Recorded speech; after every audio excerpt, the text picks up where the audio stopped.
Transfer of Power by Vince Flynn. Read by Nick Sullivan.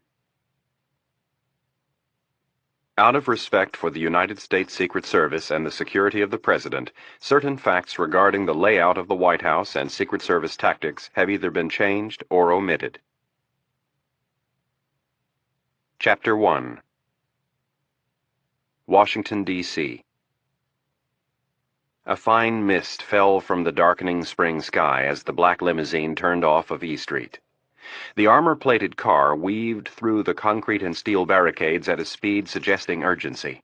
As the limousine turned onto West Executive Drive, it slowed briefly for the heavy black gate to open and then sped forward. After splashing through several puddles, the limo came to an abrupt stop in front of the ground-floor entrance to the west wing of the White House. The rear passenger door opened immediately, and Dr. Irene Kennedy stepped from the car. She walked under the long off-white awning that extended from the building to the curb and paused to let her boss catch up. Thomas Stansfield slowly climbed out of the limo and buttoned the jacket of his charcoal gray suit. At 79 years of age, Stansfield was an icon in the intelligence community. His career dated all the way back to World War II and the OSS, the precursor to the CIA. Stansfield had been one of Wild Bill Donovan's recruits almost 60 years earlier, a different war fought by a different breed. Stansfield was the last one. Now they were all gone, retired or dead, and it wouldn't be much longer before he turned over the reins of power at the much maligned and embattled intelligence agency. The CIA had changed during his tenure. More precisely, the threats had changed, and the CIA was forced to change with them. The old static days of a two-superpower world were long gone, replaced by small regional conflicts and the ever-growing threat of terrorism. As Stansfield closed out his career, this was what bothered him most. The threat of one individual bringing biological, chemical, or nuclear annihilation to America was becoming more and more plausible. Stansfield looked up at the lazy mist that was falling from the early evening sky. A light spray dusted his face, and the silver-haired director of the CIA blinked. Something was bothering him, and he couldn't quite put his finger on it. Stansfield gave the darkening sky one last look, and then stepped under the awning. Kennedy continued through the double doors where two uniformed Secret Service officers were standing post, and started down the long hall. This was the first floor of the West Wing. The President's office was located on the floor above, but that was not where they would be meeting. Irene Kennedy sped ahead, while Stansfield followed at his always even pace. Down the hallway on the right, a U.S. Navy officer stood in his cleanly pressed black uniform with his hands clasped firmly in front of him. "Good evening, Dr. Kennedy. Everything is ready. The generals and the President are waiting for you." The watch officer of the White House Situation Room gestured to his left. "Thank you, Commander Hicks," replied Kennedy as she walked past the naval officer. They went down several steps, took a right, and came to a secure door with a camera mounted above it. To the left was a black and gold plaque with the words, "White House Situation Room, Restricted Access." The lock on the door buzzed, and Kennedy pushed the door open. She entered and turned to her left into the Situation Room's new conference room. Director Stansfield followed her, and Commander Hicks closed the soundproof door behind them. President Robert Hayes, dressed in a tuxedo, stood at the far end of the room and listened intently to the two men in front of him.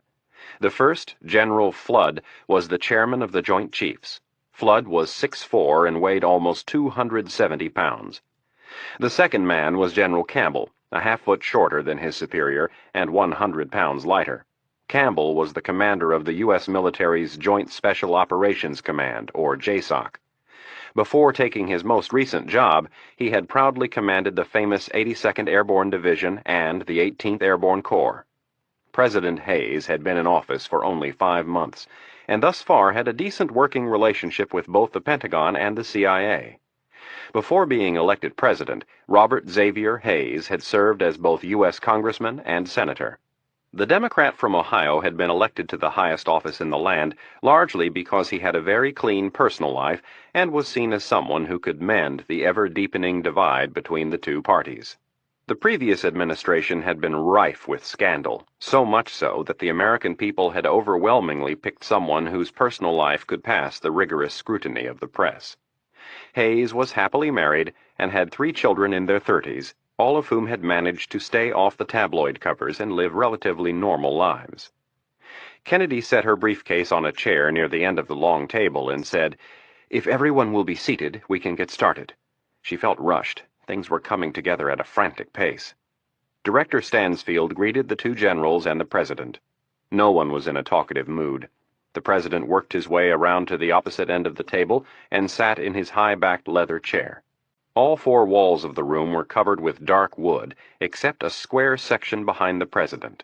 That portion of the wall was white, and in the middle of it was the circular seal of the President of the United States. With the president at the head of the table, the 2 generals sat on his right and Director Stansfield on his left. Kennedy handed each of the men identical folders that were sealed with red tape and marked Top Secret. "Please feel free to open the files while I get the rest of the materials ready." Kennedy pushed some of her shoulder-length brown hair back behind her ear. After several seconds of digging through her briefcase, she found the right disk and inserted it into the A drive of the computer under the podium. About 60 seconds later, the director of the CIA's Counterterrorism Center was ready to start. A map of the Persian Gulf appeared on the large screen to Kennedy's right, and she began. "Mr. President, 4 days ago we inserted one of our people into the Iranian city of Bandar Abbas. Our man was operating on some information he received that Sheikh Farah Harut might be in the city." Kennedy pressed a button and the screen changed from the map to a grainy black and white photograph of a bearded man in a turban.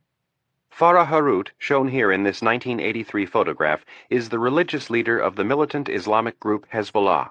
He has very strong ties to the religious conservatives in Iran." Kennedy glanced sideways at the president and added, "You may have noted some mention of him in your PDB."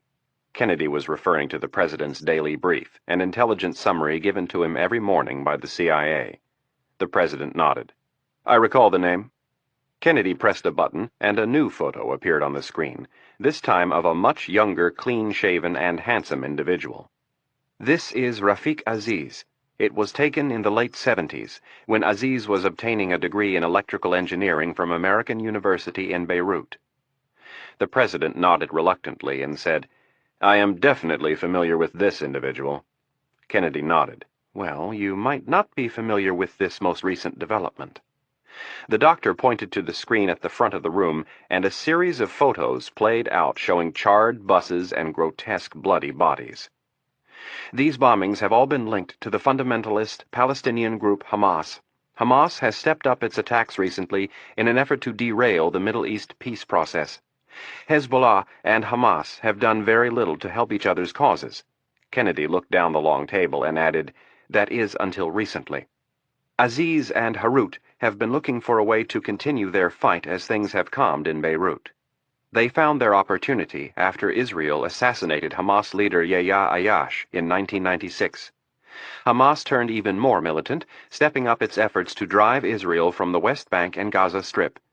In this most recent period, the Israelis have noted a marked increase in the sophistication of Hamas bombs and tactics. It is our belief that Rafiq Aziz is responsible for this." Kennedy paused and got ready to drop the bombshell. "To make matters even worse, we have also learned that Saddam Hussein has offered to help fund some of the group's actions." President Hayes shook his head slowly and scowled. "It gets worse," Kennedy continued. "The stipulation that Saddam has put on the money is that it be used to attack the United States domestically." Kennedy emphasized the last word. The information caused Hayes's left eyebrow to rise a half-inch. "Where did we get this?" Kennedy looked to Stansfield, and the director of the CIA replied, "The NSA intercepted some communications, and we verified them through several of our foreign contacts." "That's just great." Hayes shook his head. Looking to Kennedy with dread in his eyes, he asked, "What else?" "2 nights ago, our man in Iran informed us of a probable ID on Harut, and earlier this evening, he made a positive ID." The president folded his arms across his chest. "Can we be sure your guy has the right man?" "Yes, Mr. President," answered Kennedy confidently. Hayes looked from Kennedy to the map of Iran and then back. "I assume you didn't interrupt my dinner plans just to tell me you may have found this fellow." "You are correct, Mr. President." We have been waiting for this chance for a long time. If we don't grab him now, we may never get another chance." Kennedy stopped to make sure the president understood how serious she was. "General Campbell and I have put together a plan to grab Harut." Kennedy changed the main screen. A second map of the Persian Gulf appeared, this one with a half-dozen new markings on it. Kennedy looked to General Campbell and nodded. Campbell rose from his chair, and with his ramrod posture, he marched to the front of the room. Once firmly in position behind the podium, he started. "Mr. President, Harut, like Saddam, never stays in the same place for more than 3 or 4 nights at a time. This is the first time in over a decade that we have been able to track his whereabouts for more than a day and be in a position to do something about it." Campbell gestured to the map. "We have 2 helicopters from the 1st Special Operations Wing that have left Saudi Arabia and are in the process of hooking up with the Independence, which is on patrol in the Persian Gulf." The general tapped the spot on the map that marked the location of the nuclear-powered aircraft carrier. "And over here," the general moved his finger across the Persian Gulf to a spot just off the Iranian coast that was marked by a blue cigar-shaped object. "We have the USS Honolulu. As I'm sure you have already noted, she is no longer in international waters. Right now she is about 2 miles offshore and waiting for the orders to offload her cargo." While Campbell continued his briefing, President Hayes felt as if he were having an out-of-body experience. He had dreamt of this moment for years and loathed it. The idea of ordering U.S. troops into battle had no appeal, no mystique, no glory, and surely no satisfaction. People would die tonight because of the orders he gave. The enemy's men for sure, and possibly some of his own. President Hayes listened to the general intently and tried to be objective. Hayes was a student of history and knew that to never use force was foolish. If he did not act tonight, it might someday cost the lives of Americans. Terrorism had to be confronted. He could not pass on this decision. Persian Gulf, 3:16 a.m., local time. In the Iranian seaside city of Bandar Abbas, an elderly man shuffled down a dusty street in his dirty white jalaba, a simple robe-like garment that flowed from his shoulders to his ankles. A brown turban covered his head and face, a pair of worn leather sandals his feet. The wind blew in off the Persian Gulf, and the night sky was filled with thick clouds. The decrepit old man mumbled to himself in Farsi, the native language, as he went. Like so many things in life, appearances could be deceiving. Underneath the ragged turban and jalaba was 190 pounds of solid lean muscle. Mitch Rapp, a 31-year-old American, hadn't showered in a week. His deeply bronzed skin was covered with a film of dirt, and his black hair and beard were spotted with streaks of gray dye that made him look twice his age.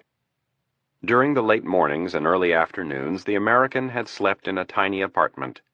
By afternoon and evening, he roamed the streets with a brown canvas bag collecting discarded pop cans and bottles. While he played the role of street bum, he kept his posture slouched and his demeanor timid, but his eyes and mind were alert. He scanned doorways and windows and listened to conversations, waiting for a clue. 2 days earlier, he had discovered the telltale sign he had been looking for. Rapp was searching for a man he wanted to kill. His pursuit of this man had led him to some of the roughest and dirtiest cities in the Middle East, North Africa, and Europe. In the process, Rapp had himself been shot, stabbed, and hunted, and every step of the way his quarry had managed to stay just out of his reach. 6 months earlier, on a rainy Paris night, Rapp had had his chance and blown it. A moment of hesitation, of stupid indecision, had allowed Rafiq Aziz to escape by the narrowest of margins. Never again, Rapp had sworn 1,000 times. Next time he would pull the trigger, innocent bystander in the way or not. Tonight, Rapp was determined to pick up the trail again. Nearing the house he had discovered 2 days earlier, Rapp scanned the rooftops and windows for signs of sentries he might have missed on his previous visits. The smell of the salty air mixing with the open sewage heightened his instincts. He was on enemy ground, walking straight into the lion's den. The streets he walked belonged to Hezbollah, one of several militant Islamic groups that dominated the underbelly of Middle Eastern politics. The terrorist group had killed thousands in their jihad, their holy war. This was their stronghold in the dirty seaside city of Bandar Abbas. Rapp had learned early in his profession that home was where his enemies were most vulnerable, where they were most likely to feel comfortable and let down their guard. Tonight, he would come into their home, unannounced and uninvited. Rapp adjusted his turban to conceal everything but his eyes. Then he turned the corner and continued the shuffle of a man more than twice his age. Several doors down, a man sat on a folding chair with an AK-47 resting on his lap. Rapp mumbled to himself in Farsi, intentionally trying to alert the bodyguard to his presence. The bodyguard heard his approaching footsteps and aimed his gun in the direction of the noise. The babbling tramp appeared from the shadows, and the bodyguard relaxed, dropping his weapon back onto his lap. It was his crazy late-night visitor, just another worthless vagrant. As Rapp approached the bodyguard, he pulled his turban away from his mouth. Smiling, he flashed a set of fake rotten teeth and greeted the armed sentry as he shuffled past. The large man nodded and then leaned back in his chair, resting his head against the wall of the house. Rapp continued down the street, his alert eyes taking inventory of everything on the block. He noted every window and every doorway. He looked beyond the door frames and the curtains into the shadows. If this was a trap, that was where they would be waiting. Rapp turned onto an even narrower street.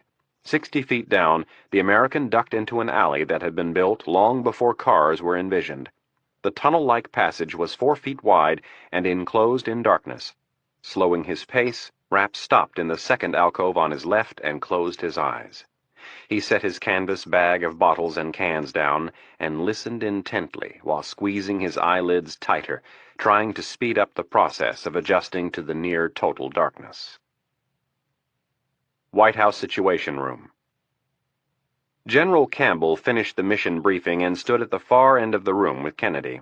For the last 24 hours, they had worked almost non-stop to get everything in place, and now they looked on somewhat helplessly as the President analyzed the pros and cons of the mission. After a minute of silence, President Hayes looked at Director Stansfield and asked, "Who is this man we have on the ground?" Director Stansfield closed his mission summary and placed it on the table. "He is one of our best, fluent in 3 languages, not counting English, and he understands another half-dozen dialects well enough to get by." "Is he American?" "Yes." President Hayes nodded slowly, and then asked the million-dollar question. "Instead of exposing ourselves by trying to grab Harut," the President paused and formulated the most tactful way to say what he was thinking. "Why don't we have your man—" The President looked at Kennedy. "What is his name?" "His code name is Iron Man." "Why don't we have this Iron Man eliminate Harut?" President Hayes looked cautiously around the room, nervously aware that what he had just suggested was against the law. "We have looked at that as an option, Mr. President, but there is another issue we haven't discussed." Kennedy looked to her boss. Stansfield sat leaning back in his chair with one leg crossed over the other. He removed his left hand from his chin and said, "We have just recently come into some information," Stansfield stated evenly, "that is directly related to this operation. Yesterday, I received a call from one of my counterparts abroad. They informed me that Hamas is targeting Washington for a terrorist attack. When and where is not certain, but we have a corroborating source that can confirm this intelligence." Hayes shook his head and uttered a curse under his breath. "Where did you get this information?" "Our Israeli friends brought it to my attention several weeks ago, and it was corroborated by the British this morning." "Elaborate, please." Hayes made a rolling motion with his index finger. "The Israelis picked up a Hamas commander during one of their sweeps through the West Bank about a month ago. While they were interrogating him, he made several references to an attack that was being planned here in Washington. The Israelis couldn't get anything more out of the commander on this issue, except that the man behind the operation is none other than Rafik Aziz." President Hayes swiveled in his chair and looked up at the smaller screen that vividly showed the carnage left from one of Aziz's bus bombings in Israel.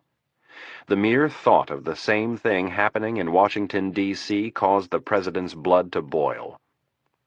"This dovetails," continued Stansfield, "with the NSA's report that Saddam has offered to bankroll any terrorist attack that is carried out in the United States." President Hayes looked at the director of the CIA and rose out of his chair. He reminded himself to stay calm. Saddam had become the unreachable thorn in America's back, and it was time to start dealing with him in a more ruthless manner. With sarcasm dripping from his voice, the president said, "This is just wonderful." All Hayes could think about was the lunatic terrorism of the Middle East playing itself out in the streets of America. He knew there was no way he could allow it to happen, not if he could take the battle to them first. Irene Kennedy half listened to the conversation between the two generals, her boss, and the president. At the moment, she was more concerned with Mitch Rapp. Rapp was her recruit, and she had grown very fond of him. There was nothing sexual about the connection. It was more in the nature of a bond between two people who have been through the ringer together. Kennedy had spent more than half of her youth bouncing around the Middle East as her father was moved from one embassy to another. As a State Department brat, she saw nothing unusual in this, since most of her friends had gone through similar experiences. In fact, Kennedy had loved growing up in the Middle East, but unfortunately, all of those fond memories came crashing down in April of 1983 when a car bomb ripped through the U.S. Embassy in Beirut. Kennedy's father was killed in the blast, and her life was forever changed. The anger she felt in the wake of the tragedy had led her to the CIA, and it didn't take Langley long to make up their mind about Kennedy.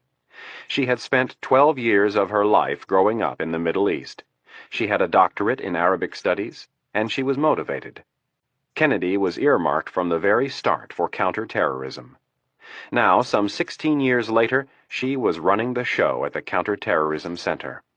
But that was only part of Kennedy's story. The part that was reported to the Legislative Oversight Committees, a separate job that fell under Kennedy's purview, was responsibility for the Orion Team, one of the most secretive organizations within the CIA. Only a handful of people knew of the group's existence, and it was to stay that way indefinitely. It had to.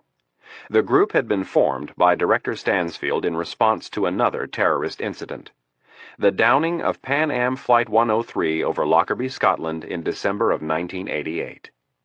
Irene Kennedy was given the reins and instructed to build a group with one single task: to hunt down and kill terrorists. As Director Stansfield had said at the time, "There are certain people here in Washington who have decided it is time to go on the offensive." Who those people were, Kennedy had never asked, and in truth, she never wanted to know. She only knew that she agreed with the strategy and was willing to risk everything to help implement it. That risk was very real and by no means marginal. If the wrong people on the Hill or over at Justice ever got wind of the Orion Team, they would hold an inquisition, and Kennedy's head would be the first one on the chopping block. The truth was, the American people would never be able to stomach the escapades of Mitch Rapp and the Orion Team. In the political grandstanding that would take place under a congressional investigation, everyone would forget the fact that it was a war. The team would be portrayed as a group of rogue operatives with complete disregard for the Constitution. Someone like Rapp, who was at this very moment putting his life on the line, would be eaten alive by the country club liberals and conservative opportunists looking to make a name for themselves. Kennedy felt the burden of responsibility for Rapp. She was the one who had gone to Syracuse University in the winter of 1988 and discovered him. He did not find the CIA, as she had done after her father's death. They had found him. 35 students from Syracuse had perished on Pan Am Flight 103, and one of them had been Mitch Rapp's high school sweetheart. Irene Kennedy had dangled the prospect of revenge in front of the anguished Rapp, and he had leapt at the chance without a moment's hesitation. Now, a decade later, they had turned him into quite possibly the most efficient and lethal killer in the modern era of the agency. President Hayes had heard enough. He pondered the ramifications for a long moment. If he chose not to act, the end result could cost American lives. Yes, he could lose men tonight, but these men had assumed a risk when they signed up. If he walked away, it could cost the lives of non-combatants. Hayes knew what he had to do. With a no-nonsense tone, the president asked, "General Campbell, what do you think we should do?" In his clipped military tone, Campbell replied, I think it's an opportunity we can't pass up, Mr. President. Dr. Kennedy, I assume you think we should go in? Asked Hayes. Yes, Mr. President. Thomas? Hayes looked to the director of the CIA. Stansfield paused for a second, and then nodded. The President turned lastly to General Flood. Jack, what do you think? The General folded his large hands and thumped them on the table once. I think we should grab him. President Hayes squinted at the map of Iran on the large screen while he thought about the potential risk. After about 20 seconds of silence, he said, You have my authorization. As soon as the sentence was completed, Kennedy and Campbell were on the phone giving the mission the green light to the various players and commands involved. Stansfield slid 2 white sheets of paper across the table. They were identical. One was for the President's records, and the other was for Stansfield's. The President grabbed a pen from his breast pocket and put his signature on both sheets. The relatively bland document was a presidential finding, required by law whenever the President authorized any type of covert mission. These simple documents had been a source of much controversy in Washington over the years. When do you plan to notify the committees? Asked President Hayes. By law, the chairman and ranking minority member of both the House and Senate Intelligence Committees had to be informed of the intended action before it took place. This, however, was an area that was grayer than the London sky and one that was abused often, and sometimes for good reasons. Stansfield placed his signed copy in a folder and said, Fortunately, the gentlemen in question all have plans for this evening. I will alert their aides that I need to speak to them in about an hour. If all goes well, they will not be able to make it out to Langley until after our people have safely completed their job. Good. President Hayes stood and pulled on his cufflinks. My wife and I will be attending an event at the Kennedy Center. Where are you going to monitor the mission? At Langley, replied Stansfield. Keep me updated, and good luck. With that, the President left the room. Chapter 2. Strait of Hormuz, Persian Gulf. The wind swept across the surface of the dark water as layers of billowing, low-slung clouds raced overhead in a crisscrossing pattern. The higher cluster headed northwest toward the open water of the Persian Gulf, while the lower clouds moved inland from the island-dotted Strait of Hormuz to the mainland of ancient Persia and present-day Iran. The moon peeked through an occasional hole in the clouds. With the howling wind, the rain came and went in varying degrees of strength. It was not a night to be on the water. In the shallows of a 5-foot swell, a mast broke the surface and continued to rise, slashing into the high side of the trough like the ominous dorsal fin of a shark. White foam churned behind the narrow object as it continued southward. Rising a full 10 feet above the waves, it instantly began to search the night sky. The thin, tiger-striped object was an electronic support measures antenna designed to detect radar emissions. Seconds later, the thin mast was joined by another. This mast scanned the horizon a full 360 degrees, and then both objects submerged as quickly as they had appeared. Underneath the stormy surface, a very expensive piece of hardware silently stalked the coast of Iran. Unbeknownst to all but her crew, she had just released her lethal cargo. As the 688 class attack submarine turned for international waters, 2 heads bobbed to the surface, and then 3 more. The swells rose and fell around them as they converged in a circle. One of the men wrestled with a black bag, freed the strap that was holding it together, and then pulled a cord. The IBS, inflatable boat small, began to unfold and fill with air. Less than a minute later, the boat was fully inflated, and 2 of the men began the process of attaching a small outboard engine to the back, while a third readied the fuel bladder. The rough seas tossed the boat in every direction, but the men worked undeterred. As soon as the motor was secured, the last 2 men climbed into the boat, their black wetsuits making them nearly invisible against the dark rubber. The engine was primed 3 times, and on the second pull it caught. The man in back twisted the throttle, and they scooted forward up the side of a swell. Lieutenant Commander Dan Harris held on to one of the straps at the front of the boat and checked the compass strapped to his wrist. Next, he looked at his global positioning system. The small GPS device strapped next to his compass used 18 satellites orbiting the Earth 10,000 miles up in space to tell him his exact location to within 4 meters. The submarine had dropped off Harris and his men 30 meters from where he had requested. Harris grinned through his thickly bearded face at the professionalism demonstrated by those anal-retentive submariners. They were, from top to bottom, nothing if not perfectionists. The muscular commander gripped the hand strap a little tighter as the boat crashed nose first into the shallows of a swell. Dan Harris, Annapolis class of '81, was somewhat of an oddity. He was both cultured and uncouth, temperamental and unflappable, angry and calm, emotional and logical, compassionate and ruthless. He was, in short, whatever the situation dictated. He had learned by watching the naval special warfare commanders that had gone before him. The U.S. Navy was a huge bureaucracy, and if you wanted to be able to run your command your own way, you had to spend an awful lot of time stroking the egos of the admirals who wrote the orders. Lieutenant Commander Dan Harris had walked that fine line almost to perfection, and that was why he was about to head into action while his colleagues were sitting behind desks at Little Creek and Coronado. The small rubber boat slammed into a wave, and a deluge of cool, salty water sprayed over the bow, drenching the 5 bearded members of the U.S. Navy's top-secret counterterrorism force SEAL Team 6. Harris shook the water from his face, and his ponytail whipped from side to side in the air behind him. The 5 men crashing through the rough water on this stormy night were known in the covert operations business as long-haired SEALs. They were allowed to break Navy regulations on facial hair and hair length for just this type of mission.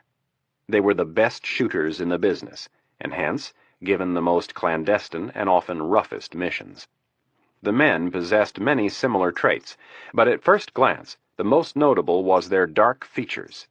Lieutenant Commander Harris had hand-picked the men, and for tonight's mission they were traveling extra light.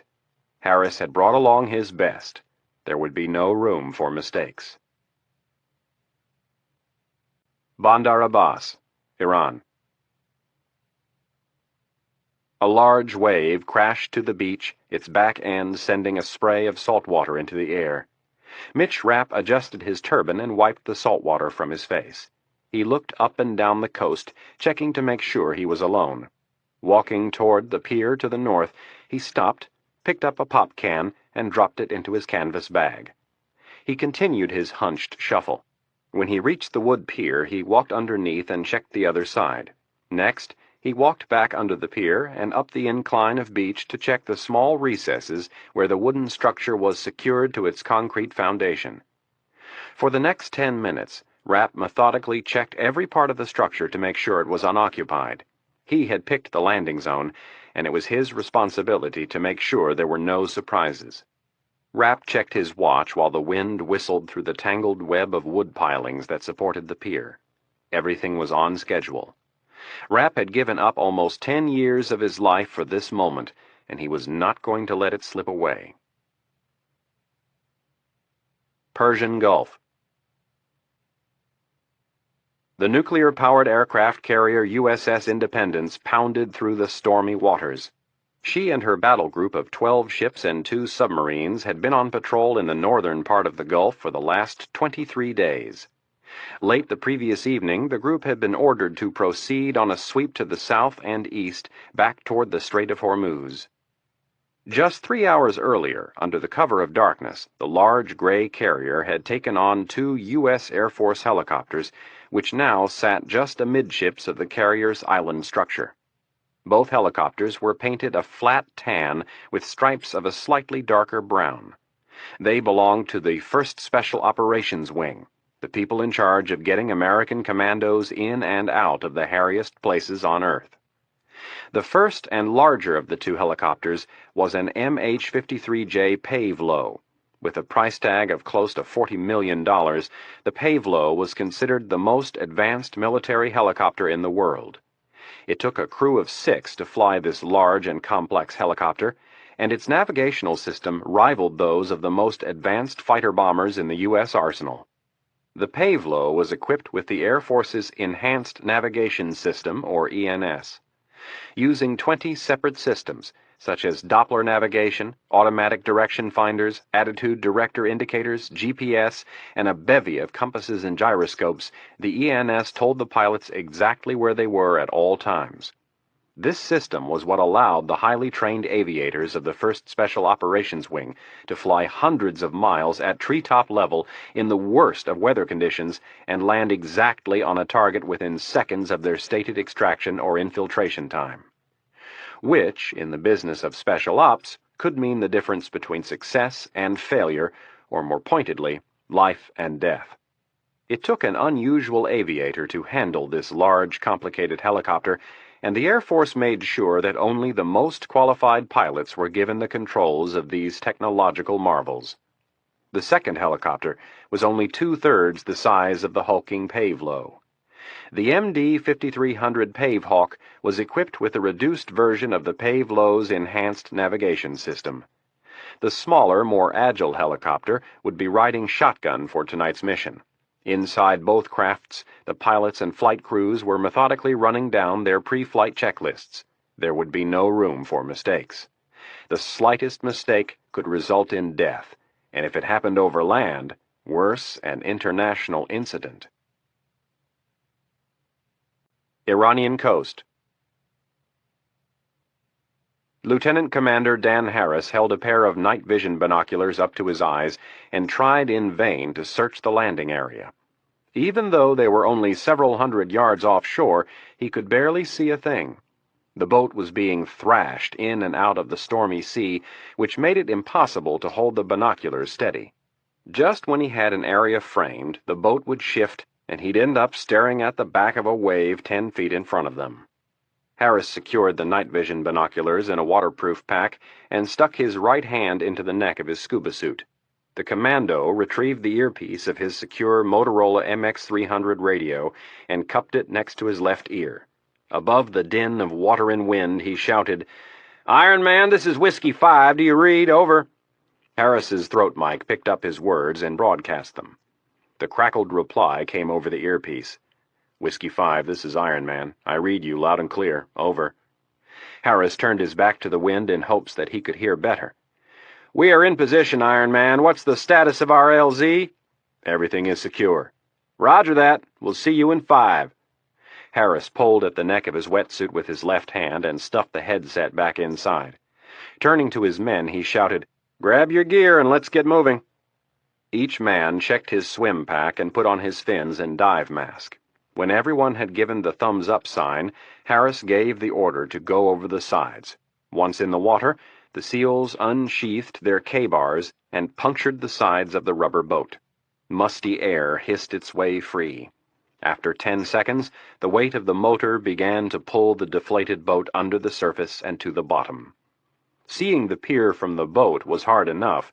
Trying to do it from the water was futile. Everyone took a compass reading, and then Harris ordered his best swimmer to take the lead. The 5 men swam in tight formation, checking their heading as they went.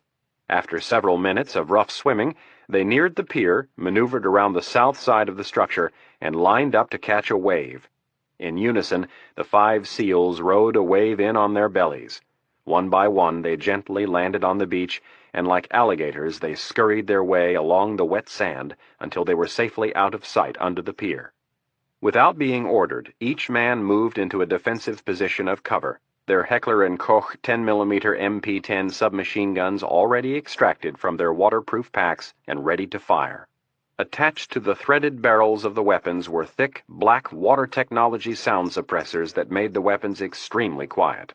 2 of the men crawled to the north side, 2 stayed at the south side, and Harris moved to the middle. All of them remained right at the surf line. The waves continued to pound the beach. A clamoring of thunderous echoes reverberated from the tangled maze of the pier. The surf raced up the beach and enveloped all of Harris except his head and weapon. The frothing water subsided in a retreat, and then seconds later was replaced by another wave. Harris looked around the left side of a barnacle-coated piling and studied the wooden labyrinth before him. The roar of the surf and the howling wind made listening difficult. As Harris looked in and around the maze of wooden supports, the SEAL heard a faint whistle, followed by another, and then a third. Then, about 30 feet away, a man in a white robe stepped from behind one of the pilings and waved. Harris kept the thick black silencer of his submachine gun trained on the man's head. Mitch Rapp approached with his arms extended outward and his hands open. In a voice just loud enough to be heard over the crashing surf, he said, "Danny boy." Harris took his eyes off Rapp for a second and checked the areas to his left and right. Then, rising to one knee, he said, "It's good to see you, Mitch." Rapp was one of the few people from the intelligence community that Harris trusted. This trust was based on two facts. The first being that Rapp, like Harris and his SEALs, actually put his life on the line and got down and dirty out in the field. The second, Harris had seen Rapp in action, and he was efficient, lethally efficient. "We don't have a lot of time to screw around, so let's get you and your men changed and get rolling." Harris stood and whistled. Then he motioned for his men to follow. Rapp led the 5 SEALs up into the recesses of the pier where it met with the road. While they changed, Rapp kept watch. Each of the SEALs folded up his wetsuit once on his legs and again on his arms.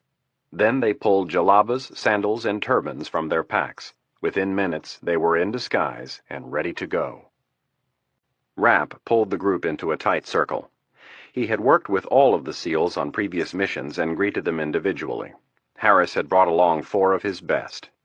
To Rapp's right was Mick Reavers, a big linebacker type who weighed in at about 250 pounds.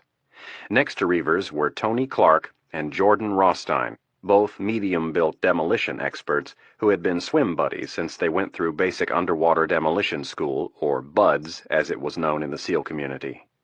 And lastly, there was little Charlie Wicker, known by his friends as simply Slick. Barely 5'6", Wicker weighed less than 150 pounds, but what he lacked in size he made up for in talent. Wicker could climb, slither, and shoot better than anyone at SEAL Team 6 or Delta Force. He was possibly the best sniper in the business, and with that position came a strange respect. Other soldiers tend to give snipers a wide berth. Their survival instincts tell them it's not a good idea to mess with someone who can shoot you dead in the head from 1,000 yards. Harris and his men had received continuous intelligence updates while on board the Honolulu. Thanks to Rapp's intelligence from the ground and the high-resolution satellite imaging of Bandar Abbas, Harris and his men had been able to coordinate the formation of their plan with Rapp before leaving the boat. Rapp bent down on one knee, looked at the other 5 bearded Americans, and asked, "Any questions before we get started?" Each of the men answered with a simple shake of his head. Rapp nodded and said, "Good. Harry, let's get things rolling." Harris touched his lip mic and said, "Bravo 6, this is Whiskey 5. What's your status, over?" There were several seconds of static, and then the reply came back. "Whiskey 5, this is Bravo 6. We are ready to roll, over." "What's your ETA for our extraction, over?" 3-2 minutes, I repeat, 3-2 minutes, over." Harris looked at his men and Rapp, who were all listening to the same conversation over their headsets. "Start the extraction countdown on my mark, over." "Roger." All 6 men sitting under the dark pier synchronized their digital wristwatches accordingly. Harris spoke precisely. 3, 2, 1, mark. Harris pressed the button on his watch and said, "We'll see you in 32 minutes, Bravo 6. Looking to his left, Harris said, "Slick, you hit the road first." Then, jerking his thumb, he added, "Get going." The wiry sniper rose and left the group without saying a word. 2 minutes later, Tony and Jordan moved out, and then finally Rapp, Harris, and Reavers made their way out from under the tangled wooden structure. Chapter 3. Persian Gulf. On the deck of the USS Independence, the rotors of the Pave-Low and Pave-Hawk started their slow, drooping turn. Within half a minute, the bend in the long blades was gone and they were spinning level, their rotor wash buffeting the shirts of the deck crew, who were pulling away the fueling hoses and readying the helicopters for takeoff. Another set of sailors scrambled under the desert-camouflaged helicopters and removed the bright yellow metal chocks from around the landing gear. In the back of the big Pave-Low, the 3 crew members checked their weapons. Bristling from the port and starboard hatches were two 7.62 millimeter miniguns, and a third was sling-mounted beside the open cargo ramp. The two pilots, crew chief, and 3 flight crew members were all wearing night vision goggles mounted over their flight helmets. 50 feet away, in the sleek Pavehawk, the same checks were being conducted. The 2 door gunners sat at the ready with their miniguns pointing out the open sides. The combination of their bulbous flight helmets and awkward night vision goggles gave them the ominous appearance of modern technological warriors. The pilot of the Pavelo gave the order to go feet wet, and a second later the large bird lifted 10 feet off the fuel-streaked black deck of the supercarrier. The Pavelo immediately peeled to the port side of the moving ship and went nose down for the waves. The Pavehawk mimicked the maneuver and pulled into formation 150 feet back and just to port of the Pavelo. The 2 helicopters raced eastward for the coast of Iran, skimming the water, their radar profiles non-existent, the digital time display in their cockpits ticking downward. Bandar Abbas, Iran. As they turned into a narrow alley, a strong gust of wind smacked them in the face and snapped their flowing clothes against their bodies like a loosely trimmed sail. Rapp lowered his head and squinted as a wall of dust and sand peppered his face. Fortunately, the billowing clouds still filled the night sky, blotting out the moon. The 3 Americans, with Rapp in the lead, walked down the dirty streets with their weapons concealed. Rapp was lightly armed with only a knife and a silenced Beretta 9mm pistol. The 2 SEALs had their submachine guns ready and gripped just under the folds of their robes. They traveled a circuitous route to move into position. When they reached an alley several blocks away from their objective, Lieutenant Commander Harris called the other SEALs for a status report, while Rapp used the time to check on the helicopters. Everything was proceeding on schedule. Now all they had to do was sit and wait. Rapp looked down the narrow passageway and checked both entrances. They were well concealed. Harris tapped Rapp on the shoulder and held his watch in front of Rapp's face. The digital countdown read 10 minutes and 41 seconds until the choppers arrived. Harris asked, "When do you want to get moving?" Rapp held up 3 fingers, and Harris nodded. Leaning against the stucco wall, Rapp closed his eyes and focused on his breathing. He began to visualize what was to come. How he would take the guard out. What to expect when he got to the top of the stairs. He thought he knew how many people would be inside, but one could never be exactly sure. That was why Harris and his people were there. Rapp had seen firsthand during the day that almost every man in the neighborhood carried a gun or rifle. This was, after all, Hezbollah's own backyard. Rapp felt his chest tighten at the thought, causing a spike in his nerves. He reminded himself that a little bit of fear was a good thing. At T-4 minutes, Harris called for another status report, and everyone checked in by the numbers. Harris gave Rapp the thumbs-up sign, and Rapp pulled the arm of his lip mic down. "Slick, cover me as I come down the street, but don't shoot unless something goes wrong." The wiry SEAL had picked a 3-story clay house that sat atop a slight hill 4 blocks away and on the same street as the house they were going to hit. He had deftly slithered his way up a drain pipe and set up position on the flat rooftop. With a foam pad under his elbows and chest, the sniper peered through his night vision scope at the street below. Tucked next to his right cheek was an Israeli-made Galil sniper rifle with a 20-round magazine. Wicker loved his Galil. The SEAL had more accurate rifles, but none as rugged and compact. With its collapsible stock and attached bipod, the weapon was ideal for the mission. Wicker listened to Rapp over his headset and moved the crosshairs of his optic green scope until they were centered on the left temple of the guard sitting in front of Harut's. "Roger that, Iron Man. The guard looks like he's having a hard time staying awake. Other than him, the street is all yours." "Roger that," whispered Rapp. He checked his watch, took a deep breath, and then looked to Harris. "Give me a 10-second head start, and then get moving." Harris nodded, and Rapp disappeared around the corner. There was about a 6-inch lip at the edge of the flat roof. Wicker had run all of his calculations. The wind was gusting at speeds of up to 20 knots and could potentially cause some problems, but most of that would be negated by the fact that he was only 200 yards from the target. For Wicker, this was close. Wicker saw Rapp appear at the opposite end of the street, 1 block away from the guard. The sniper licked his lips and took a slow, even breath. Rapp slid his feet in a gingerly shuffle, making a scraping noise to alert the sleepy guard to his presence before he was close enough to startle him. With his head down and posture slouched, Rapp mumbled to himself in Farsi while his eyes checked the street. As he neared, the guard looked his way and sat up a little straighter. The muzzle of the gun came up, but then upon recognizing the crazy old man, the guard let his weapon fall back to his lap. The scene was developing in a casual, non-threatening way, just as it had a dozen times over the last 3 nights. As he inched down the street, Rapp continued his mumbling, stumbling, and bumbling act. When he was about 20 feet away, Rapp greeted the guard, and, without giving him a chance to respond, began talking about the weather.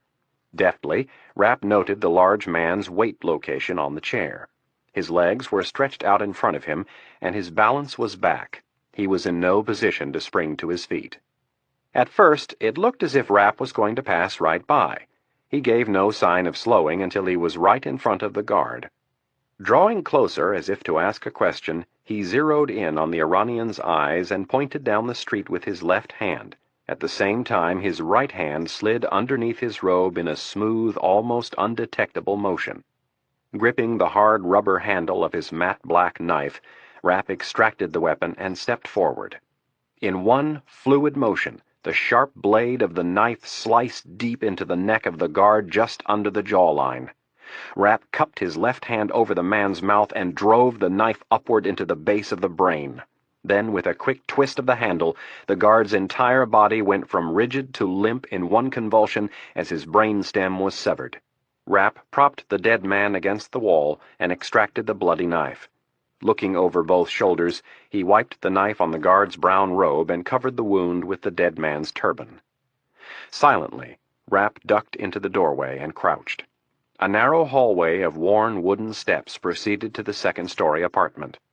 Just as he had expected, there was no way of getting up the old rickety stairs without announcing his presence. Rapp scanned the steps leading to the second floor for tripwires and replaced his knife. From a thigh holster under his jalaba, he retrieved his silenced 9mm Beretta. Several seconds later, Harris and Reavers joined him. Rapp stood and motioned for them to follow. To the surprise of the 2 SEALs, Rapp coughed loudly and began climbing the stairs while complaining in Farsi of the cold night air. The 2 SEALs followed close behind, their suppressed MP-10s up and ready to fire. Rapp climbed to the top landing, checking to make sure Harris and Reavers were behind him, and then took 1 step back, brought his right foot up, and lunged forward. His kick splintered the door frame and sent the unpainted door swinging inward. In a blaze of motion, Rapp rushed the room, his silenced Beretta up and sweeping from right to left. The 2 men at the kitchen table looked up from their backgammon board with sleepy eyes. Before they had a chance to reach for their weapons, Rapp fired. The silencer coughed twice, sending a bullet into each man's forehead. As the bodies toppled from their chairs, Rapp rushed across the room and dove through the shabby curtain that served as a door to the bedroom. He hit the floor, did a forward somersault, came up on one knee, and began to search for his target. A thin wall of light from the kitchen now cut through the bedroom in a diagonal swath. Rapp saw an arm move through the block of light and fired. Farah Harut was lunging for his gun, but before he could reach it, a bullet smashed through his right wrist, breaking it instantly and sending it jerking away from its destination. The elderly man recoiled in pain and clutched his wounded limb. His next reaction was to scream for help, but before he could do so, the words were sucked from his mouth. Mitch Rapp, adrenaline pumping, had lunged from his spot on the floor and brought the butt end of the Beretta's grip smashing down across the Iranian's temple. Harut crumpled back, dazed and bleeding. Rapp heard Harris call, "Clear!" from behind him, while Reavers did the same from the kitchen. With his left hand, Rapp retrieved a syringe from under his robe and pulled the protective plastic cover off with his teeth. Then he stabbed the needle into Harut's neck and pressed the plunger. The sedative would keep him out for the next 2 hours. Carefully, Rapp put the plastic cover back on the syringe and placed it in his robe. Then he began searching the room for any documents that might be useful. In the nightstand he found a gun. He removed the clip, emptied the chamber, and tossed the gun into the far corner. Harris was now at the bedroom window, his MP-10 at the ready. Over his radio he said, "Give me a sit rep by the numbers." Turning to Rapp, he said, "Nice work, Mitch. I'm glad we could be here to watch." "We're not out of here yet, Harry." Rapp continued searching for anything of value. Harris kept his eye on the street and listened to his men report in. When they were done, he said, "All right, Jordan and Tony, get your asses up here. Slick, keep me posted on what's going on outside. We're heading up to the roof." As Harris walked back into the kitchen, he pointed to the ladder on the far wall and said, "Reavers, get up on the roof and test the strobe. And make sure you check for wires on that hatch before you open it." Reavers climbed the short ladder and looked at the edges of the square hatch that led to the flat roof. After he was sure there were no booby traps, he opened the hatch and climbed onto the roof. Harris, in the meantime, opened the back door just in time to greet his two men who were climbing the rickety stairs from the alley. Pointing to the front and back stairways, Harris said, "Booby trap both of them." Then he spun and went back toward the bedroom, saying, "Bravo 6, this is Whiskey 5. We are ready for pickup. What's your ETA, over?" The reply from the helicopters came back. "We are 7-2 seconds out. I repeat, 7-2 seconds out, over." Harris checked his watch. They were within 15 seconds of their planned extraction time. "Slick, what's going on outside?" Down the street, Wicker rubbed the trigger guard of his rifle while he scanned the dark street with his night vision scope. "Everything is quiet so far." Back in the bedroom, Rapp had turned his attention to cuffing and gagging Harut. Harris came through the doorway as he was finishing up. "Mitch, let's go. The chopper is on its way in." "Roger." Rapp stuck a sheaf of documents in his waistband and threw Harut over his shoulder. He bounced the old man twice until he had him in the right position. Then he started for the ladder. As Rapp started to climb, he heard the first sign of trouble come over his earpiece. Chapter 4. Bandar Abbas, Iran. From atop his perch down the street, Wicker was keeping a careful eye on the street and humming a Bob Marley tune to himself. Peering through his optic green night vision scope, he kept his breathing shallow and smooth. Suddenly, the door from the downstairs apartment opened, and a man wearing a pair of underpants appeared with an AK-47 gripped in his hands. "Harry," the sniper spoke into his mic, "you've got company. The guy from the downstairs apartment just came outside." Wicker watched through his scope as the man walked over to the slumped guard and shook his shoulder. The dead guard rolled from the chair to the ground, and the man stepped back quickly, bringing his AK-47 up to the firing position. Wicker didn't have time to think. From the moment the man had stepped outside, his head had never left the crosshairs of the scope. The SEAL squeezed the trigger of his rifle, the suppressor at the end of the barrel hissed with the expulsion of gases, and the bullet was away. The heavy round hit the man in the side of the head and propelled him to the ground, his body tensing as it was thrown, and his index finger compressing on the trigger of the AK-47. A 2-round burst of the loud rifle broke the pre-dawn silence. "Tango down," stated a calm Wicker as he began a sweep for other targets. Harris was standing under Rapp, making sure he got up the ladder, when he heard what he instantly knew to be the distinctive sound of an AK-47 firing. There was a split-second pause, and then everybody kicked it into high gear. Harris stepped away from the ladder and listened as Wicker gave him an update. When he had heard enough, he yelled at Jordan and Tony, "Are you two almost done?" Without looking up, Tony, the smaller of the two, said, "We'll be right with you." Harris pulled the mic back down. "Reavers, any sign of our bird?" Reavers had crawled to the edge of the roof to see what was happening on the street. He was looking down at the two dead bodies beneath him when his boss asked about the choppers. He looked up and scanned the horizon. The helicopters were nowhere in sight. "That's a negative, Harry," replied Reavers. "Is the strobe up and running?" asked Harris. The strobe Harris was referring to was an infrared strobe light that was invisible to the naked eye, but glaringly visible to anyone wearing night vision goggles. From his perch down the block, Wicker did a quick check with his night vision scope and noted the flashing light atop the house. "The strobe is active." Harris looked at his watch and turned back to his two men booby-trapping the stairs. "That's it. Everyone on the roof. Let's go."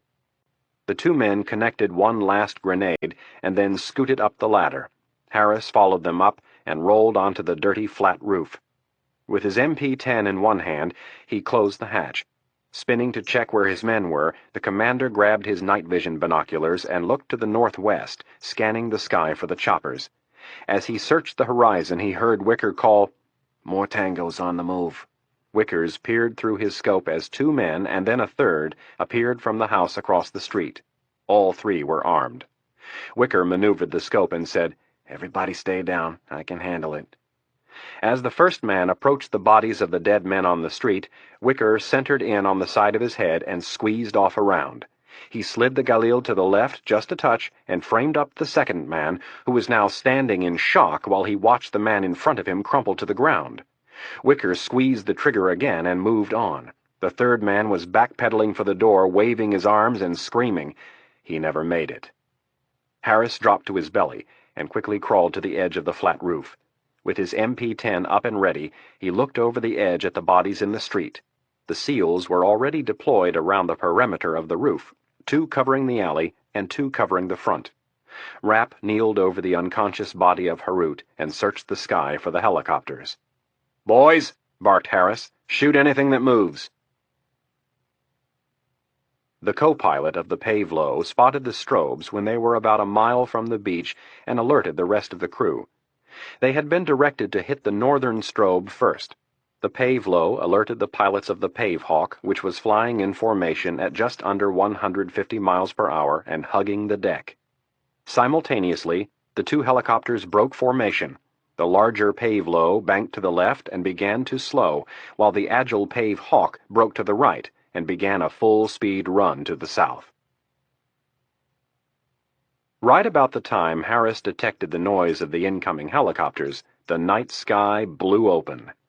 A sustained burst of machine gun fire erupted from the building across the street.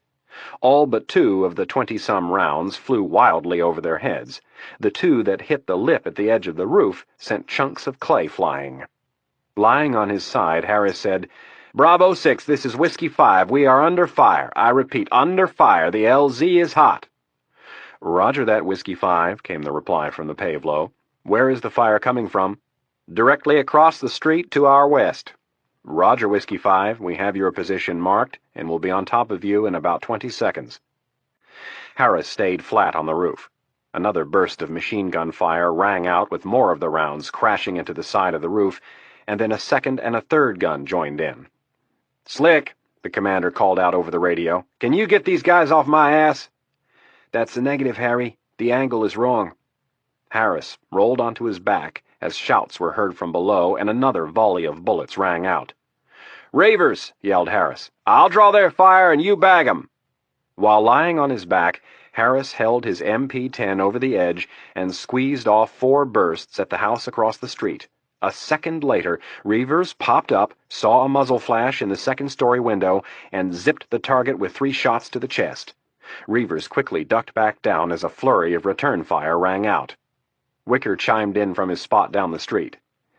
"I think we stuck our hand in the hornet's nest." More targets appeared, and Wicker went to work.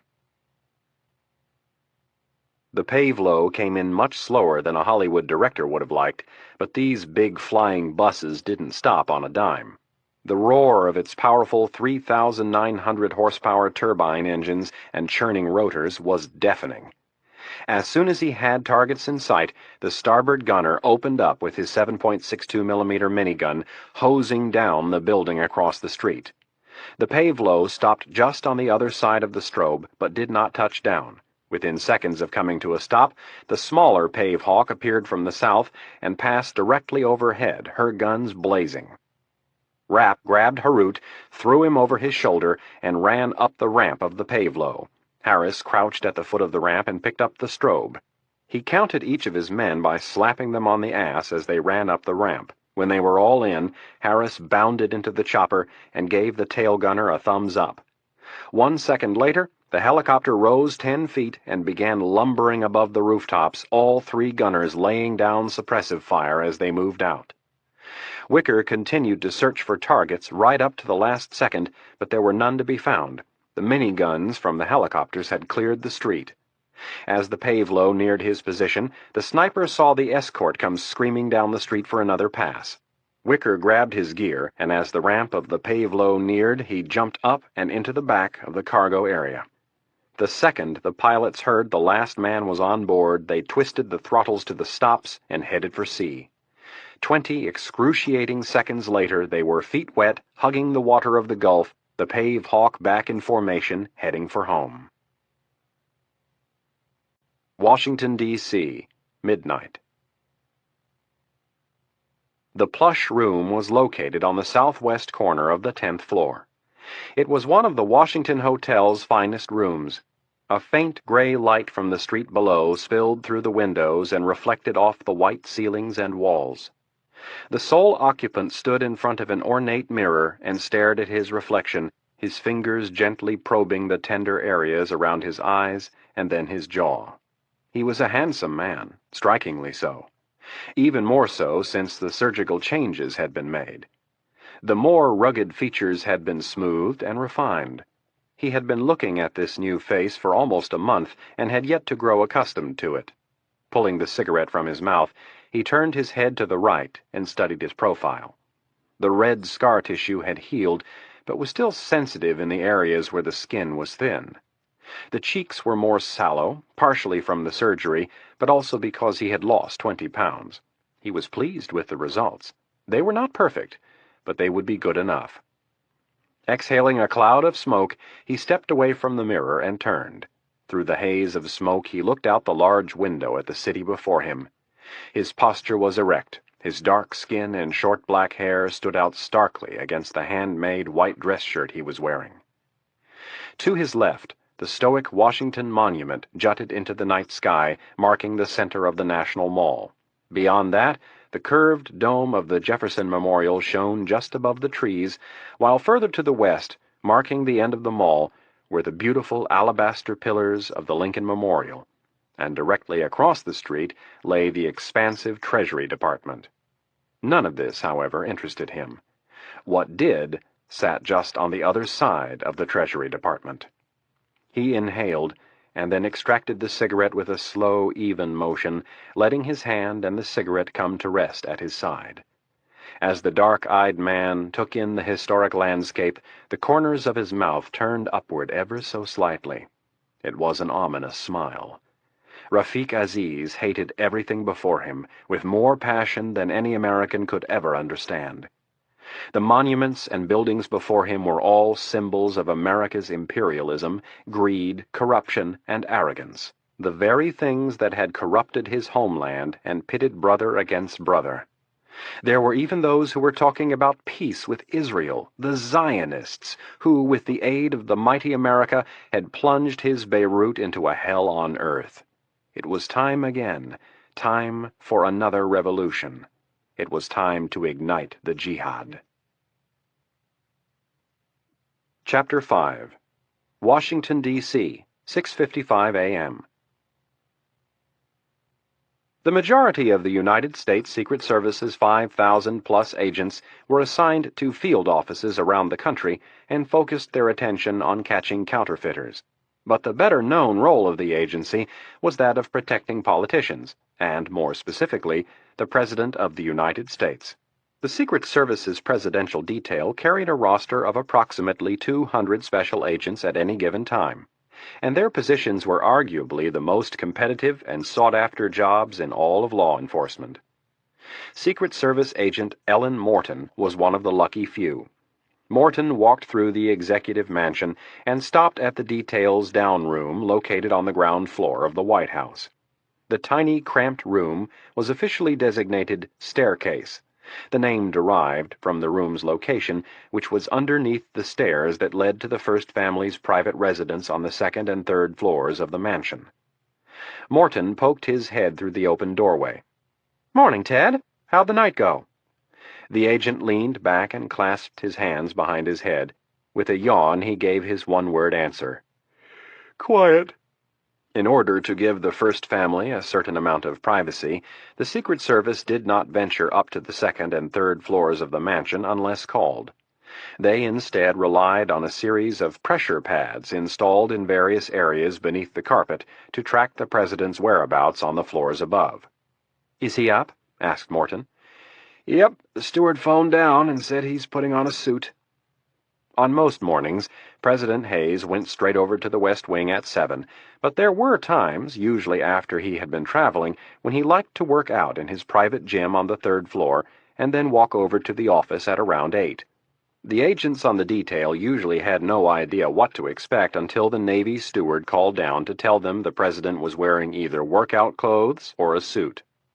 The security panel on the wall of staircase beeped, and a red light blinked, announcing that the president's elevator was moving.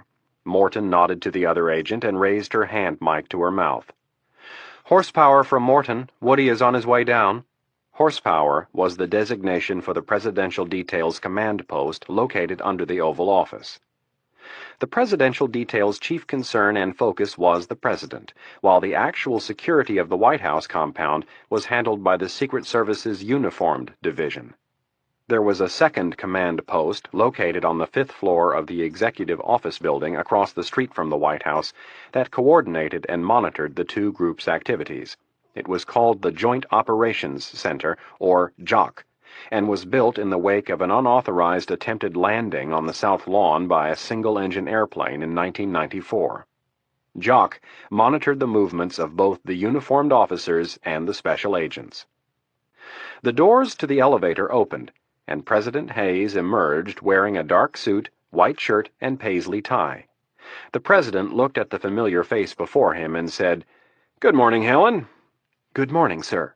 Morton moved out ahead of the president, walking down the long hall that led to the Palm Room. As shift leader, or whip, of the day detail, it was her responsibility to coordinate the movement of the president from the mansion to the West Wing. They entered the Palm Room, and Morton spoke into her hand mic. "Horsepower from Morton. Woody is approaching the colonnade." As Morton reached the double-glass doors, she nodded to the agent on the other side and watched him move out ahead. Morton held the door for President Hayes, and then the two of them stepped out onto the fieldstone walkway of the colonnade. The president stopped and took in the bright spring morning. Feeling the warm morning sun on his face for the first time in weeks, he closed his eyes and smiled. After a long moment, he drew in a deep breath. Then, opening his eyes, he looked out at the mist-covered grass of the South Lawn. Ellen Morton stood silently behind him, her hands clasped in front of her. Without turning, President Hayes said, "Beautiful morning, isn't it?" "Yes, it is, sir," Morton grinned to herself. She was still not used to Hayes's private persona.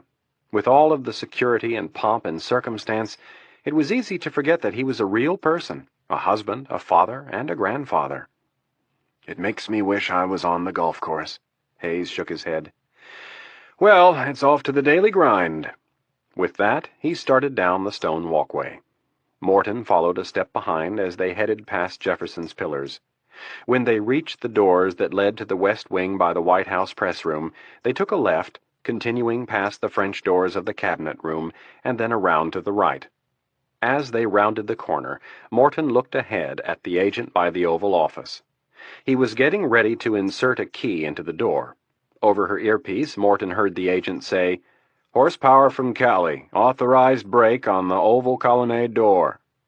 The agent then stuck the key in the door and opened it, holding it for the president and Morton. The president took a final look at the blooming flowers in the rose garden as he walked, and then greeted the agent holding the door. "Good morning, Pat." "Good morning, sir." President Hayes walked into the Oval Office first, and Morton second. The president continued straight ahead, passing his desk, and then going through the short hallway that led to his private study, bathroom, and dining room. Morton turned to the right and opened the door that led to the secretary's office. She closed it behind her and said into her mic, "Horsepower from Morton. Woody is in the Oval." On the other side of the Oval Office, in the main hallway, two Secret Service agents from the Presidential Detail relieved two uniformed officers and took up posts outside the door to the president's dining room and the main door to the Oval Office. Inside the president's private dining room, Hayes took off his suit coat and handed it to a small Filipino man dressed in a white waistcoat and black pants. "Good morning, Carl." "Good morning, Mr. President," answered the Navy steward. Carl closed the door and took the president's jacket, hanging it on an antique wooden valet in the corner. A circular oak table for four occupied the center of the room. Hayes sat at the seat closest to the Oval Office and pulled in his chair. Folded and laid in front of him were copies of the Washington Post, the Washington Times, the New York Times, and USA Today. The same four papers were laid out in the same order every day, Monday through Friday. The president began perusing the headlines. The steward approached and placed a cup of black coffee next to the copy of the Times. "What would you like for breakfast this morning, Mr. President?" Without looking up, President Hayes reached out for the cup of coffee. "How about half a grapefruit to start with, please?" The steward nodded and retreated into the pantry while the president began reading an article in the Post. Before the grapefruit was served, there was a knock on the door. The Navy steward opened it and greeted the two visitors. Bill Schwartz, the president's national security advisor, entered the room with Dr. Irene Kennedy from the CIA. The lanky national security advisor greeted the president's steward. "Good morning, Carl." "Good morning, Mr. Schwartz. What would you like to drink?" "My usual, please." "And for the lady?" "Just a cup of regular, please," replied Kennedy. Schwartz maneuvered his thin frame across the room and sat in the spot directly across from Hayes. Kennedy placed her briefcase on the floor and sat immediately to the president's right. The president looked up at his national security advisor and asked, "How was your trip?" Schwartz had just returned from Brussels, where he had attended 3 days of meetings on the further expansion of NATO. Schwartz removed his small silver-rimmed glasses and began to clean the lenses with his tie. "It was slow, boring, and painful." "It always is with NATO." President Hayes took a sip of coffee and placed the mug back on the table. "The only organization that's worse is the UN." "That is true." Schwartz nodded his head slowly and watched Carl place a mug of coffee in front of Kennedy and then himself. Next, the steward gave the president his halved grapefruit and put the other half in front of Schwartz, saying, "Eat this. I'm going to get you some pancakes, too, and see if we can put some meat on your bones." The steward then winked at the president. Carl had worked in the White House for more than 20 years and was an expert at ribbing even the most powerful of Washington insiders. With his hands clasped in front of his waist, Carl bent forward and, in a much more friendly tone than the one he had used with the National Security Advisor, asked, "May I get you anything to eat, miss?" "No, thank you. I'm fine." Kennedy wrapped her hands around the warm coffee mug. The steward turned to President Hayes. "If you need anything more, please ring." "I will. Thank you, Carl." The president watched the steward leave and then leaned back. Looking to Kennedy, he said, "I got your message last night. I'm glad to hear everything went well." "Yes, so far so good." Kennedy brought her coffee up to her lips and took a small sip. "Bill, how much do you know about last night's activities?" asked the president. Schwartz dumped a teaspoon of sugar onto his moist grapefruit and said, "Irene filled me in on the basics when I got in last night." "What time was that?" "Just after midnight." The president looked to Kennedy. "Have we discovered anything yet?" "Our man and Harut left Saudi Arabia around 2 this morning. They were supposed to touch down at Ramstein Air Force Base in Germany." Kennedy looked at her watch and did the calculation. "In about 30 minutes. There they will be met by a team of specialists who will board the plane and start to interrogate Harut while airborne for Andrews." The president thought about asking her what she meant by the term specialists, but decided he was better off not knowing. "When can we expect some answers?" "It's hard to tell. Sometimes the information is extracted easily, but the drugs don't always work the same way on everyone. There are certain precautions we need to take to make sure he isn't lying." Kennedy paused. Stansfield had told her from day one to always be on the cautious side, especially when dealing with politicians. She looked to NSA Schwartz and then back to President Hayes. "We need to be thorough." Hayes stacked the newspapers one on top of another off to the side. "Are we talking hours or days?" "We will start getting information out of him within minutes. Depending on what he knows and what kind of health he's in, we should have some answers within an hour. But let me caution you that it will take weeks to fully interrogate and debrief him. But our priority here is to find out if, when, and where they are planning this attack in Washington. Yes, Kennedy nodded. Hayes looked to Schwartz, whose job it was to coordinate the efforts of all the intelligence agencies. I want this to receive top priority, and I want a full briefing on the interrogation. Kennedy nodded. Yes, Mr. President. Washington, D.C. 2 miles east of the White House, a green and white truck backed up to the entrance of a dilapidated warehouse and stopped.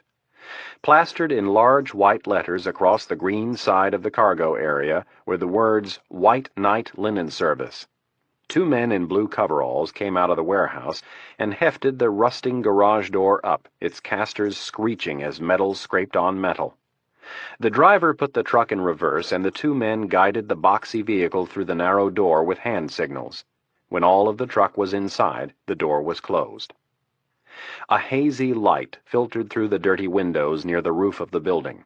4 men approached the rear of the truck, and a ramp was secured to the fender. The men began to unload the truck's canvas laundry baskets and boxes of fresh linen. After about 5 minutes, the vehicle's cargo area was empty. From an elevated glass office, a man in green fatigues appeared. His closely trimmed beard grew from the top of his cheekbones down into his collar, and his hands and forearms were covered with thick black hair. In contrast to the rest of his body, the top of his head was bald, a shiny bronze oasis of smooth skin bordered by a horseshoe of black hair. Although short in stature, Muammar Benghazi was obviously strong. Gripping the metal railing with his thick fingers, Benghazi watched his men work. They had come too far to make any mistakes now. Everything had to be done perfectly from this point forward. They had been given a summary from their benefactor that detailed the exact layout of the building. Benghazi was told the report had been compiled by the KGB some 20 years earlier. More recently, one of his men had got inside the building and given them a more up-to-date summary. Benghazi whistled, and his men looked up. From his perch, he pointed to 3 objects sitting under canvas tarps located in the far corner of the warehouse. He watched his men walk over and yank the tarps back. Underneath sat 3 Kawasaki all-terrain vehicles painted in a drab tan and green camouflage pattern. The small vehicles were used by hunters for their maneuverability and power. Around the back of each vehicle, a U-shaped cargo rack was attached. The cargo racks were stacked with metal trunks that were tightly secured by black bungee cords. One by one, the men started the ATVs. The musty smell of the warehouse was soon replaced with that of gas and oil. A small trailer, also loaded with metal boxes, was hooked to one of the ATVs and backed up the ramp and into the truck. The other 2 ATVs followed and were backed in tightly. Benghazi walked down the metal stairs from the office to the floor of the warehouse. He was surprisingly light on his feet for a man of such girth. He approached a bright yellow forklift, climbed into the driver's seat, and started the engine. After the vehicle warmed up, Benghazi backed it carefully up the ramp and into the back of the truck. The forklift was missing its 2 metal forks that were normally positioned in front. When Benghazi had the heavy piece of machinery exactly where he wanted it, he turned it off and climbed down. He jumped from the tailgate and moved off to the side. For the next 5 minutes, he watched his men reload enough of the truck's original cargo to conceal the forklift and ATVs. He walked from one side of the tailgate to the other, attempting to peer around and over the boxes and baskets. Satisfied with the job, he nodded to his men and checked his watch. They were on schedule. Ramstein Air Force Base, Germany. There was a slight jolt followed by a hydraulic whine. Mitch Rapp was yanked from his deep sleep and jerked forward in his seat, simultaneously reaching for his Beretta and looking to his left. He breathed a sigh of relief, and slowly his hand released the grip of his gun. Harut was still there, hands and feet cuffed, with a black hood over his head, lying strapped to the leather couch of the Learjet. His turban and robe had been replaced with a green flight suit. Rapp rubbed his eyes and looked out the small window on his right, quickly realizing that the bump that had awakened him was the landing gear locking into position. They were almost level with the German countryside. A second later they cleared the trees, and the concrete runway was beneath them. The green fields were replaced by a rank of gray hangars and planes. First a row of large C-130s, then several flights of F-16s, and then finally they touched down. Rapp continued to rub his eyes with clenched fists. He felt almost as if he had been drugged. The past 3 nights had been marked by a total of 6 hours of sleep. Rapp checked his watch and estimated that he had been out for almost 4 hours. It was a good start, but he wouldn't mind getting a couple more hours of shut-eye as they crossed the Atlantic. There was no telling how quickly he would have to go out in the field again. The plane taxied off the main runway and came to a stop next to a fuel truck and a blue van with blacked-out windows. Rapp unbuckled his seatbelt and got up. His appearance had changed since leaving Bandar Abbas. The unkempt black and gray beard was gone, replaced by a cleanly shaven face. With the beard gone, a scar was now visible on Rapp's left cheek. It was narrow, less than 1/8 of an inch, and it started by his ear and ran straight down to his jaw, the pink scar tissue offset by his bronze skin. The doctors at Johns Hopkins had done a good job minimizing the knife mark. At first it was almost 1/2 an inch wide, but after the plastic surgeons were done, there was only a thin line. This scar, more than any of his others, was a daily reminder to Rapp that what he was doing was very real and very dangerous. A streak of gray could still be found in his long, thick hair, but most of it had been washed out during the 15-minute shower he took after the helicopters had landed in Saudi Arabia. Rapp had shared a quick Miller Lite with Harris and his men, and then headed for the showers to wash a week's worth of dirt and grime from his body. He stood under the hot water and scrubbed every inch of his filthy skin 3 times. When he had finished washing the dirt and smell away, he stood under the hot water for another 5 minutes and savored a second Miller Lite. By the time he was clean and dressed, the Learjet was ready. Rapp went back into the room where Harris and his marauders were already into their second case of beer and found Harut changed into a green flight suit, medicated, and lying on a cot in the corner. Congratulations were exchanged once again, and then Rapp threw Harut over his shoulder and headed for the flight line. Now on the ground in Germany, Rapp looked down at Harut and yawned. Rapp would have just as soon put a bullet in Harut's head back in Iran, but if it meant finding out where Aziz was, the young American was willing to do almost anything. Rapp walked to the front of the jet with his head tilted to the side. When he reached the door, he grabbed the handle and twisted it clockwise. There was a slight hiss as the pressurized air escaped. Rapp let the door out and eased it toward the ground. Despite the overcast morning sky, he still had to shield his eyes from the light. His lean biceps bulged under the fabric of the black polo shirt he was wearing, and a brown leather shoulder holster held his Beretta securely to his side. The door of the blue van opened, and a woman stepped onto the tarmac. 2 men followed her. It wasn't often that Rapp felt uneasy, but as he watched Dr. Jane Hornig walk toward him, he found himself suddenly wishing he were elsewhere. Hornig, in her mid-40s, scurried toward the jet with one hand clutching the lapels of her blue blazer and the other holding her metallic briefcase. As Rapp watched her approach, he couldn't help but think of the scene from The Wizard of Oz when the mean neighbor, who turns out to be the Wicked Witch of the West, shows up on her bike to take Toto away. The music was even playing in the back of his mind. Rapp was convinced that Hornig's face had seen neither sun nor makeup in over a decade. She had the classic demeanor of a scientist, disheveled and low maintenance.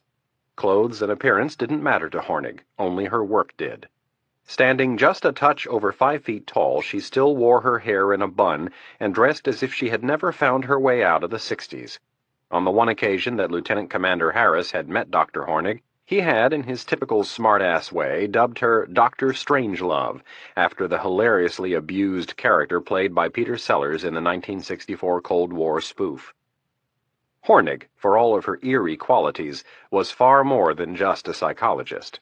She also had advanced degrees in both biochemistry and neurology, and was considered the foremost expert in America on the history and evolution of human torture.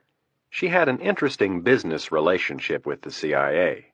Langley provided her with guinea pigs for her experimental drugs and techniques, and in return she gave them what they wanted, information pulled from the deepest recesses of the human brain. This often included details that the subjects would not be able to remember on their own. Rapp had watched Hornig and her henchmen work on one occasion, and after about 10 minutes he decided he could wait for the Memorex version when they were done. As Hornig approached the foot of the stairs, she looked up and said, "Hello, Mr. Cruz." Very few people at Langley knew Rapp's real name. To them he was Mr. Cruz, a case officer who specialized in the Middle East. People in the intelligence business knew not to ask too many questions when dealing with field personnel. Indiscretion usually guaranteed an official reprimand from one superior. Rapp greeted the doctor and stepped back, allowing her room to enter. Hornig looked to the rear of the plane. "How is he doing?" "Fine.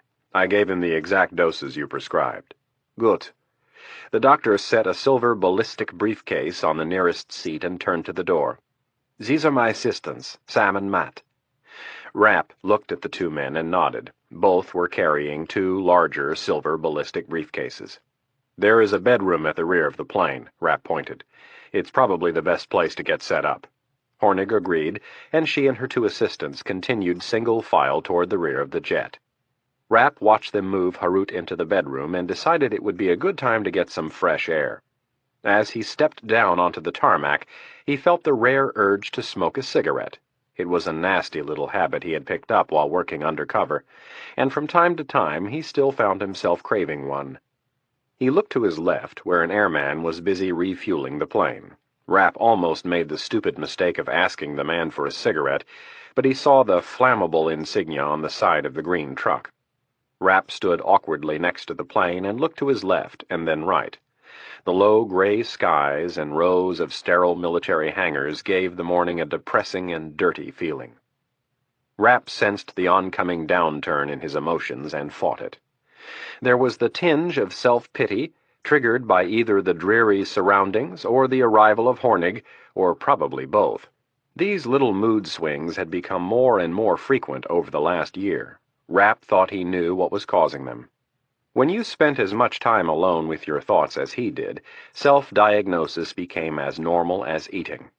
He was nowhere near the pain and anguish that he had suffered almost a decade earlier. This wasn't like that. It was different. This was more like a warning that if he didn't do something, he would be stuck on a certain path for the rest of his life, a barren path marked by loneliness. Before leaving on the most recent mission, he had talked to Kennedy about it. His parents were both gone, and although he still had friends outside of work and a brother in New York with whom he was very close, it wasn't as if he could pick up the phone and talk about his day at the office. He could talk about his computer consulting business all he wanted, but Langley was off limits. Officially, Rapp didn't even work for the CIA. He was what they like to refer to in the business as a private contractor. Rapp lived a life completely separate from the agency. With the help of Langley, he ran a computer consulting business on the side that just happened to do a fair amount of international business, which of course gave him the cover to travel. His only passion in life outside of work was competing in the annual Ironman competition in Hawaii, an event that the former All-American lacrosse player from Syracuse University had actually won once. During these dark, brooding moments, Rapp had wondered how screwed up his life was, or worse, how screwed up it might get. He would continually ask himself if it was normal to want with such determination to kill another human being. He knew this was the crux of his problem, and had once joked with Kennedy by saying, "Most people have lists of things they want to do before they get to a certain age, like go skydiving, travel to China, have a kid. Not me. At the top of my list of things to do before I turn 40 is kill Farah Harut and Rafiq Aziz. How healthy do you think that is?" Laughing and making jokes were all part of therapy for Rapp. Without humor, he would never make it. In his job, he needed to stay loose, or, like a watch wound too tight, he would explode. Rapp had studied it from every angle, and he believed that his position was both moral and just. The problem, however, lay in the fact that Rapp knew the hunt was destroying him. He was increasingly losing touch with that segment of society that was labeled normal. His friends from college were all married and having children, and for him there wasn't the hope of either on the horizon. He knew that to have a normal life, He would have to finish what he had set out to do. He could not have a family and continue to work for the CIA. The two would not mix. Rapp thought back to how nice his life had been just 10 years earlier, and to the weird twist of fate that had led him to this point in life, to this dreary military base in Germany. "No one ever said life would be easy," his father used to say. Rapp laughed at the thought of his father telling him to suck it up, as he had done countless times throughout Rapp's youth. It had gotten to the point where Rapp's father would say the 3 short words with a smile on his face. The short phrase had grown from words of criticism into words of encouragement. The roar of a jet sounded in the distance, and Rapp stepped away from the plane to search it out. Looking down the long runway, he saw a lone F-16 racing in the opposite direction, its single engine on afterburner glowing bright orange. The agile jet lifted into the air above the mirage of dancing runway heat and instantly retracted its landing gear. As the plane climbed, Rapp watched it gain speed. He followed it for a minute or two until it was a speck in the expansive gray morning sky. A second jet pulled onto the runway and screamed into the air, chasing after the first. Rapp gazed at the second jet and knew he was a possessed man. He would pursue Rafik Aziz wherever he went, even if it led to his own destruction. The trick would be to catch Aziz before he himself reached the point of no return, and Rapp could sense that point nearing, hovering just over the horizon. Rapp watched the airman detach the fuel hose and climb into the truck. As the tanker pulled away from the Learjet, the plane's twin engines began turning. Rapp took one last look at the dreary scenery and climbed into the jet. As he pulled the door up and secured it, he smiled and whispered to himself his father's words of encouragement. Chapter 6. Washington, D.C., 8:05 a.m. The tan, well-kept man was shown into the oak-paneled office of the chairman of the Democratic National Committee. The rotund and jovial Russ Piper stood from behind his desk and walked over to greet his wealthy visitor. Extending his hand, Piper said, "Prince Khalib, it is a pleasure to finally meet you." Rafik Aziz extended his hand with the proper amount of aloofness and took Piper's hand in a light grip.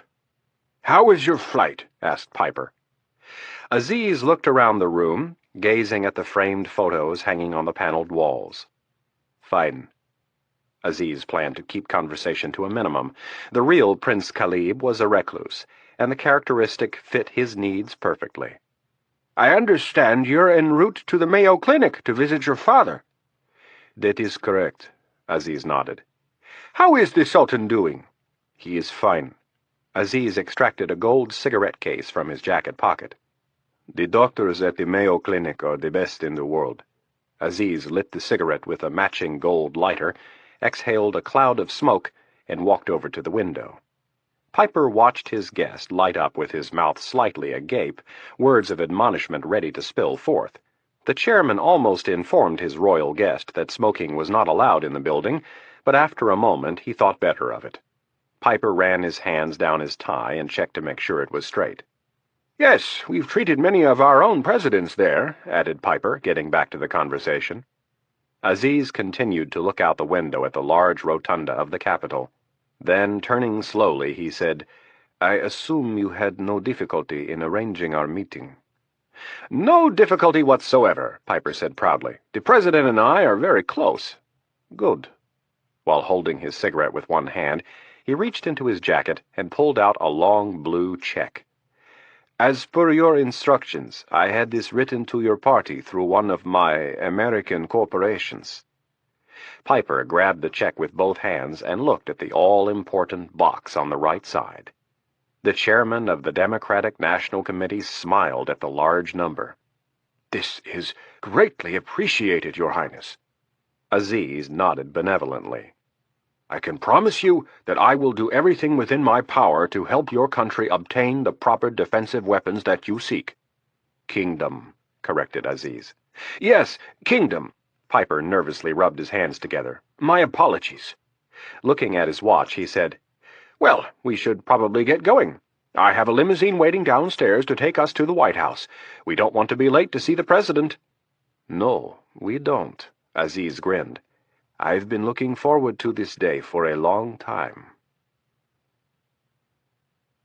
The White House. President Hayes sat behind his desk in the Oval Office. His suit coat was draped over the back of his high-backed leather chair, and in front of him was a photocopy of his daily schedule.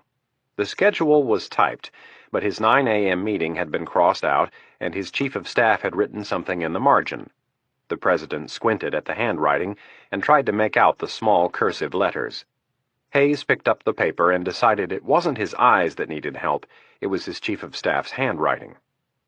Without knocking, Valerie Jones entered the Oval Office through the main hallway. She had a stack of folders under her left arm and a leather day timer in her right hand. "Good morning, Robert." Jones continued across the room and set the folders on the left side of the president's desk. Hayes held up the schedule for her to see. "What's this you wrote here in the margin?" Without having to look, Jones said, "Last-minute change. Prince Khalib from Oman is on his way through town to see his father at the Mayo Clinic." Hayes tapped his capped waterman pen against his cheek while frowning. "And?" "And," Jones put her hands on her hips and smiled. "You don't want to know. Just take my word for it. It'll be a worthwhile meeting." President Hayes nodded slowly. Leaning back in his chair, he studied Jones's outfit for a split second. She was wearing a yellow silk blouse that was almost dark enough to pass for gold. Hayes thought the bright blouse combined with the black skirt and scarf made her look like a bumblebee. Having a wife and 2 grown daughters of his own, he was smart enough to keep this opinion to himself. "What else do you have for me?"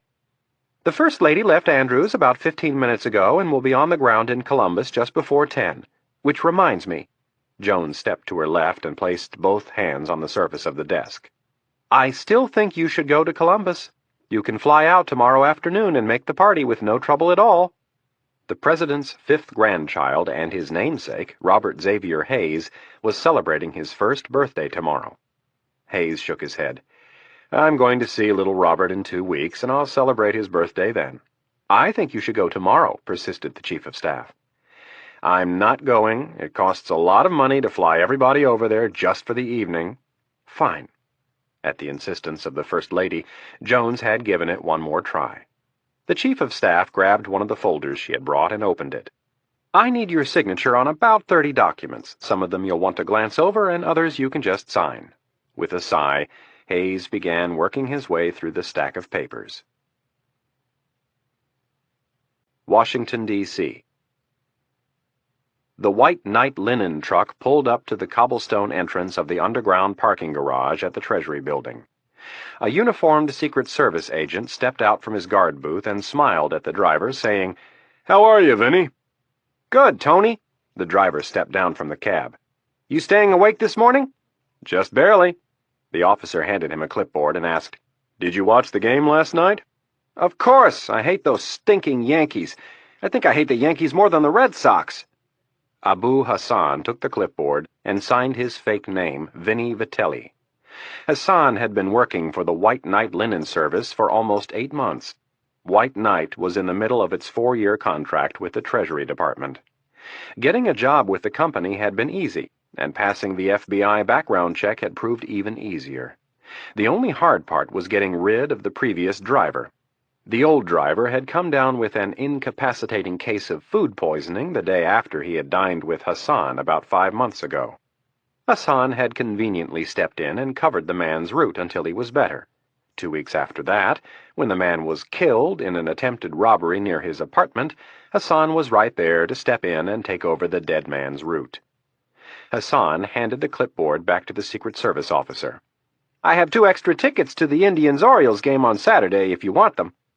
The officer grabbed the clipboard. "That would be great. My kid would love it." Hassan smiled. "Good." He had worked hard to get to know as many of the uniformed officers as he could. It was crucial to the mission.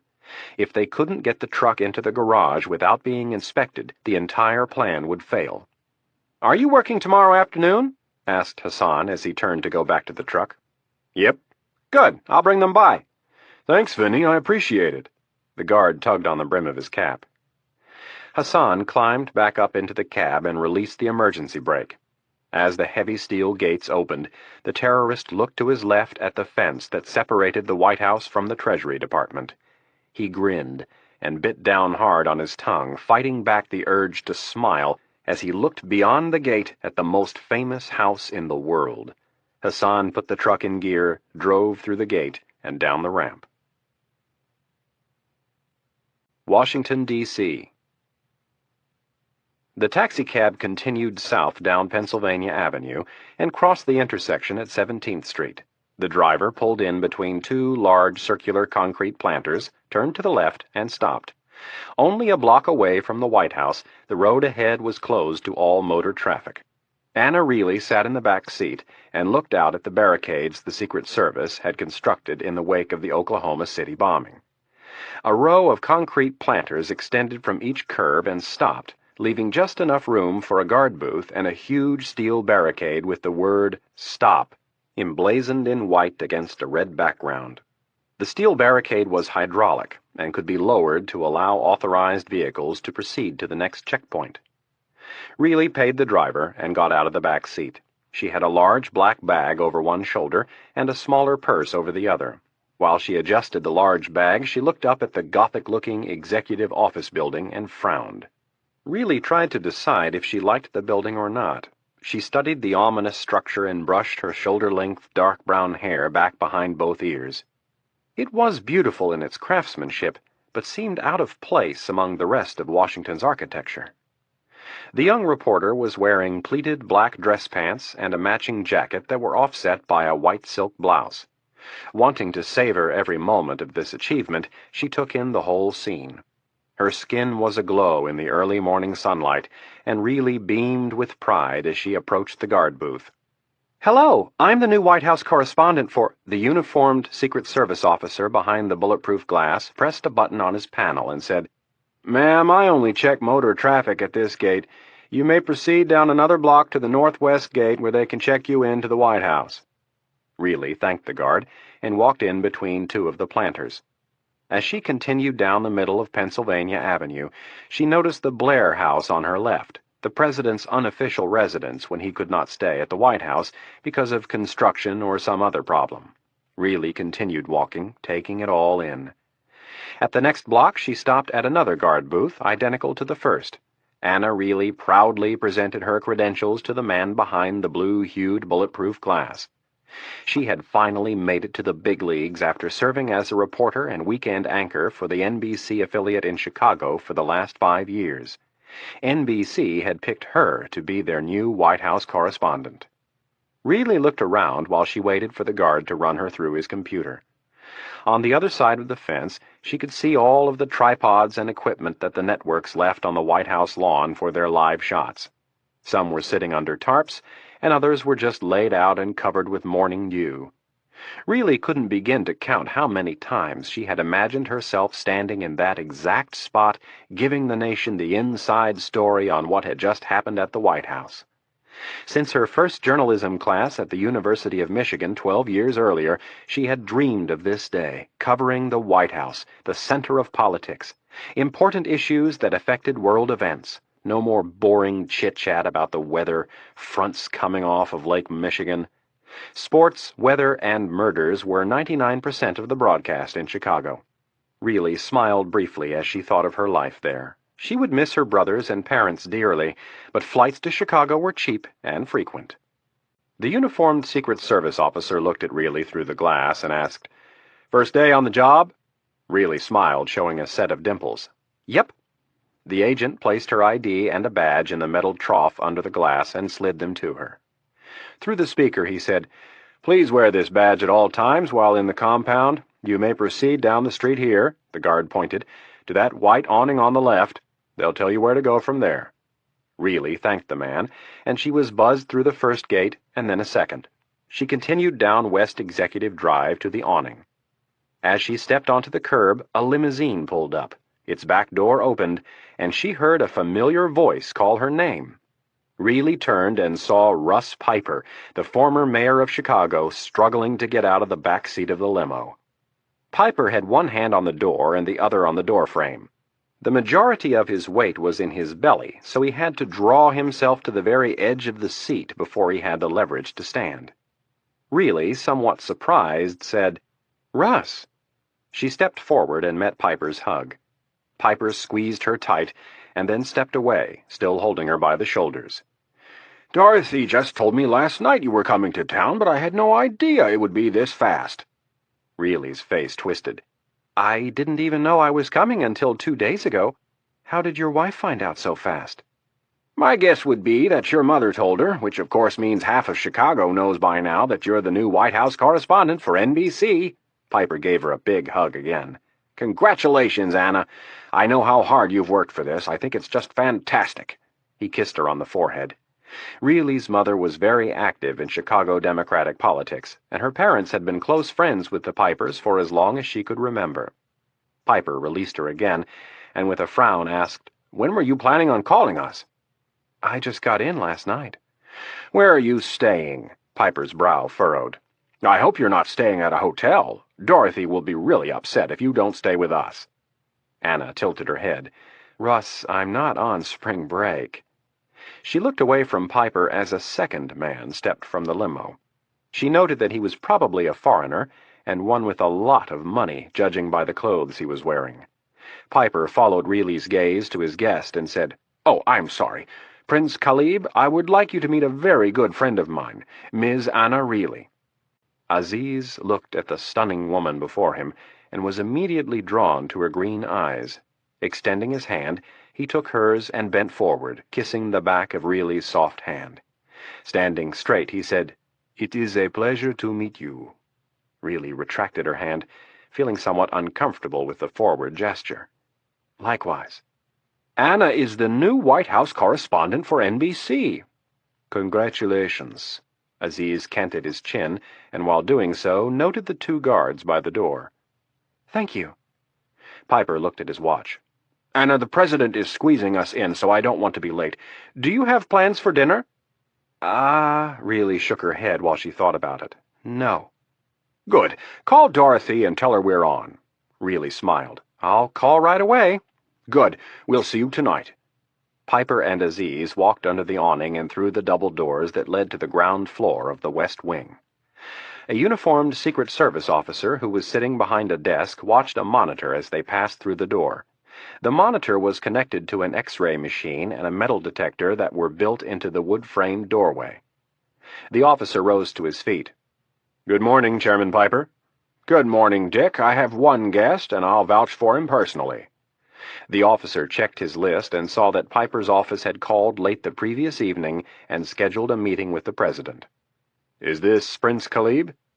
"Yes," replied Piper. The agent handed Aziz a visitor's badge and said, "Please wear this at all times while in the building, and when you're done with your meeting, return to this desk and turn it in before leaving." Aziz took the badge, and Piper said, "Thanks, Dick," as he and the prince started down the hallway. As Aziz clipped the badge to his lapel, he noticed his hands felt almost weightless. His whole body felt light. He was finally going through the real steps of something that had been played over and over in his mind countless times. This was it, and it all seemed so easy. As they continued down the hallway, Aziz reached down and pressed a button on his watch once. After doing so, he glanced over his shoulder and looked at the guards by the door. Washington, D.C.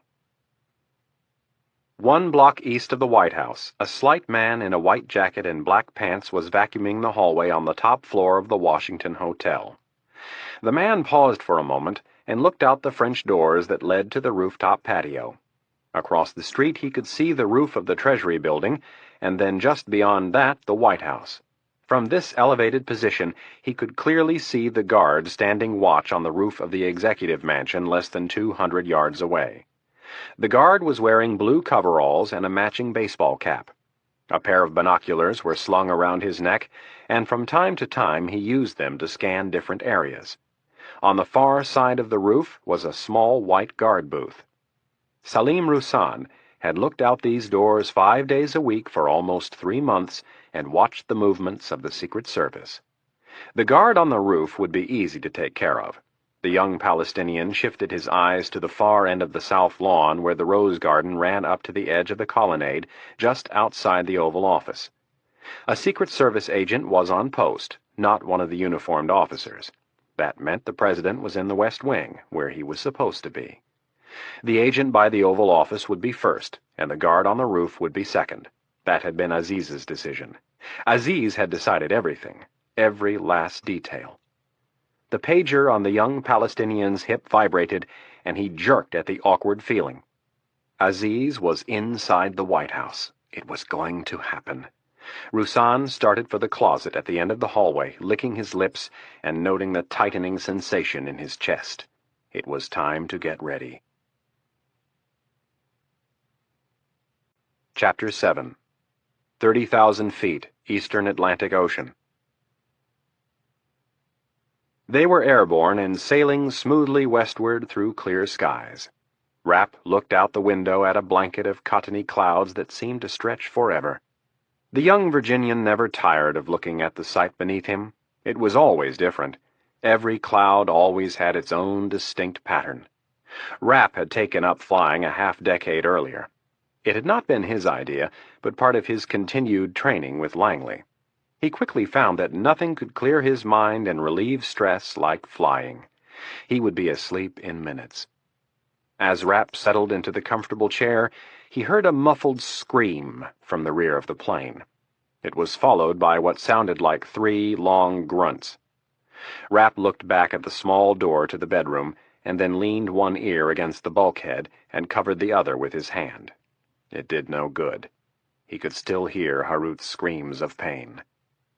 Rapp stood and began to pace up and down the short aisle. A feeling of restlessness gnawed at him.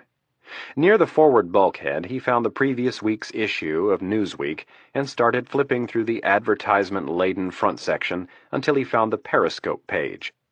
As he scanned the columns, he sat on the couch where Harut had been tied during their journey from Saudi Arabia.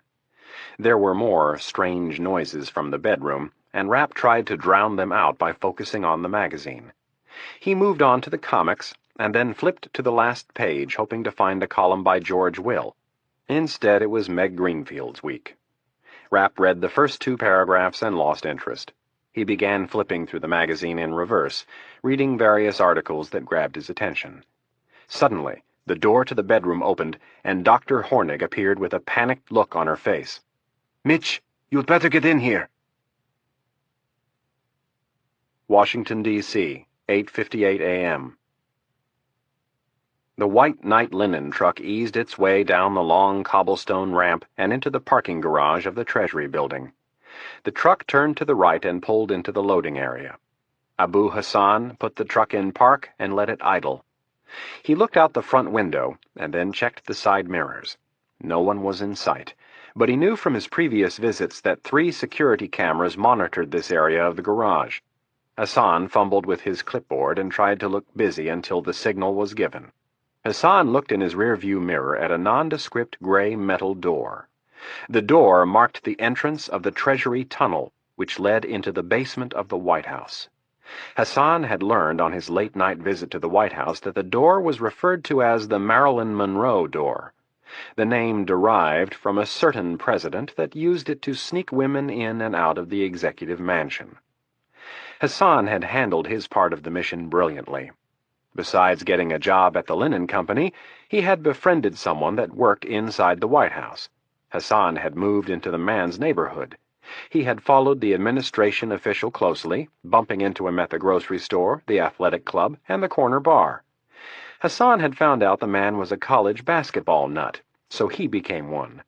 When the NCAA Final Four tournament came around, Hassan was right there on the bar stool next to the man, cheering on the official's alma mater to a Sweet 16 appearance. After that, they started hitting the night spots on a regular basis, working as a team trying to pick up women. Then, one night several months ago, Hassan convinced the man that a little late-night tour of the White House might be the best way to seal the deal with a couple of attractive women they had been working. Hassan had timed it perfectly. He knew the president was out of town and security would be lax. The White House official had run with the idea, and the rest was easy. In the back of the truck, the air had grown musty and warm. Benghazi and his men were already sweating through their fatigues. 2 men sat astride each of the 3 ATVs, none of them daring to move other than to wipe the rivulets of sweat that ran down their faces. All 9 of them were dressed in dark green fatigues and tactical assault vests. Each man carried an AKSU-74 with 8 high-capacity magazines and a half-dozen hand grenades. The AKSU was the shortened version of the AK-74, Kalashnikov's replacement for the venerable AK-47.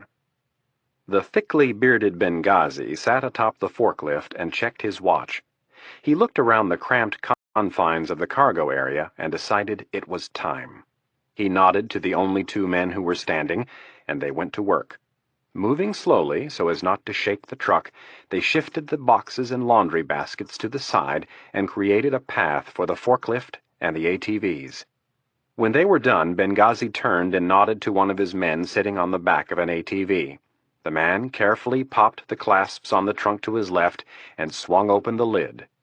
From a foam cutout he extracted 2 rocket-propelled grenade launchers, or RPGs, and passed them forward. He then removed the first layer of foam and revealed 4 oblong armor-piercing grenades. One by one, he passed the grenades forward and then closed the trunk. Benghazi felt his pager vibrate and looked down. He turned to his men and snapped his fingers twice. There was no quickening of the pulse for Benghazi. He was too battle-hardened to get excited. Now, well into his 40s, he was unflappable. The rest of the men in the truck were half his age, still filled with optimism and grand dreams. Benghazi was a realist, and despite everything that Aziz had told him, he did not expect to see his beloved Beirut again. It was time for one final blow against the foreigners who had destroyed the peaceful and beautiful city of his youth. Benghazi reached for the gas mask that was clipped to his web belt and secured it to the top of his head, leaving it perched above his thick single eyebrow until the final signal was given. The 2 men carrying the RPGs moved softly to the tailgate and waited. 30,000 feet, eastern Atlantic Ocean. Mitch Rapp stood over Harut, his eyes widening, not quite sure he was hearing what he was hearing, or, if he really was, if he could believe it. Dr. Hornig asked the same question, worded in a slightly different way.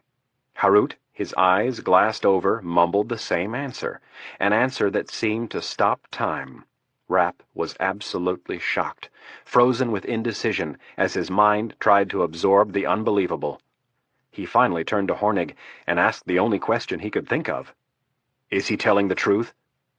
Hornig motioned to an array of equipment that one of her assistants was monitoring. "I'm pretty sure. All of his baselines match up. I have asked him the same question a half-dozen ways." Hornig looked at her notes. 32 times. He's telling the truth. The only way this information could be wrong would be if Aziz had lied to him with the forethought that he might be interrogated, and—" Hornig began shaking her head. "The odds of that would be astronomical." "Fuck." Rapp ran a hand through his hair. "When is this thing planned? Do they have a specific date?" Hornig brought her hands up, motioning for caution. "I haven't been able to pursue that specific line of questioning as far as I would like, but as of right now, it looks like it is planned for today." Rapp lowered his chin. "You've got to be fucking kidding me." "I'm afraid not." Rapp started for the main cabin and then stopped abruptly. "What kind of an attack are we talking about?" "All he keeps saying is an assault." Rapp cursed again and banged his fist against the doorframe while he tried to decide what to do. Incomplete information or not, he knew he had to make the call. Rapp left the bedroom and grabbed his backpack. Turning it upside down, he dumped all of the contents on the couch. After throwing some clothes and papers to the side, he found his SATCOM unit and pressed the power button. Clutching the black object with both hands, he stared at the small screen and cursed the signal indicator. In frustration, Rapp squeezed the object tighter in an effort to speed up its link with the nearest U.S. satellite. Langley, Virginia, CIA Headquarters. Director Stansfield's office was located on the 7th floor of the main building. The office itself was conservatively decorated. Stansfield was not one to display his awards and achievements, so his paneled walls were sparsely decorated with photographs of his deceased wife, their daughters, and his grandchildren. His desk was so organized that even the post-it notes had their own place. 6 of them were lined up symmetrically in the left-hand corner. Stansfield sat in his chair with his elbows on the armrest and his hands folded under his chin. Irene Kennedy sat across from him in one of 2 chairs and wrapped up a summation of her breakfast meeting with President Hayes. Stansfield listened intently and nodded from time to time. He would wait until Kennedy was finished before he asked any questions. After another 5 minutes, Kennedy closed the file on her lap and said, "The President stressed that he wanted complete cooperation by all agencies and a full disclosure of information." In response to the statement, Stansfield raised an eyebrow.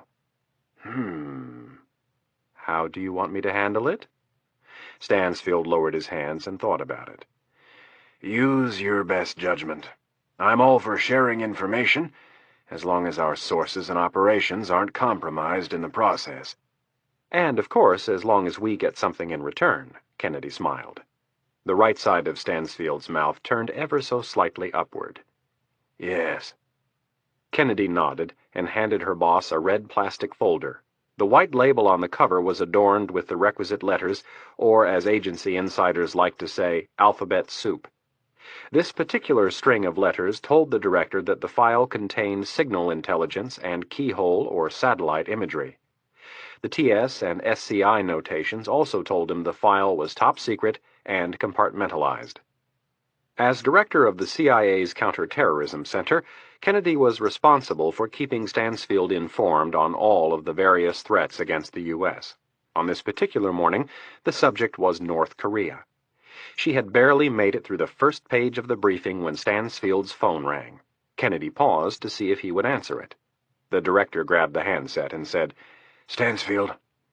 "Director Stansfield, we have a flash traffic priority call from Iron Man for you or Dr. Kennedy." Patch him through. Stansfield hit the speakerphone button and replaced the handset. There were several clicks on the line, and then Stansfield said, Hello. "Sir, we've got a big problem," started an agitated Rapp. "Is Irene there?" Yes, she's sitting right next to me. Rapp's frazzled tone did not go unnoticed by Stansfield and Kennedy. "Aziz is in D.C. Say again? Rapp repeated himself more deliberately. "Aziz is in D.C. "Are you sure?" said Kennedy. "Yes. Dr. Hornig is positive. She's been working on Harut for close to 30 minutes and says there is no way he's lying. And that's only part of it." There was a brief pause on the line. "Harut says Aziz's target is the White House." There was a moment of shocked silence while Kennedy and Stansfield looked at each other. After several seconds, Rapp asked, "Did you hear what I said?" Yes, we heard you, Mitch, answered Stansfield. It's just a little much. We need to be sure about this before we... Rapp cut him off. "Well, unfortunately, we don't have that luxury. According to Harut, the attack is supposed to take place today." Kennedy stood and placed both hands on the desk. "What are we talking about here, Mitch? What kind of attack?" "All he keeps saying is an all-out assault, a raid." "How?" Kennedy asked. "I don't know. Dr. Hornig is trying to find out more." Stansfield stood and joined Kennedy in looking down at the phone. Is there anything else, Mitch? "Not right now." All right. We'd better get to work on this. We have to make some calls on this end.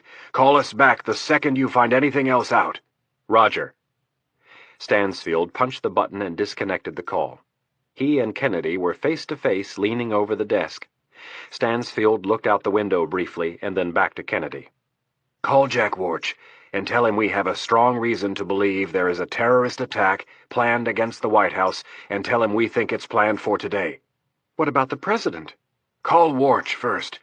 I need to think about a couple of things before we tell the President. "And the FBI?" asked Kennedy. I'll call Director Roach. Stansfield pointed to his credenza where a second phone was located. Get Warch on the line fast, but stress that he take reasonable precautions. We don't want this to rattle too many cages until we're absolutely positive. Executive Office Building. Jack Warch, the special agent in charge of the presidential detail, sat behind his desk located in room number 10 of the executive office building, directly across the street from the West Wing. Warch had served under 4 presidents and had been with the Secret Service for over 20 years. The special agent in charge had that runner's look about him. In his early 40s, he still jogged 4 to 5 times a week and expected the men and women who worked under his command to do the same. The presidential detail was the most visible aspect of the Secret Service, and posts in it were in very high demand. Over the previous decade, Warch had watched fitness take a back seat to an insidious wave of political correctness and an older, equally insidious old boys network. When Warch took over the detail, he put everyone on notice by spreading the word that he didn't care who your dad was, what color your skin was, what sex you were, or who your patron was. If you couldn't pass the fitness tests, you weren't going to work on his detail. Reaching out with his left hand, Warch took a sip of hot coffee and looked over the day's schedule. Things looked light, just the way he liked it. No visitors and no trips off premises. If every day was like this, he would be a bored but happy man. Warch's phone rang, and without taking his eyes off the schedule, he reached out and grabbed it.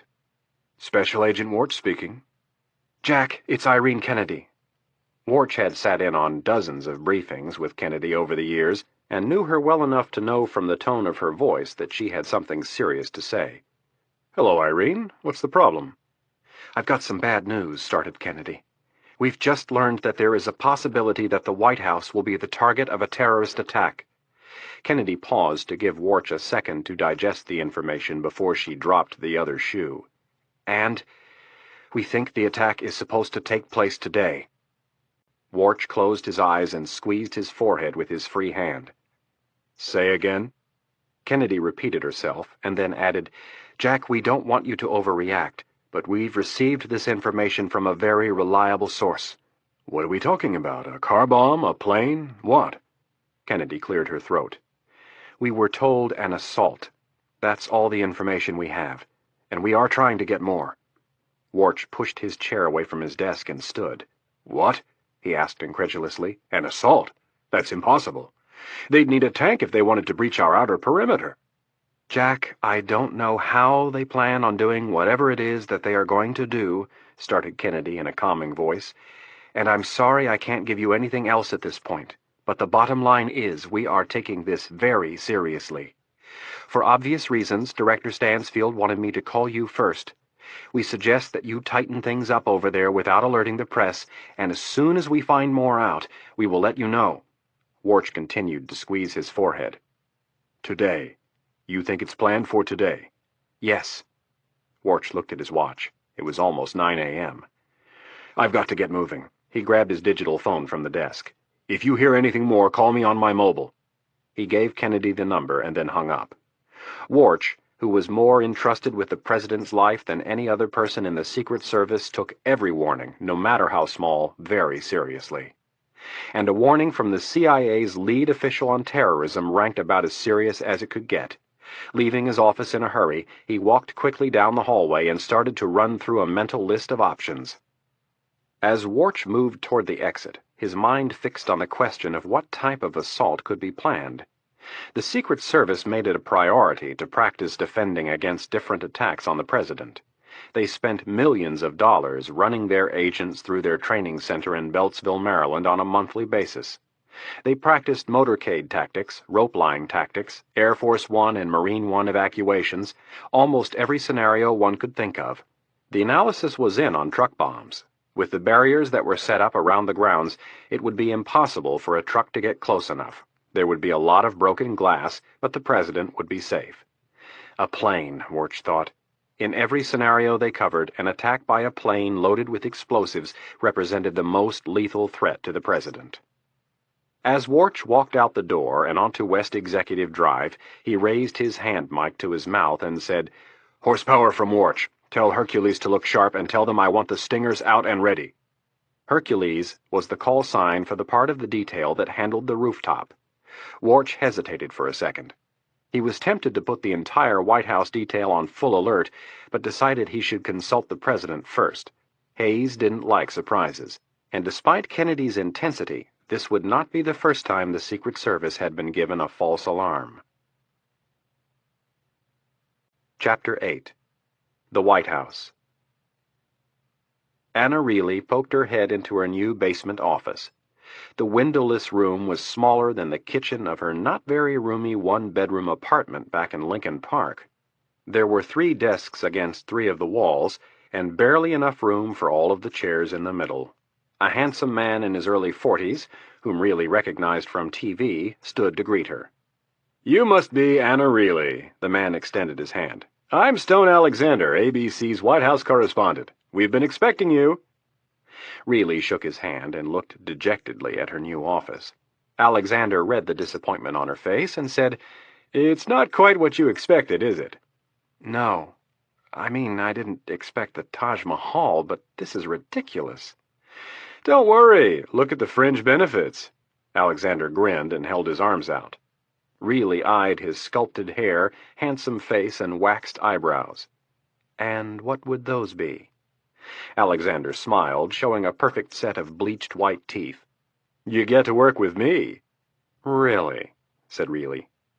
"Yeah, really." Alexander placed his hand on her shoulder and turned her out into the hall. "I was just on my way to get some coffee before you got here. Let's go get a couple of cups and I'll show you around and introduce you to everyone." As they walked toward the White House mess, Alexander continued his small talk. "So, how long have you been in town?" "Just got in yesterday." "Has anyone shown you around yet?" "No, I haven't even unpacked." Alexander put his hand on her back and ushered her into the mess first. Reilly noticed that he let his hand linger on her back for an inappropriate amount of time. She looked around the cafeteria and was once again shocked by how small it was. There were probably 20 people sitting at the rectangular tables drinking coffee, eating, talking, and reading various newspapers. "So, are you married?" asked Alexander. Reilly hesitated for a second and figured lying would do no good. "No." Alexander grinned with optimism. "Maybe I could show you around tonight. I know a great new restaurant in Adams Morgan." "Thanks, but I have a lot of unpacking to do." "A person has to eat," he said persistently. Reilly realized Mr. Hormone would need to be dealt with a little more firmly and said, "Thanks, but I have a rule about dating reporters." "And what would that be?" asked Alexander, his smile still plastered across his face. "I don't," Reilly said, as she continued to look around the room. "And why is that?"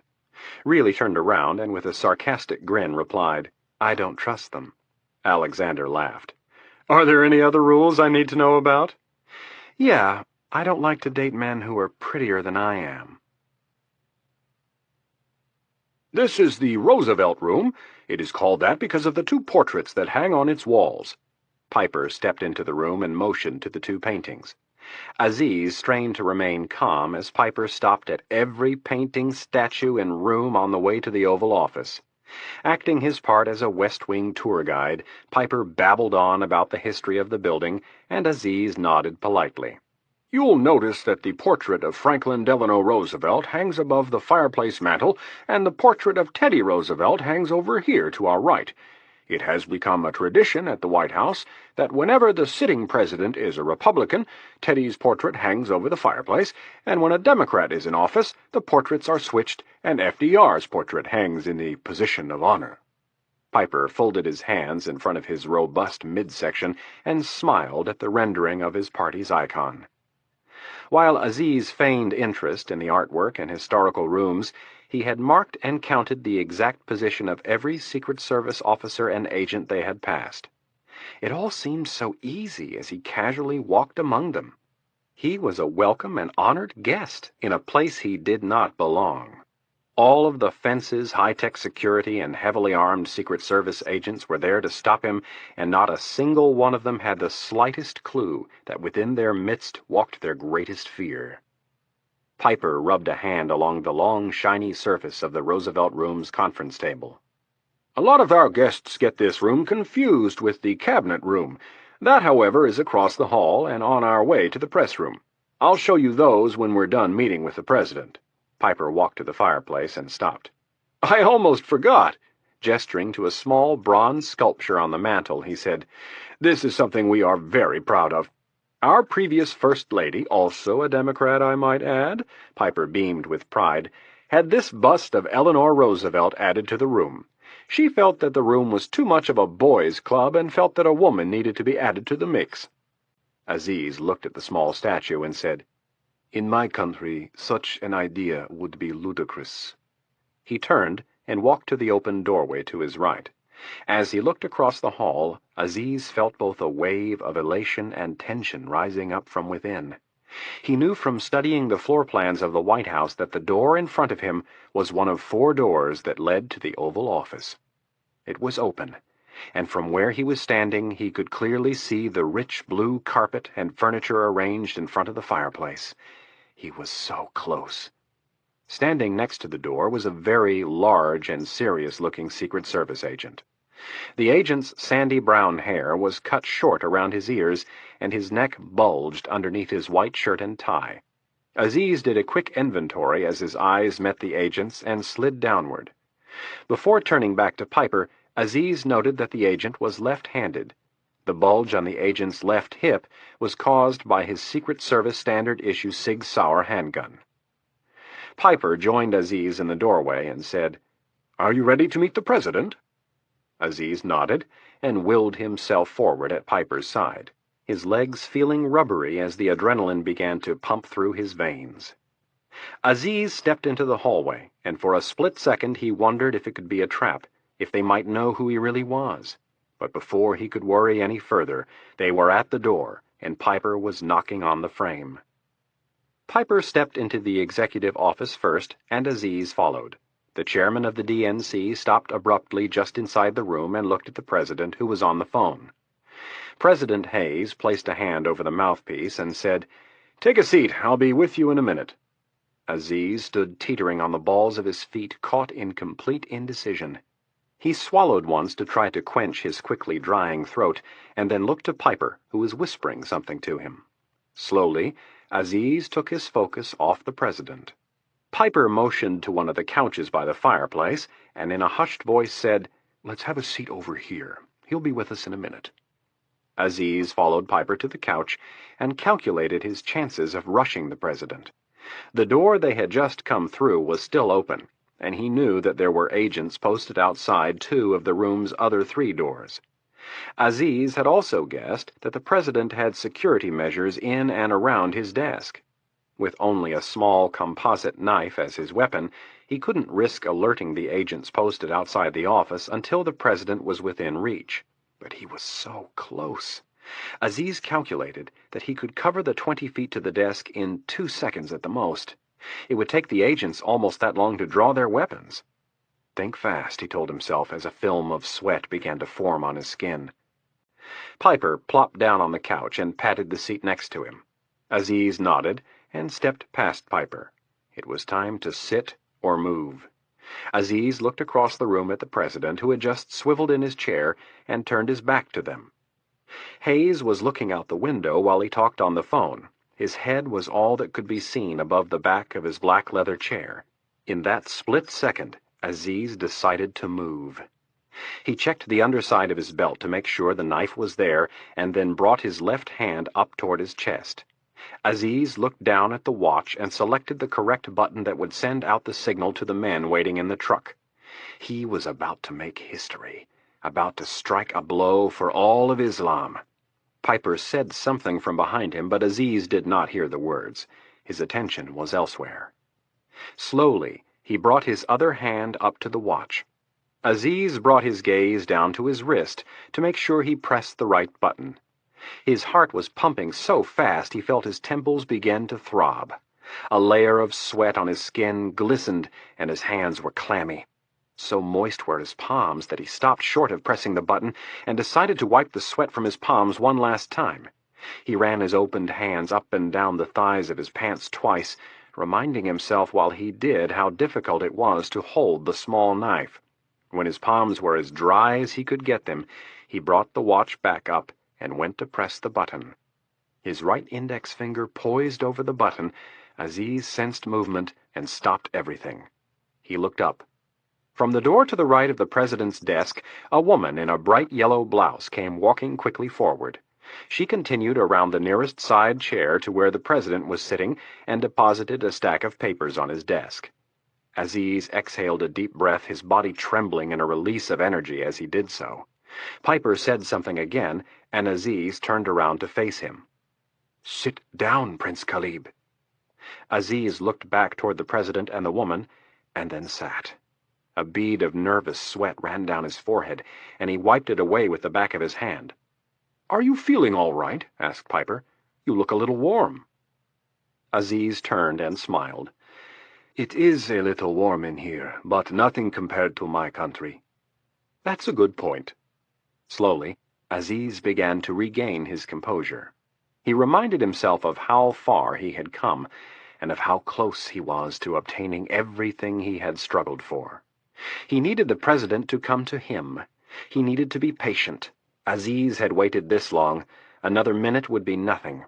When the president went to shake his hand, it would begin. Secret Service Agent Warch walked into the president's secretary's office, which was sandwiched in between the cabinet room and the Oval Office. "Sally, I need to see him ASAP." Sally Burke finished writing something and looked up, smiling. "Good morning, Jack." The president's secretary could tell by the tone of Warch's voice that he was in a hurry, but he could take a number with all of the other people who daily streamed into her office in an attempt to get some face time with America's highest elected official. "He's in with someone right now. It'll probably be 20 minutes to a half an hour." Warch shook his head. "It can't wait that long. I have to see him right away." Burke had had many dealings with Warch over the last 5 months, but she had never seen him look quite so concerned. "I don't know what you want me to do, Jack. He's meeting with a foreign dignitary. We can hardly go bursting in." "He's meeting with what?" asked an angered Warch. "I didn't see anything on his schedule." Burke sat up a little straighter, somewhat surprised by the agent's tone. It was a last-minute change. "Who is he meeting with?" "Russ Piper and, Burke looked down at her desk. "Prince Khalib." Warch's forehead creased. "I don't remember seeing a Prince Khalib on the Waves list." WHAVS, pronounced Waves, stood for White House Access Visitor System. The uniformed division used the system to screen guests for any criminal and/or mental history that could be threatening to the president. Burke looked up sheepishly. "I don't know what to say. The DNC added him to the list late last night." "God damn it," cursed Warch through clenched teeth. "How many times do I have to tell you people that no one gets in to see him unless we've done a complete check?" Warch backed away from the desk and thought about his options. If he barged in on a meeting with a foreign dignitary and everything turned out to be a false alarm, Hayes would have his ass. Warch looked back to the president's secretary. "Where is Prince Khalib from?" "Oman, I think." Burke nervously checked her planner. Warch was acting very out of character. "Yes, he's from Oman." Warch's suspicion doubled at the mention of the tiny Persian Gulf state. In a quick, clipped voice, Warch asked, "Has he ever been to the White House before?" "No." Burke shook her head. "Not that I know of." Warch had to decide, and he had to decide fast. His mind quickly scrolled through a list of possibilities, and all the while his conversation with Irene Kennedy loomed larger and larger. Warch paced back and forth in front of Burke's desk, and then finally his instincts kicked in. He turned for the door that Special Agent Ellen Morton was standing next to, and his left hand snapped up to his mouth. He was about to make the best or the worst decision of his career. Into the hand mic, the special agent in charge of the president's detail barked out the command. "Warch to detail. Harden up on the Oval Office." President Hayes finished writing a note to himself and said, "It was good talking to you, Harry. I appreciate your help on this. Thanks." Hayes hung up the phone and stood. From the back of his chair, he grabbed his suit coat and put it on. The president tugged at each sleeve once and then buttoned the top button of the dark coat.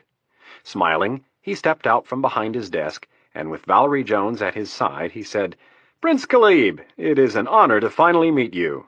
Rafiq Aziz rose from the couch and smiled his first honest smile all morning. Subtly, he crossed his hands in front of his waist, letting his right hand fall on the wrist of his left. Aziz felt for the button, not wanting to take his eyes off the president. He had practiced it so many times, and dreamt about it thousands of times more. This was how he had always thought it would be. The so-American gesture of shaking hands. It was the perfect opportunity to strike. He had been right to wait for the president to come to him. Aziz's smile broadened even further as his index fingers circled the face of the watch once, searching for the proper button. He found it and pressed it twice. Then his hand moved casually to his belt, a feeling of ecstasy washing over him as his hostage approached.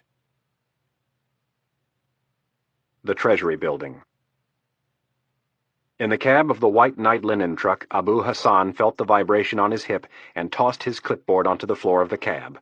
While his left hand jerked open the driver's door, his right grabbed a small bundle. Hassan leapt from the cab in his green pants and white shirt.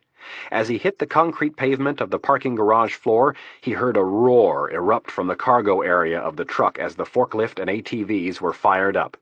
Hassan sprinted for the plain gray door and dropped to one knee, placing the small canvas bundle on the ground in front of him.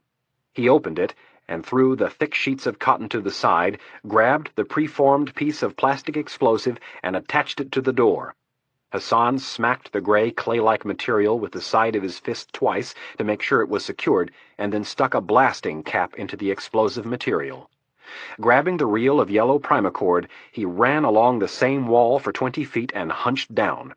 Hassan pressed the detonator, and a split second later there was a short, loud bang. The tailgate of the truck flew open immediately, and 2 men jumped to the ground. On the right-hand side, against the wall of the truck's cargo area, the ramp lay on its side. The men yanked it from the vehicle and secured it just as Benghazi moved the forklift to the edge. The heavy machine teetered forward until the majority of its weight was on the ramp. Then Benghazi released the brake and let the machine carry itself to the concrete floor. As soon as all 4 wheels were on solid ground, Benghazi stepped on the gas and roared for the blown-away door. The 2 men with the RPGs ran alongside and jumped onto the side steps. Hassan yanked open the remnants of the Marilyn Monroe door. A cloud of cordite filled the air, and Benghazi and his men pulled their gas masks all the way down. The forklift lurched forward, the 2 men carrying the RPGs clinging to the sides as Benghazi gunned the powerful engine. The heavy yellow machine thundered into the concrete tunnel as the agile ATVs raced down the ramp one by one, their knobby rubber tires squealing as they turned hard for the tunnel. The Washington Hotel. On the top floor of the Washington Hotel in the cluttered janitor's closet, Salim Roussan was waiting patiently. Laid out before him on a clean white towel was a Russian-made SVD sniper rifle. The SVD fired a powerful 7.62mm by 54 rimmed cartridge and could achieve accurate kills at ranges of up to 1,000 yards in the right hands. Roussan did not plan to use even a quarter of the rifle's range. On top of the long rifle, almost 50 inches from shoulder butt to muzzle, was a PSO 1x4 scope. A 10-round magazine was inserted in the rifle, and a second magazine was in Roussan's pocket. That was all the ammunition Aziz had allowed him to take. Aziz had been adamant that Roussan was to stay for no longer than 2 minutes and then leave the hotel. There were other things that he would be needed for later. The pager began its vibration, announcing that after almost a year of planning, it was time for action. Roussan reached down and turned the pager off with one hand while grabbing the light 9-pound rifle with the other. He burst from the closet into the empty hallway and walked quickly to the rooftop's patio doors. Roussan counted to himself slowly to help keep his heart rate low, a trick his Soviet trainers had taught him while he had stalked the burned-out buildings of Beirut as a teenager. With his sniper's rifle clutched in one hand, he opened the door to the patio and dropped to his stomach. Quickly, he crawled the 30 feet to the edge and stuck the long black barrel through the railing. Hugging the rifle tightly against his shoulder and cheek, he looked through the scope and acquired the large south portico of the White House. From there, Roussan followed the edge of the building to the Oval Office and prepared to fire. When he reached the door that was just outside the president's office, he found nothing. Roussan searched the patio quickly, and again found nothing. Not having time to waste, he moved on to his secondary target. The scope quickly found not 1, but 4 Secret Service agents standing near the guard booth on the roof of the White House. Roussan picked the agent on the far left, centered the crosshairs on the man's head, and squeezed the trigger. The White House. There are very few things, short of a gunshot, that can get a Secret Service agent's heart beating faster than the phrase, "harden up." Those two little words, heard so often during training exercises, are rarely uttered while on duty at the White House. Just outside the main door to the Oval Office, the two agents standing post drew their weapons without hesitation. The shorter of the two also pulled out a set of keys and opened the door to a seemingly benign wooden credenza. A second later, a third agent appeared from around the corner with a gun clutched in both hands. The agent who had opened the credenza quickly extracted 3 Uzi submachine guns, passing one to each of the other 2 agents and keeping the third for himself. The entire process took less than 5 seconds. One floor below, in horsepower, the detail's command post, the agent sitting at the security console rose and walked quickly across the room. He bolted the door shut and returned to his seat without speaking. 2 more agents at the far end of the room unlocked a metal cabinet, revealing a cache of weapons. Each man took an MP5 submachine gun. They both chambered around and walked to the room's other door, which led to a hidden staircase to the Oval Office. Upstairs, Jack Warch entered the Oval Office with his suit coat open and thrown back over his right hip. His right hand was wrapped around the grip of his still holstered weapon. Warch quickly approached the president's side, not taking his eyes off the dark-featured man standing by the fireplace. "Excuse me for the intrusion, Mr. President, but I need to talk to you for a second." The president stopped in his tracks, alarmed by the forceful entrance. He looked to Warch and then his chief of staff. There was a moment of uncertainty. As Warch eyed the president's visitor, he couldn't quite discern the intent of the well-dressed man he was staring down. Then he saw it. Something in the other man's eyes. Gripping his gun tighter, he pulled it up a half an inch out of the smooth leather holster. The president was saying something, but Warch wasn't listening. He was waiting for one more sign that this man standing in the Oval Office was not who he said he was. Back downstairs in horsepower, the young agent sitting at the security console looked intently at the array of surveillance monitors before him. His eyes searched for anything that could be even remotely construed as a threat. Midway through his sweep, his focus was broken by the beeping of his computer. The agent's eyes snapped from the monitors to his computer screen to find 4 capitalized words flashing. Grabbing the arm of his headset, the agent blurted out the words. "Horsepower to detail, we have a security breach in the Treasury tunnel. I repeat, we have a security breach in the Treasury tunnel." Up in the Oval Office, the stream of words blared into Warch's right ear like klaxons. His gun was out of his holster and aimed at the president's guest in a split second. His left hand snapped to his lips, and he barked into his hand mic, "Warch to detail, harden up on Woody immediately." 3 of the 4 doors to the Oval Office burst open instantly, and 4 agents rushed to surround the president, their weapons drawn and ready. As the wall of agents closed around the commander-in-chief, the next sign of danger came blaring over their earpieces. "Agents down! Agents down! Hercules is under fire!" With his Sig Sauer aimed at Aziz's forehead, Warch screamed, "Evac! Evac!" Ellen Morton was standing directly behind the president when the evacuation order was given, and in a tribute to her training, she didn't waste a second. Morton reached up and grabbed President Hayes by the back of his shirt collar and yanked him to the left. 2 more agents rushed through the main door with their guns drawn and joined the scrum that was moving toward the president's private study. Morton kicked a chair out of the group's way as they moved in unison. The president's chief of staff was caught up in the wave of bodies and was rushed out of the room with them. Jack Warch stood his ground and covered the evacuation, his eyes still locked in a stare with Aziz. The Treasury Tunnel. The heavy forklift screamed down the smooth concrete tunnel, gaining speed as it went. The 2 men riding on the sides wrapped their inside arms around the cage and aimed their armor-piercing shells at the door in their path. Both men sighted in on the hinges and fired. There was a loud, swooshing noise, marked by a white trail of smoke as the warheads raced forward in unison and then slammed into the steel door.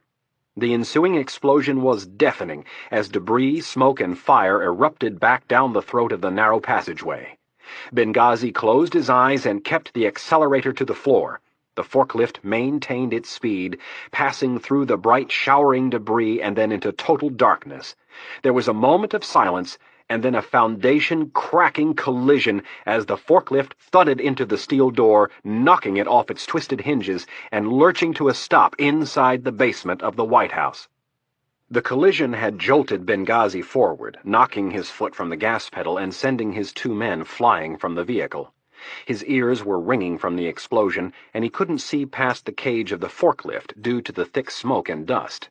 By the time he had righted himself in the seat, his two men were back at his side and climbing back onto the vehicle.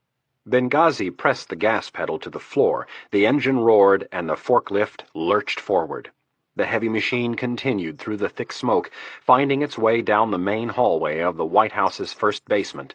Without warning, the butted front end of the forklift slammed into what Benghazi knew to be the first set of double doors. The center bar and two doors peeled away from the frame as if they were tin.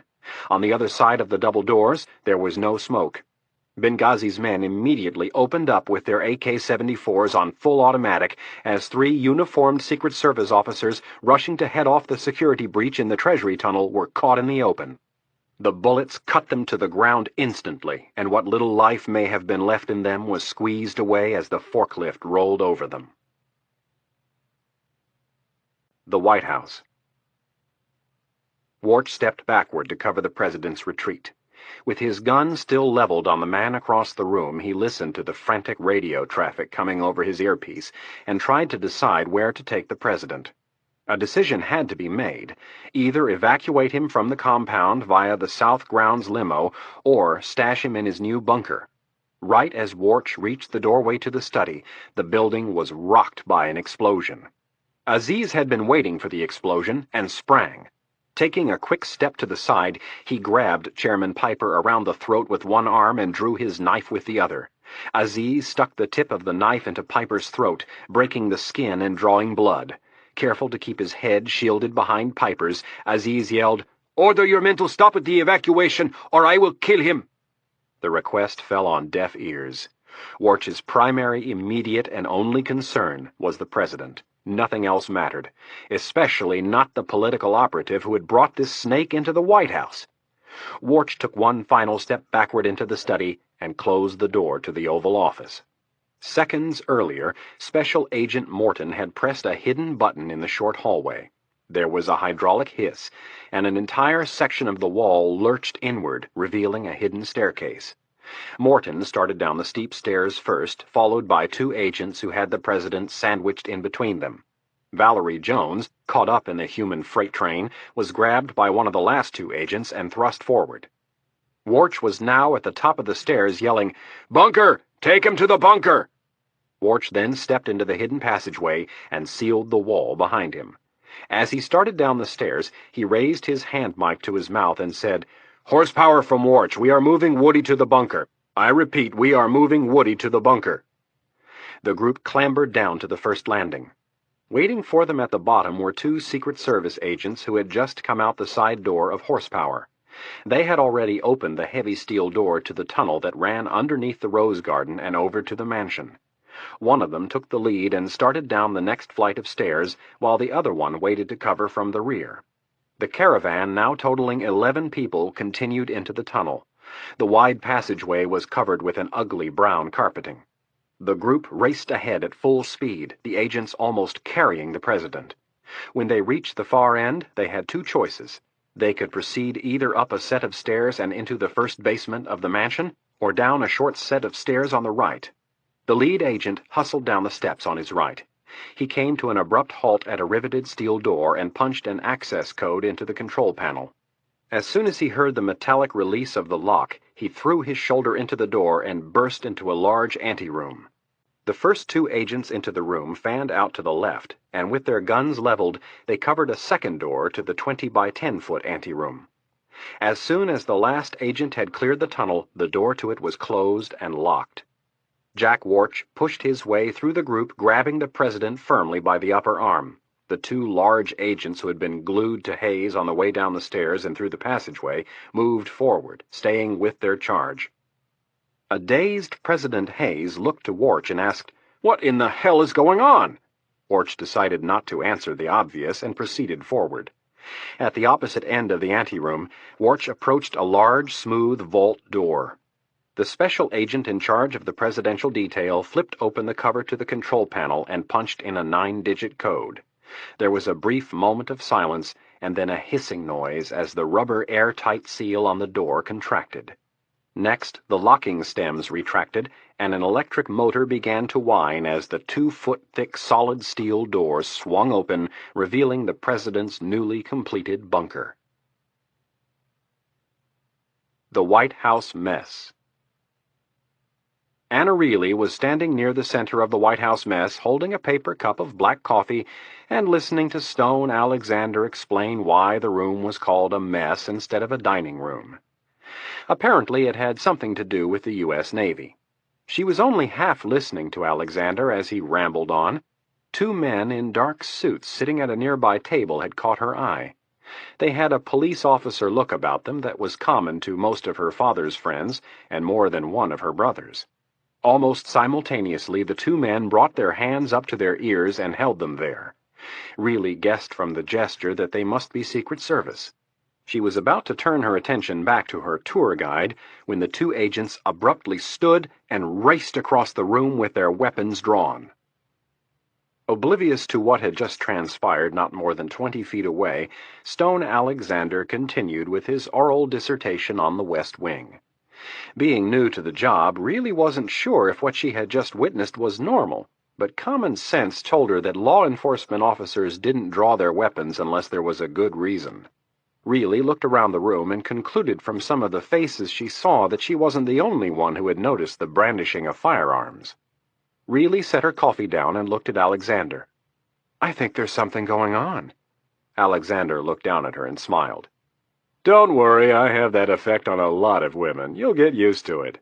It was apparent from the full-fledged grin on Alexander's face that he found himself quite amusing. Reilly shook her head. "Jesus, do you ever give it a rest? I'm talking about those 2 guys who just ran out of here with their guns."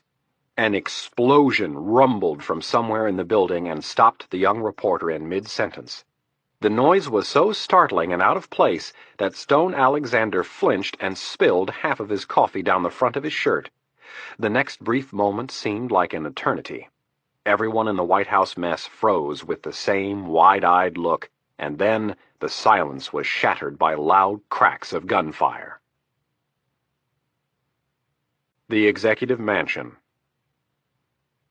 Muammar Benghazi slammed on the brakes and the forklift came to a skidding halt in the first basement of the Executive Mansion.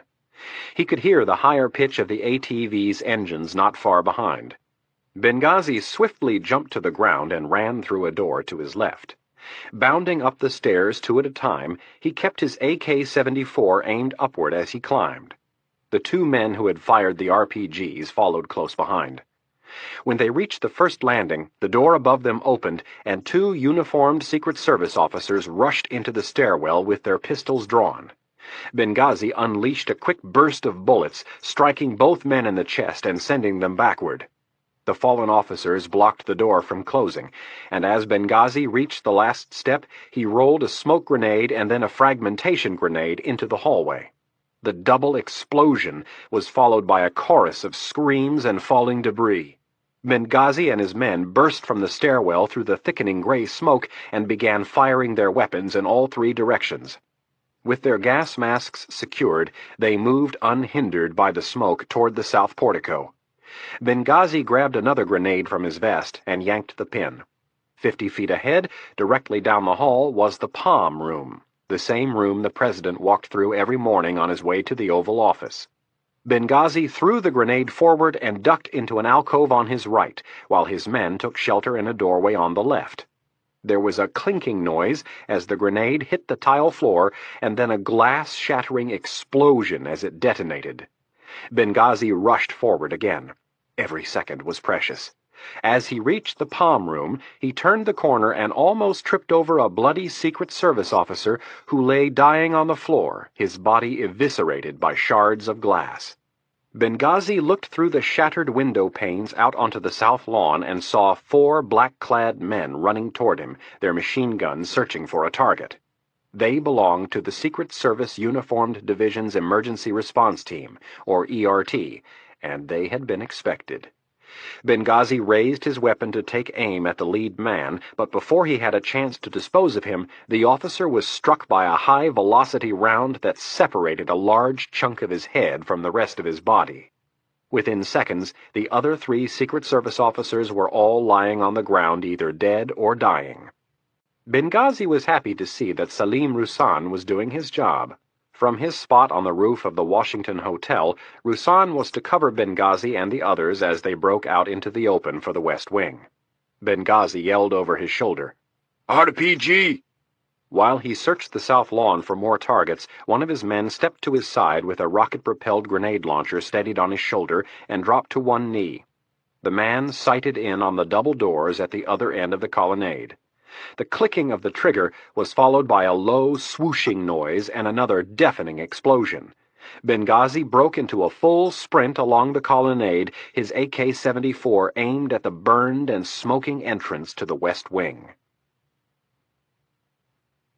The Oval Office. The floor shook, and several chunks of plaster fell from the ceiling of the Oval Office. Rafik Aziz had his back pressed against the fireplace and was holding Russ Piper tightly at knife point. The loud cracks of rifle fire told him his men were close. Aziz was enraged with himself for letting the president get away. He had been so close. Seconds later, Benghazi burst into the Oval Office, sweeping the smoking muzzle of his rifle from one end of the room to the other and back. The only 2 men in the room were Aziz and Chairman Piper. Benghazi's other men joined him within seconds and covered the hallway. Not daring to ask the obvious, Benghazi lifted his gas mask and retrieved a pistol from his thigh holster. He extended the grip toward Aziz. Aziz threw Piper to the side. The chairman of the DNC stumbled over a chair and fell to the ground. He propped himself up on one elbow, still not quite sure what he had done. "What are you doing?" Piper yelled with a look of utter shock on his round face. "This can't be happening."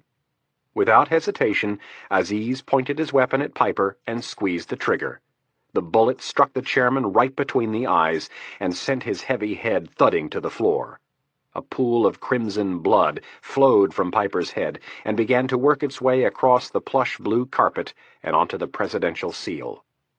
"I have been waiting to do that all morning," growled Aziz. Then, extending his hand, he said, "Give me your radio." Benghazi turned his back, and Aziz withdrew the small radio from Benghazi's combat vest. Aziz unplugged the headset jack and brought the radio to his mouth. With the gun in one hand and the radio in the other, Aziz started for the doorway. "The president has made it to his bunker. Cut the communications immediately, secure the building, and take as many hostages as possible." Chapter 9. The small jet cleared the dark, expansive water of the Atlantic, and within minutes the jagged shoreline of the Chesapeake Bay came into view. Mitch Rapp looked down at the familiar body of water with a determination and focus that had been missing just hours earlier. When Irene Kennedy had called and recounted the startling events at the White House, Rapp found himself awash in a sea of shock. For a decade he had followed, more closely than any other individual, the actions of Rafik Aziz. There had been the kidnappings in Beirut, Istanbul, and Paris, the bombings in Spain, Italy, France, Lebanon, and Israel, and the event that had led Rapp into his unusual occupation, the downing of Pan Am Flight 103. Despite Kennedy's insistence that Aziz was, in fact, in control of the White House, it took several minutes for the sheer scope and gravity of the situation to sink in with Rapp. As more of the morning's events were relayed, the fog hanging over Rapp's mind began to dissipate. Instead, Rapp saw before him, in this turmoil and tragedy, an opportunity to bring the destructive chase to an end. He was sick of showing up to count the bodies and look at the evidence. He was sick of chasing Rafik Aziz, always missing him, sometimes by months and days or even seconds. As the plane descended toward Andrews Air Force Base, Rapp looked out the window at the rolling Maryland countryside with a clear and precise plan in his mind of what he needed to do. In Paris, he had hesitated because of a single innocent bystander. At the time, he did not know it, but he had traded the lives of all the people who had died this morning for the life of that one woman. The logic was irrefutable. If he had pulled the trigger in Paris, none of this would have happened. Never again, he told himself. This would be the end of the road for one of them. The Learjet set down gently and taxied to a portion of the base the CIA leased from the Air Force. As the plane approached a brown hangar, the large doors were opened, inviting the jet out of the sunlight and away from prying eyes. Once inside, the doors were closed and the pilots shut down the engines. Rapp peered out the small window and saw a group of a half-dozen people waiting in the hangar's glass office. He immediately recognized Irene Kennedy and Director Stansfield. Rapp grabbed his backpack and started for the door, while Jane Hornig appeared from the bedroom. Rapp lowered the door and took one large step to the ground. Out of habit, he turned and offered his hand to Hornig. The two of them walked across the spotless concrete floor to the fluorescent-lit office. Rapp opened the glass door, and the loosely hung Venetian blinds swung away and then back, clanking several times. Director Stansfield stood in the sparsely furnished military office, the handset of a secure mobile phone held firmly against his ear. His SPO, or Security Protection Officer, was standing next to him holding the rest of the unit, which was roughly the size of a camera case. Stansfield looked up at Rapp and said into the receiver, "He's standing right in front of me." The director's gray eyes then looked to the ground, and he nodded several times. "I was planning on it. We should be there in about 20 minutes. Stansfield handed the phone to his SPO and said, "Would everybody excuse us for a minute?" The four other people who had been waiting in the office with Kennedy and Stansfield filed out of the room, leaving the director and Kennedy alone to talk with Hornig and Rapp. Irene Kennedy grabbed a garment bag from the back of one of the chairs and handed it to Rapp. "You need to get changed. We have a meeting at the Pentagon in 20 minutes. Rapp took the bag and looked to Stansfield. He didn't like the idea of showing his face to a room full of politicians and bureaucrats. "Who was that on the phone?" "General Flood. He wanted to make sure I was bringing you to the meeting." "Why?" asked Rapp as he started to take off his holster. "He didn't say." Rapp looked at Stansfield with some concern. "Am I giving a briefing?" Kennedy fielded the question by pulling a leather wallet out of her purse. "Your credentials? Same cover as always, Mitch Cruz, Middle Eastern analyst on my counterterrorism team. You have been with the CIA for 5 years, etc., etc." Kennedy handed him the wallet. "You know the routine. We want you there if the need arises. We would, of course, prefer it if you kept a low profile." Rapp took the wallet and set it on the desk next to his holstered 9mm Beretta. He quickly stripped down to his boxers while Kennedy and Stansfield began to question Hornig. A small pinkish scar was visible just above his left hip, about the size of a quarter, the mark left by the bullet of an overzealous and confused FBI agent. On his tanned lower back was a scar left by the knife of the surgeon who had removed the bullet. "Have you got an exact number out of him yet?" asked Kennedy of Jane Hornig. "Yes." Hornig shrugged her shoulders. "At least we think so. Remember that everything we get out of him is what he thinks to be the truth. As far as Harut knows, there are 12 of them, counting Aziz." Hornig folded her arms across her chest and assumed a wider stance. "What type of weapons?" "Besides your standard firearms," Hornig looked to Rapp, who was pulling on his dress pants, "a lot of plastic explosives. Mitch?" Rapp grabbed a white T-shirt and said, "More than enough to blow the whole place to kingdom come." Stansfield shook his head and asked, "What about his demands?" "I haven't had the chance to get around to that yet, but I'll start as soon as we get him moved." Stansfield nodded. "We have arranged to transfer you to one of the safe houses in Virginia. You are to talk to no one other than Irene, Mitch, and me. Very few people outside of our immediate circle know we have Harut, and we would like to keep it that way. I need you to focus your questioning in the area of demands. We need to know what Aziz is going to ask for before he asks for it." Hornig accepted her orders with a nod and cautioned, "If he knows what the demands are, I will find out." "And," started Kennedy, "it would help if we got as complete a list as possible of the men Aziz brought with him." Hornig made another mental note. She was prepared to extract every last piece of information from Harut, and if they had a shopping list, she was more than willing to oblige. "Mitch, can you think of anything else?" asked Kennedy. Rapp shoved the tails of his white dress shirt into his pants and buttoned them. "Yeah, I'd like to know how long he plans on hanging around and how in the hell he plans on getting out of there. If I know Aziz, he has a timetable, and he's planned this entire thing down to the last minute." Stansfield nodded in agreement and said to Hornig, "You know how to get a hold of us. We'll try to stay out of your way, but I want to be updated the moment you find anything of consequence." "I'll get to work immediately." Dr. Hornig pushed her glasses up on the bridge of her nose and nodded. "Good. Mitch, let's go. You can finish in the helicopter." Stansfield started for the door with Kennedy and Hornig on his heels. Rapp grabbed the garment bag and the rest of his stuff and followed. As he stepped out of the office, he saw a gurney being wheeled across the smooth floor toward an ambulance. Harut was strapped to the top under a gray blanket. A small outer door to the hangar was opened, and a stream of bright sunshine shot across the floor. Rapp could now hear the spinning rotors of a helicopter waiting on the tarmac. He paused for a second and watched as the gurney was shoved into the ambulance. Jane Hornig and her two assistants climbed in, and the doors were closed. Rapp was now frozen in thought as he looked at the ambulance pulling away. Irene Kennedy appeared in the small door with her sunglasses on and her hair blowing in the wind. "Come on, Mitch, we're going to be late." Rapp, his concentration broken, turned to his boss and blinked several times. Kennedy waved for him to hurry, and Rapp jogged to the door, still wondering what it was that he was missing. Vice President Sherman Baxter had returned to Washington from a fundraising trip to New York as fast as his entourage could pull up stakes and ship out. Air Force One had landed at Andrews about 40 minutes before Rapp and Dr. Hornig had set down. Baxter sat in the back of the tank-like presidential limousine with his Chief of Staff, Dallas King, and Attorney General Margaret Tutwiler. As the motorcade of Secret Service vehicles raced through D.C., Dallas King laid out their strategy. The Stanford Law grad and San Diego native ran a hand through his signature bleach-blonde hair. "This crisis presents us with a unique opportunity."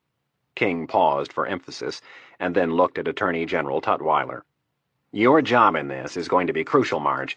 We need to let the FBI know that Sherm is in charge. We can't have them withholding information from us, and we definitely can't have them trying any rescue operations without our approval." The 32-year-old rising star smashed his fist into the palm of his hand for emphasis. "Nothing goes down without our approval. Am I clear on that?"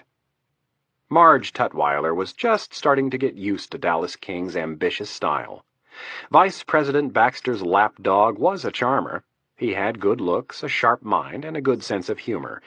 The only thing he lacked was a sense of his place in the pecking order. Marge Tutwiler, California political activist, self-anointed law enforcement critic and former USC law professor, was not used to anyone speaking to her in such a tone, let alone someone not much older than her not-so-former students. With a tired expression, Tutwiler said, "Dallas, I was dealing with the FBI when you were still riding around your little San Diego neighborhood on a big wheel. Don't worry, I can handle them." Dallas smiled and reached across the back of the limo, gently placing his hand on the Attorney General's knee. "I'm sorry, Marge. I didn't mean to imply you didn't know how to handle the FBI." The perpetually tanned Chief of Staff released her knee and held both hands up in a token form of surrender. "I just meant we need to strategize together." Dallas flashed his wily smile and thought to himself, "This bitch's ego is bigger than her ass." Sherman Baxter III, former governor of California and current vice president of the United States, cleared his throat and interjected. "No matter what our titles are, we are outsiders in this town, and don't forget it. Dallas is right, Marge, and it doesn't hurt to remind us that we need to keep the FBI on a short leash." Sherman Baxter, like most politicians, had two very distinct personalities. Behind closed doors, Baxter was extremely demanding and prone to fits of rage. The 54-year-old Californian had grown to look at the Oval Office almost as if it were his birthright. In his mind, he deserved it a hell of a lot more than his running mate. If it hadn't been for Baxter and his California connections, President Hayes would never have made it to the White House. In public, they were the perfect picture of cooperation, but behind closed doors, Baxter's contempt for his boss could not be concealed. In his eyes, Hayes was a complete simpleton who had managed to stumble into the White House because he had a cleaner sexual past than any of the other candidates, and most important, because Sherman Baxter had delivered California. When Baxter had decided to run with Hayes, he had looked upon the endeavor as a stepping stone to the presidency. After a grueling campaign and just 5 short months in office, Baxter was already tired of playing second fiddle to Hayes. Sherman Baxter III, heir to one of California's finest family wineries, did not take kindly to receiving orders from a man whose family had made their money manufacturing radiator hoses. 3 more years would be hard enough to take, and 7 was absolutely unthinkable. As King and Tutwiler continued to talk, Baxter gazed out the window. His black hair was thinning, and he wore it slicked back. Baxter folded his left arm over his slightly bulging midsection and remembered something that King liked to say when they discussed the agony of another 3 years underneath Hayes the Simp. "Don't forget, you're 1 heartbeat away from the presidency, boss. You never know when some nut might punch Hayes's ticket." How prophetic Dallas could be, Baxter thought to himself. As the motorcade pulled onto the George Mason Memorial Bridge, the tightly wound Baxter allowed himself a moment to relish the fact that for now he was, for all intents and purposes, the President of the United States. Special Agent Skip McMahon of the FBI looked down at the White House from the Secret Service's Joint Operations Center on the 5th floor of the Executive Office Building. From his vantage point, he could count the bodies of 9 Secret Service officers. He had been told there were more on the other side of the building, but an accurate number was impossible to ascertain. Even now, 4 hours after the attack, information was sparse. No one knew what was going on inside the building. McMahon was a 26-year veteran of the FBI who had seen it all, or at least he thought he had. He had started with the Bureau right out of college, and after doing a 4-year stint investigating bank robberies in Las Vegas, he was moved back to Washington, where he started working counterintelligence cases. After almost a decade of chasing spies, he was moved into the FBI's Violent Crimes Unit. It was a transfer that led to the downfall of his marriage and almost his career. The former defensive tackle for Penn State had quickly found that he had a knack for getting inside the twisted minds of the individuals he was charged with catching. 6 years of sloshing through the septic tank of American society had taken its toll. McMahon had been asked 1 too many times to step into the shoes of a serial killer and visualize how some sick pervert had abducted, raped, tortured, and then killed an innocent little girl. Fortunately for McMahon, he had seen the writing on the wall and gotten out before the job destroyed him. McMahon had recently been put in charge of the Bureau's Critical Incident Response Group, or CIRG, which was the lead organization in resolving hostage situations. The FBI's Elite Hostage Rescue Team, or HRT, was under his command, along with another half-dozen investigative and support units.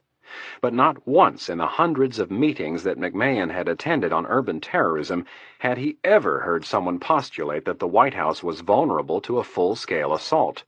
McMahon shifted his attention from terra firma to the horizon. On a more immediate note, he was not happy with the current command and control situation. Both FBI and Secret Service sniper teams occupied every rooftop within a block of the White House. Each team reporting to and taking orders from its own agency. In short, it was not the way to handle a crisis, and it was something that needed to be rectified immediately. A female agent standing next to McMahon held her watch in front of his face. "You'd better get moving. The meeting is in 20 minutes. McMahon nodded. With sagging shoulders, he looked at the fallen officers on the south lawn and asked, "What's the body count?" Special Agent Kathy Jennings looked at a small notebook and said, "We have it at 18, with God only knows how many more inside the building." McMahon shook his head as he took in the carnage. He looked tired, and the crisis was only in its infancy. After a moment, He turned and headed for the door. McMahon dreaded attending meetings with the bigwigs. On his way out, he thanked several of the Secret Service agents for allowing him to take a look from their vantage point. Jennings followed a half-step behind, and as soon as she was sure no one could hear, she said, "I don't think they were too happy to see us. Do you think they know we're going to be running the show?" "I don't know. They've lost at least 18 men, probably double that, and the White House is their baby." McMahon turned for the stairs and started down. "But they're not set up for this kind of thing. This is clearly—" Jennings stopped talking for a second as they passed 2 Secret Service officers who were on their way up the stairs. In a lower voice, she continued, "This is clearly the Bureau's territory. It's a domestic terrorist activity. A lot of people are going to want to stick their hands in this pie before it's over." "Like who?" "Like the United States military and, again, the Secret Service." The confident young agent shook her head in disagreement. "The military is forbidden from—" started Jennings. McMahon raised his hand and stopped her. "Save the lecture for one of your law school buddies." The senior agent was very proud of the fact that he was one of the few people in the Bureau without an accounting or law degree. "I'm talking reality here, and I'm talking from experience. Why do you think this meeting is being held at the Pentagon?" McMahon let her think about the question while they descended another flight. "If we're so clearly in charge, why isn't this meeting being held at the Hoover Building or over at Justice?" Jennings slowly started to see his point and nodded as they reached the first floor. While they continued toward the 17th Street exit, McMahon said, "While I'm at the Pentagon, I want you to get the mobile command post in order. Get the shift changes set up and don't take any crap from anyone." With his voice raised an octave, he added, "And you tell those clowns I'm in a surly mood, and that when I get back from this stupid dog and pony show, I'm going to be looking to blow a little steam." McMahon's temper was well known among his fellow law enforcement officers at the Bureau. "No one works longer than an 8-hour shift unless I authorize it, and I don't want people loitering around when their shifts are over. We could be here for weeks, and I don't want burned-out people sitting at the controls." "Anything else?" "Yeah. Make sure HRT gets priority on everything. I want them in position ASAP." The expensive suit was gone, replaced by drab green military fatigues, a holstered pistol, and a gas mask that was secured to his web belt. Rafik Aziz sat at the head of the long table and stared at the bank of television sets located on the far wall of the Situation Room. 3 of the 6 TVs were tuned to the major networks, and a 4th was tuned to CNN. All of them were covering the White House crisis from their studios in New York, and with live shots from across the street at Lafayette Square. Much of Aziz's original anger at missing the president had dissipated. With typical thoroughness, Aziz had prepared for this contingency, and if given enough time, everything could still be achieved. Now he had to at least allow himself a moment of satisfaction. He had done it. He controlled the most famous and decadent symbol of the West. He had taken his jihad, his holy war, to the heart of the enemy, and once he pried the president from his bunker, he would be able to complete his plan. No longer would America meddle in the affairs of the Arab world. There was a knock on the door, and without turning, Aziz said, "Enter." The usually stoic Muammar Benghazi walked into the room with a smile on his face, an AK-74 slung over his shoulder, and a notepad in his left hand. He approached Aziz and said, "We are in complete control of the building. As you ordered, all outer walls and points of entry have been wired with explosive charges." A gleam appeared in the terrorist's eye. "And as you predicted, we also have control of the Secret Service's weapons and security system." Benghazi stepped forward and placed his hands on the back of one of the table's chairs. "As ordered, I have taken their perimeter system offline. We are using only their rooftop-mounted cameras and have disconnected the computers from their modems. They are no longer feeding their headquarters with images." "Good. I do not trust them. With all of their technology, who knows how they might have tried to trick us?" Benghazi nodded in agreement. "As you requested." He handed Aziz the notepad that was under his left arm. "Here is a list of all the hostages by name and position. I circled the most important ones." Aziz leaned back in the chair and flipped through the pages, his chin resting on his chest. 76 total hostages. That is correct. Aziz found what he was looking for on the third page. It was the name of the first person he would kill. He tapped the name with his finger and then asked, "How many Secret Service agents?" "I did not include them with the 76 hostages. They are on the next page. 9 alive, 4 of whom are in need of medical attention. We also have several Marines and other military types mixed in with them." "Do you have them separated from the others?" "Yes, they are upstairs, as you planned." "Bound and hooded?" Aziz asked with a raised eyebrow. "Of course." "How many of the civilians tried to distinguish themselves as leaders?" "None so far." Flipping the notebook back to the first page, Aziz said, "When the first one stands up," he held up his forefinger, "and tries to show bravado, I want you to come and get me. I will deal with him personally. We are spread thin enough as it is. I do not want to have to worry about some cowboy giving us trouble from within." Benghazi nodded and suggested, "I think it might be a good idea to let the civilians go to the bathroom." Aziz looked at his watch. It was a reasonable request, and one that would help calm them. "Fine, but leave the Secret Service agents and the Marines to wallow in their own excrement." "Yes, Rafik. Do you wish to inspect the explosives?" "No, I trust that you have done your job. Now, I have to make a phone call." Aziz pointed at the TV. "They are getting ready to meet at their Pentagon." Benghazi nodded. "If you do not need me for anything else, I have some details to attend to."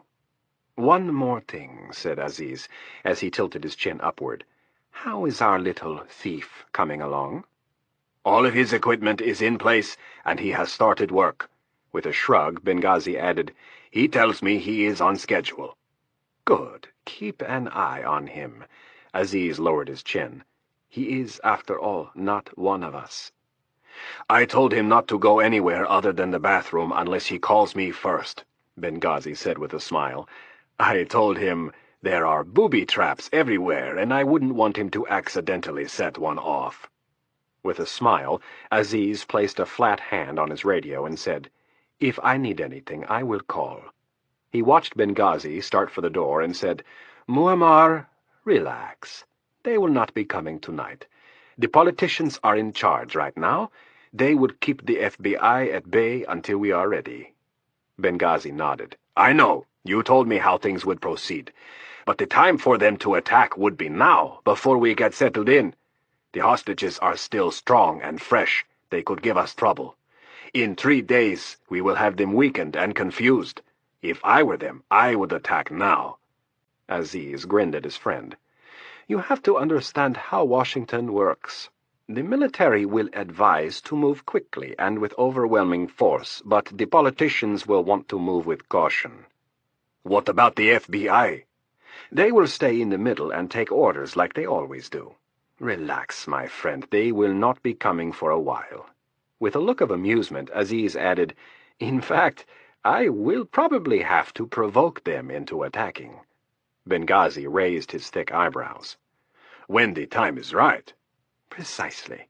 You are wearing the special clothes I gave you?" Benghazi shook his head. "No." "Why not?" asked Aziz with a touch of anger.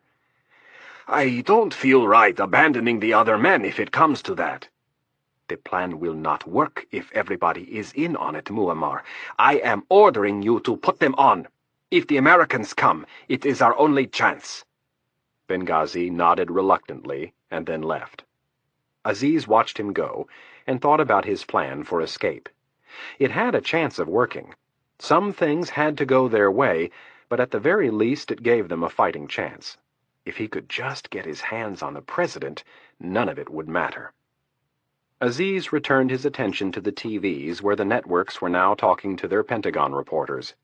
He grabbed the remote and turned up the volume on the TV carrying CNN. Aziz listened as the correspondent announced that the Vice President and other federal authorities were holding an emergency meeting at the Pentagon. The terrorist smiled as he looked around the opulent Situation Room. Such meetings were usually held in the very room he occupied. Chapter 10.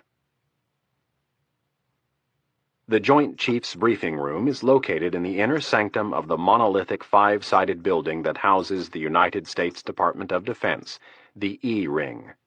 The wide hallway that cuts in front of the modern crisis center is cluttered with more stars and bars than any other government building or military base in the world. Colonels and captains that walk the corridor find themselves saluting as often as a private fresh out of basic training. The E-Ring is not known for being a light-hearted casual workplace, and on this particular day the mood had taken on an even more serious tone. Two Marines stood post by the wide double doors as Washington's biggest players filed into the soon bristling room. With aides in tow, the President's entire cabinet trickled into the room until it was filled almost to capacity. The Secretary of the Interior was first, followed by the Secretary of Health and Human Services, and then the Secretary of State. Within 5 minutes, the entire cabinet had arrived, minus the Attorney General. The room quickly took on the sound of a crowded bar as aides talked to their bosses and prepped them on the most recent news. When FBI Director Roach and Special Agent Skip McMahon entered the room, they were hit with a flurry of questions. Fortunately for Roach and McMahon, General Flood entered the room with the other members of the Joint Chiefs just seconds later.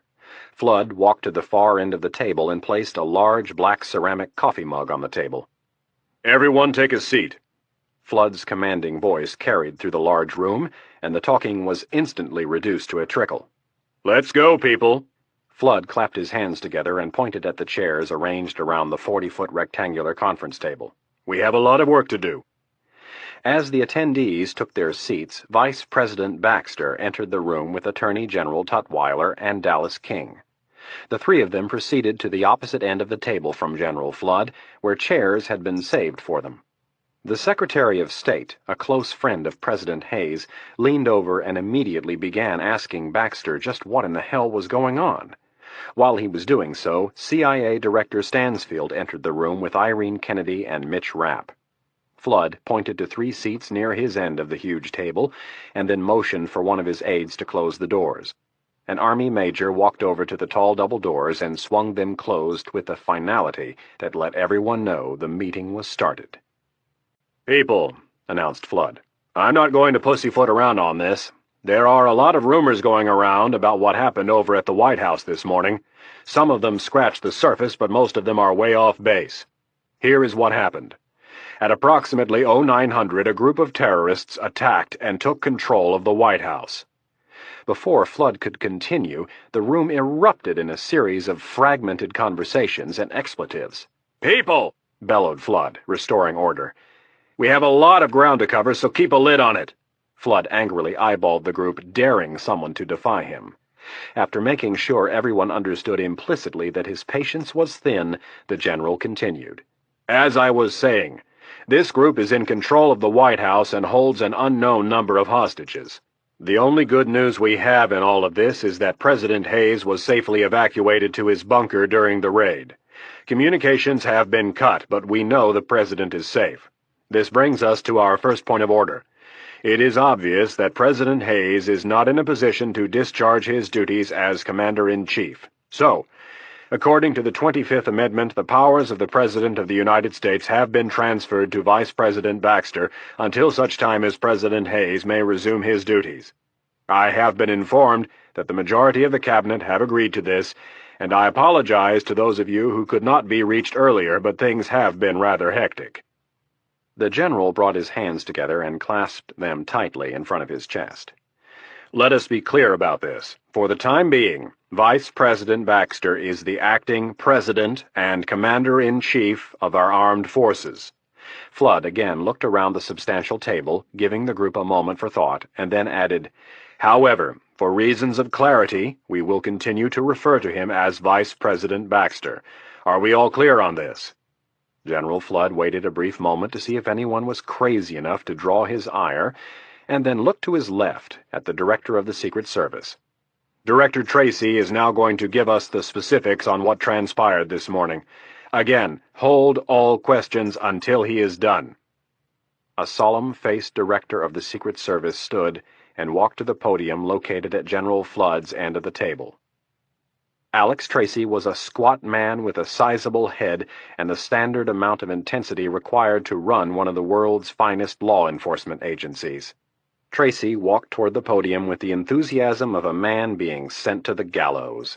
He set a file on the top shelf and placed his hands on the sides. With a look of exhaustion and a shaky voice, he started.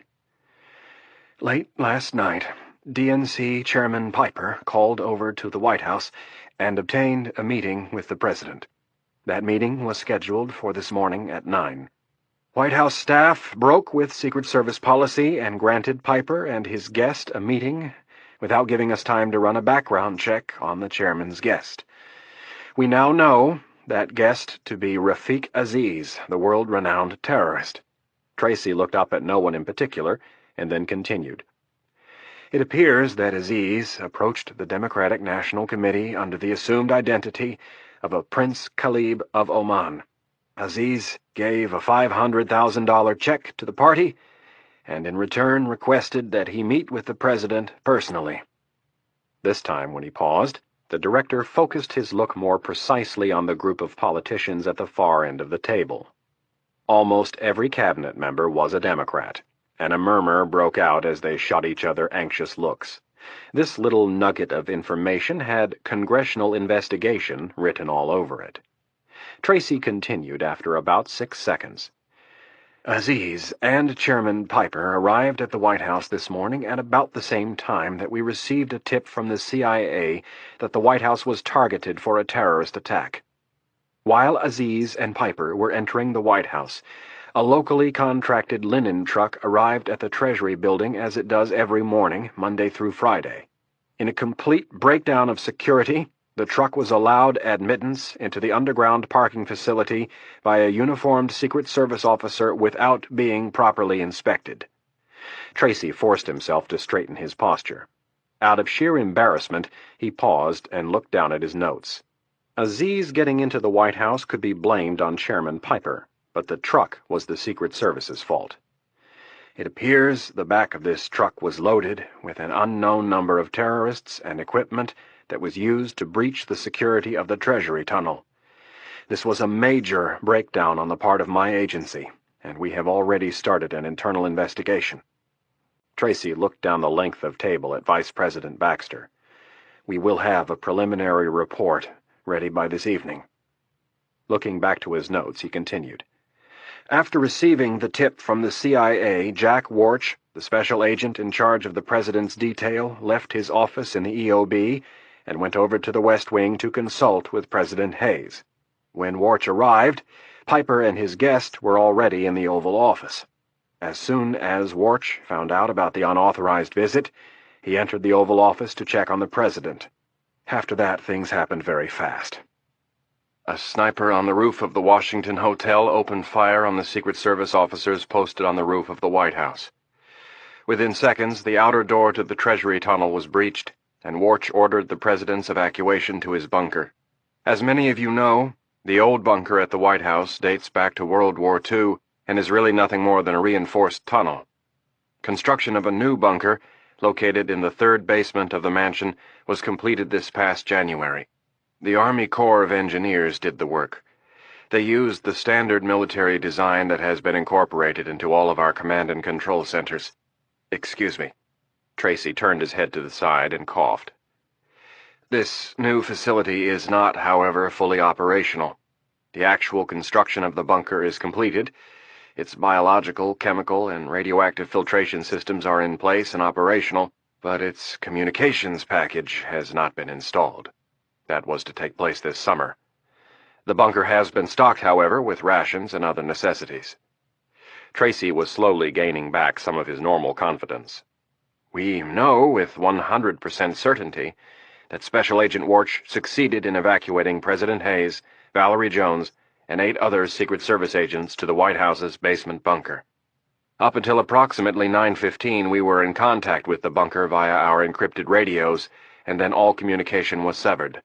My technical advisors have informed me that the terrorists are using a jammer to block the radio signals. We have confirmed that 18 Secret Service agents and officers have been killed, and 15 are unaccounted for. Tracy's voice wavered slightly. "We assume that the 15 have either been killed or are being held hostage." Tracy felt a lump forming in his throat and paused to collect himself. After thumbing through his notes for several seconds, he continued. "Our best estimates are that Aziz and his men hold somewhere between 80 and 100 hostages, with an unknown number of fatalities. We have secured the perimeter of the White House, and our counter-assault team is in place and prepared to retake the building if and when you ask them to do so." Tracy closed his file and again looked down the length of the table at Vice President Baxter. He finished by saying, "The only good news I have to report is that the President is safe. I have spoken to the engineers who built the new bunker, and they say there is no way Aziz can get to him." Vice President Baxter sat leaning back in his chair with one hand under his chin and the other dangling from his armrest. He and Dallas had rehearsed this next part. As a newcomer to the unique power circles of Washington, he needed to let everyone in the room know he was in charge. An example had to be set, and Tracy's head was on the chopping block. Baxter kept his eyes on Tracy as he uncrossed his legs and let his chair tilt forward. In a voice devoid of compassion, he asked, "Director Stansfield, would you mind explaining to me how in the hell something like this could happen?" Tracy stood silent at the podium, a little caught off guard by the bluntness of the question. Vice President Baxter looked at him while drumming his fingers on the table. After a long moment, Baxter said, "Director Tracy, your agency has failed our country miserably. You have put us in dire straits, and now you stand before us with nothing to say." Baxter looked around the table, trying to build a mood of consensus. "I have decided that the FBI will relieve your people as soon as Director Roach can have his agents in place." Baxter turned to look at FBI Director Roach. Secret Service Director Tracy's embarrassment was quickly replaced by anger. "Sir," he protested, "the White House falls under the Secret Service's jurisdiction.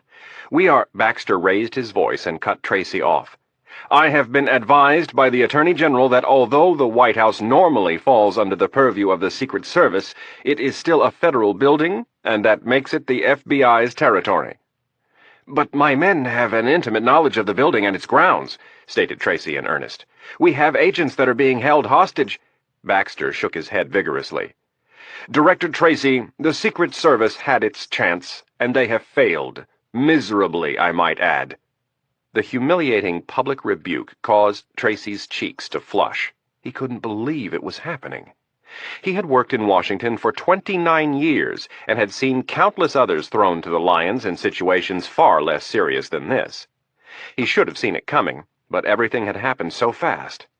He had spent the last several hours worrying about the men he had lost, not the political fallout of the crisis. Tracy stood a little straighter and tried to salvage some honor. "We saved the President's life today and lost at least 18 of our own men.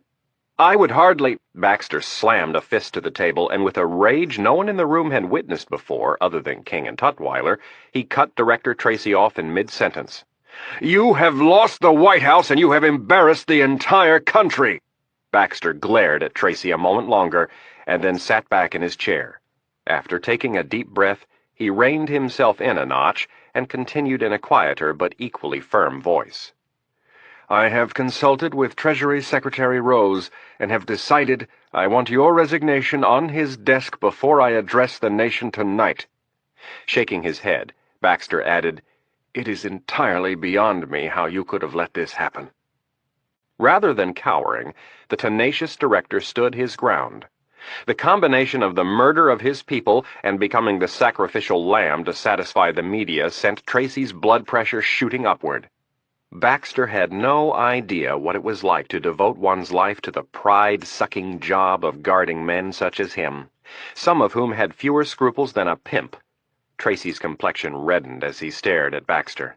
In the briefest of moments, he had to decide if he would bow to protocol and be dismissed like a servant, or stand and fight. He decided on the latter. He owed at least that much to the men and women who had died under his command.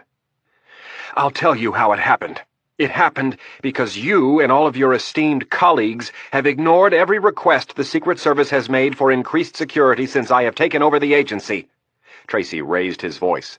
It happened because in your obsession with raising money for your beloved party, your chairman sidestepped Secret Service procedure and invited the most notorious terrorist in the world to the White House. Baxter shouted. "That will be enough, Director Tracy. You may gather your things and leave." Tracy stared down the long table with a look of flagrant disrespect. In a voice dripping with contempt, he said, "You go ahead and blame all of this on the Secret Service when you address the nation tonight. And when I hold my press conference tomorrow morning, I'll be sure to remind everyone of your comment regarding the Secret Service during the last election." Tracy shook his head. "I remember it verbatim, because it seemed rather inconsiderate of you to be taking a shot at the very people who were putting in 100-plus-hour weeks protecting you. You said that the Secret Service is comprised of a paranoid group of people who, although well-meaning, have an inflated sense of self-importance. I'm sure those words, combined with your and President Hayes' recent refusal of a request for an increase in our budget, will go over just great with all of your voters. And let's not leave out the fact that while my people were being killed, you were getting ready to attend a $5,000-a-plate breakfast with all of your network buddies in New York." Tracy turned his rage on the Secretary of the Treasury. "And let me remind my boss of his response to my request to expand the security perimeter around the White House. In a letter this last February, Secretary Rose refused, saying that the White House is one of the securest buildings in the world, and that any further requests to expand the building's security perimeter will be denied." Tracy grabbed his file from the podium. "How dare you call into question my commitment and professionalism? I have spent 29 years of my life protecting presidents and their families." He started for the door, and then stopped abruptly, turning to look at the assembled crowd. "Right now, we need to be worried about saving the men and women who are trapped inside the White House, not worrying about our careers." Having spoken his piece, Tracy turned for the door, and with a stiff arm he slammed it open and disappeared into the hallway. Director Tracy's exit left the room in a shocked silence. After several moments, the attendees began to whisper comments to one another, and then the room broke into a series of regionalized conversations. At the far end of the table, Dallas King asked his boss if he had indeed made such a comment, and all Vice President Baxter could do was nod in frustration. King then turned to Treasury Secretary Rose and asked him if he had put his words in writing. Rose confirmed that he had, and Dallas King turned back to his boss and stated the obvious. "We're screwed." Baxter shot his chief of staff a look of irritation, and then turned his attention to General Flood at the far end of the table. The vice president twirled his finger in the air, signaling to the general that he wanted to get things moving. The general nodded, and with his baritone voice he quieted the room. Flood then nodded to Irene Kennedy, who rose from her chair and made her way to the podium. Rafiq Aziz looked at the Situation Room's TVs and then his watch.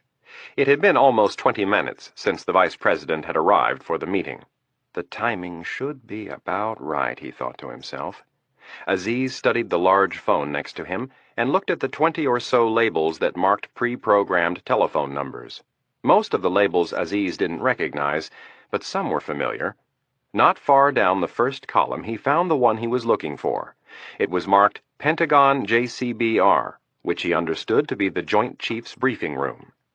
Aziz went over his scripted words one more time, and then picked up the phone and pressed the button. General Flood was listening to Kennedy give the background briefing on Aziz when he heard the quiet ring of the phone next to him. Flood glanced down and looked to see where the call was coming from. The screen at the top of the phone read WH Sit Room. Flood raised one hand to stop Kennedy from talking, and with the other he snatched the handset from its cradle. "General Flood here." "I hope I'm not interrupting your meeting." Flood squeezed the phone and asked, "Who is this?" "That is none of your concern. Put me on speakerphone so I can talk to the entire group. I do not want to have to repeat myself." Flood considered the demand for a moment, and then reluctantly gave in and pressed a button. He then placed the handset back in its cradle and folded his arms across his chest. "You are on speakerphone. Go ahead." Aziz's voice came pouring down from the room's overhead speaker system. I have complete control of your White House. Any attempt to retake it will be futile. The United States currently holds $14.7 billion in frozen assets that belong to the country of Iran. You legally seized this money when the corrupt government of the Shah was overthrown by the people of Allah. If you return all of this money to Iran by 9 tomorrow morning, I will release 1/3 of the 76 hostages I currently hold. This is non-negotiable. If this demand is not met precisely as I have stated, I will kill one hostage every hour until it is met. I will remind you one more time, any attempt by you to rescue the hostages will be futile. The FBI's vaunted hostage rescue team is no match for my men, just as your highly touted Secret Service was no match. In 15 minutes, I will place all of the wounded and dead outside of the west entrance. Medical technicians in short-sleeve shirts and pants will be allowed to come in groups of 2, 1 stretcher at a time, to pick up the bodies. No equipment or bags. Only 2 men at a time and a stretcher. Anything unusual and we will open fire. The voice paused for a second, and then said more firmly, "The account numbers that the money is to be transferred to are as follows." It took Aziz a little over a minute to give all of the numbers. Then, without giving them a chance to ask any questions, he repeated the demand one last time and hung up the phone. Aziz leaned back and took in the moment. Keep it short, keep them off balance, and most important, let them know who is running the show. Aziz knew what would happen at 9 tomorrow as sure as if he had a crystal ball. He had read all of the books that had been written by former FBI agents on hostage negotiations, and most important, he knew Vice President Baxter was in charge, and with Baxter came Attorney General Tutwiler. Aziz had done his homework on Tutwiler. Via the Internet, he had obtained copies of her speeches and lectures. She had been an outspoken critic of the FBI's techniques at Ruby Ridge and Waco. In Tutwiler's opinion, the FBI should have worn the captors down over time and obtained the incremental release of hostages through negotiation and actually given in to some of the group's smaller demands. What a fool she was to speak in public and give him the chance to study her, Aziz thought. These Americans were fat and lazy. He knew what her every move would be. He would break her within 2 days, and when Baxter finally realized he should listen to his generals, it would be too late. Aziz would have the president, and everything would be in position for his final demand. President Hayes looked at Valerie Jones and asked, "What in the hell happened?" The two of them were sitting next to each other on the couch. Jones looked very uncomfortable. Hayes had finally got around to asking the obvious question, and his chief of staff didn't know how to answer it. Shaking her head and looking at the ground, she replied, "I don't know." Hayes had met Jones years ago when she worked on his congressional staff. After that, the Ivy League-educated New Yorker had gone to work for CBS and risen through the ranks. Jones was bright, hard-working, and at times a little pushy. If she were a man, she'd be called a hard-ass, but because she wore skirts, she was referred to by some as a real bitch. Jones knew this and didn't let it bother her. As gatekeeper to the president, it worked to her advantage. Every day she received dozens of requests for the president's time. If she were patient and nice with everyone that called, those requests would double within a week. The very definition of her job required that she be blunt and firm. Not enough time, not enough energy. "Valerie, you have to have some idea who in the hell that was." Hayes watched her for a response. He got none and expanded his questioning. "What did Russ tell you?" Hayes asked, referring to the chairman of the Democratic National Committee. "He said the man was a wealthy Arab prince who wanted to make a donation to the DNC. "A foreigner making a donation to the DNC?" Hayes shook his head in anger. "Russ said it would all be legit." Hayes frowned. "I thought I told all of you people no funny stuff. I want everything to be above board." Hayes kept his voice low, but it was obvious he was angry. Without looking up, Jones replied, "It was a lot of money, and it was going to be legal." Hayes almost lost it. This was something he had been adamant about since the day he had decided to run for president. The expression on his face told his chief of staff that the amount of money would not make the transgression any easier to take.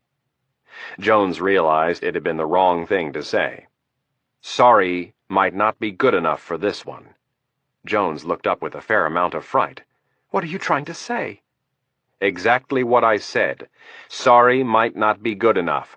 People have died, Val, and there are a lot of questions that are going to have to be answered. President Hayes stared at her, making sure she truly understood the gravity of the situation.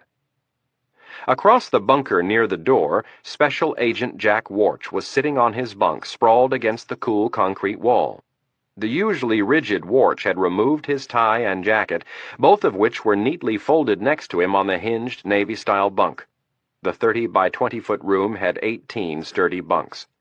2 sets of 4, one lower and one upper, were bolted along each of the long walls, and 2 more on the wall by the door.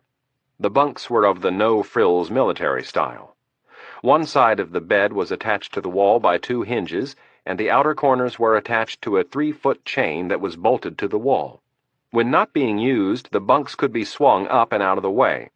The floor and the first 4 feet of the wall were covered by the same plain brown carpet that adorned the floor and walls of the evacuation tunnel. At the opposite end of the bunker, there was a small bathroom and kitchenette. In the middle of the room was a square arrangement of 2 couches and 2 love seats, all 4 made of brown vinyl trying to disguise itself as leather. The seamless ceiling and walls were painted an off-white that helped to soften just slightly the room's bleak appearance. The special agent in charge of the presidential detail reached out and picked up his black Motorola encrypted radio. His flesh-toned earpiece and hand mic lay uselessly coiled on the bunk's pillow. Not more than 10 minutes after they made it into the bunker, the expensive little radio had dropped code, the Secret Service's euphemism for the radio not working. It was not just Warch's radio. All 10 agents had looked at each other at the exact same moment, knowing instantly that they were cut off. The terrorists had gotten to the digital encryption system and crashed it, taking all of the radios offline. Warch had switched to his digital phone, and for 5 minutes he tried frantically to re-establish contact with the Secret Service's Joint Operations Command. The phone was working, but they weren't answering. Then the line went dead. They were completely cut off from the outside and could only assume the worst. If the Secret Service had fended off the attack, they would not still be sitting in the bunker. With or without communications, his people knew the codes and could simply come and open the door. The worst had to be assumed. They had lost the White House. Warch looked across the bunker at a disheveled President Hayes and his chief of staff. They were sitting on one of the couches talking in whispers. It was time to tell him the truth. Chapter 11. After Aziz's electrifying phone call, chaos had once again broken out in the Pentagon's Joint Chiefs briefing room. To Mitch Rapp's left, his bosses were conferring with the Joint Chiefs, and to his right, Vice President Baxter was holding court with the cabinet. Rapp, having a fairly good idea how most of the people to his left would handle the situation, decided to focus his listening on the politicians to his right.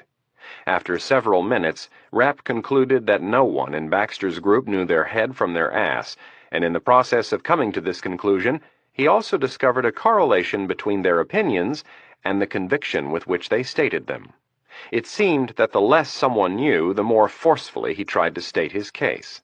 Words like caution and prudence crept into every sentence, and every time Rapp heard them uttered, he couldn't help but think that these men and women had no idea whom they were dealing with. On more than one occasion, Rapp fought the urge to interject his frank opinion and correct the neophytes to his right. Twice, he actually started to come out of his seat, but caught himself in time. Kennedy was right. It was best for him to keep a low profile. The fragmented conversations continued for several more minutes, and then Vice President Baxter began snapping his fingers and calling for the group's attention. The discussions trickled to a stop, and then Baxter said, "Attorney General Tutwiler has a plan, and I would like everyone to hear her out." All eyes went from Baxter to the Attorney General as she pulled her chair forward. Tutwiler took off her glasses and held them in both hands. Treasury Secretary Rose has confirmed that this money does in fact exist, and as most of us know, it was frozen by our government when the Shah was overthrown. There is a case to be made that this money is not ours." Tutwiler set her glasses down and centered them on her leather briefing folder. "I strongly believe that as a sign of good faith and willingness to negotiate for the hostages, we should release part of the money at 9 tomorrow, and in return, we will ask Mr. Aziz to show his good faith and release some of the hostages." In unison, her end of the table turned to see how the idea would be received by the other end, which was anchored by the representatives from the Joint Chiefs, the CIA, and the FBI. Admiral Nelson, the Chief of Naval Operations, was the first to speak. With his bald head and gaunt face, Nelson said, "I would advise against giving them anything. It will set a horrible precedent. Our policy on terrorism has always been zero tolerance and no negotiation. Zero." Nelson brought his hand up and formed the number with his thumb and fingers. "The entire world is watching. Now is not the time to reverse our course." Vice President Baxter looked at his military advisers. He had known this would be their position, but now he needed them on board. He needed to build some consensus. That way, if everything blew up, he wouldn't be the only one holding the bag. Baxter decided to play up the compassion factor. "Let me remind everyone that we have hostages in there, American citizens. Yes, the president is safe, but we still have to do our best to get our people out of there alive. These are troops we left behind, and if we have to pay a little money, that isn't even ours," Baxter looked around the room, nodding his head, "to get some of them out, then that is what we are going to do." The vice president focused his attention on the opposite end of the table, looking each of the military officers in the eye, one at a time. He would call them later, individually, to shore up support where it was needed. After finishing his Dale Carnegie personal eye contact maneuver, the vice president moved on to his conclusion. "In light of the recent events, this is what we are going to do." Baxter pointed at Director Roach of the FBI. "I want you and your people to take charge of the entire area surrounding the White House. If you need to use any of the Secret Service's people in an advisory role, feel free to do so." Director Roach leaned forward. "I assume you would like us to draw up plans for rescuing the hostages?" "Of course, but no action is to be taken unless I say so. If we have to go in, I want to have secured the release of as many hostages as possible beforehand." Baxter then turned to Attorney General Tutwiler and said, "Marge, please fill us in on how things will proceed tomorrow." Tutwiler inclined her head forward so she could see all the way down the table. "At 9 tomorrow, we will call Mr. Aziz and inform him that we are prepared to transfer part of the money into his accounts. This will be fairly easy to do. Secretary Rose tells me the money is in a dozen separate banks, so we will simply transfer the proper amount of money from one of the banks to Iran. The sum will be around $1 billion. We will tell him we are working on getting the rest of the money, but it would help if, in a sign of good faith, he would release some of the hostages." Tutwiler paused for a moment, distracted by a man halfway down the table who was shaking his head vigorously. Tutwiler started speaking again, but kept her eyes on the man. "I have done quite a bit of research on hostage negotiations, and have found that in these situations, if you can get the captors to acquiesce to even the smallest request, you have significantly increased your chances for freeing the hostages." Tutwiler stopped speaking as she watched the man shake his head one last time and then drop his face into his hands. The Attorney General was not the only one who noticed. Rapp couldn't take it anymore. Every time Tutwiler uttered a word, he felt as if someone were driving a nail further and further into his temple. As Rapp buried his face in his hands, he said to himself, "This can't be happening. Please tell me this isn't happening. I have put in all of this work, and I'm so close." Rapp squeezed his head in his hands and thought to himself, "This woman has no idea what the fuck she is talking about." At least half of the people at the table were looking back and forth between Marge Tutwiler and the unknown dark-haired man who seemed to be in danger of suffering an aneurysm before their very eyes. That the others were watching also did not go unnoticed by the Attorney General. Tutwiler cleared her throat loudly and asked, "Excuse me, is everything all right?" Rapp didn't hear her at first, and then he felt Irene Kennedy touch his arm. Slowly, Rapp let his hands fall from his face and looked up to find the attention of everyone at the table on him. When Tutwiler repeated her question, Rapp looked at her and said, "I'm sorry, I didn't hear you." In an extremely impatient tone, the Attorney General asked, "Is there something you would like to add, or should we get you some aspirin for your headache?" Rapp turned briefly to his bosses, who gave him no signal one way or another, and then directed his attention back to the Attorney General. As he registered the condescending expression on her face, something told him now was not the time to be meek. This was it. For the first time in this shitty journey, he knew where Rafik Aziz was and where he would be for the immediate future. Cover or no cover, there was a good chance this was going to be the last battle, and there was no sense in going home with a lot of unused ammo. Rapp straightened himself and said, "I would most definitely like to add something. Actually, I would like to add a lot." He paused briefly and then said, "First of all, if you only give him part of the money and ask him to release some of the hostages, he will blow his screwy lid. He will take one or more of the hostages right to the window so all of the cameras can watch, and he will kill them. He will blow their heads off on national TV." Tutwiler threw her head back and with a disapproving look said, "Is that right, Mr. Cruz? And what exactly is your expertise in regards to negotiating with terrorists, Mr. Cruz?" Rapp found the question so ridiculous he shook his head and laughingly replied, "None."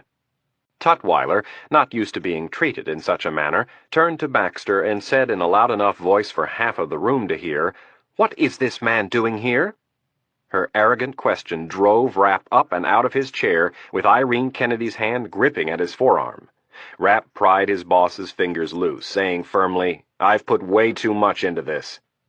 Rapp began walking toward the podium. His suit, white shirt, and tie did a decent job of helping him blend in, but to anyone who cared to notice, it wasn't hard to figure out he was more than an analyst.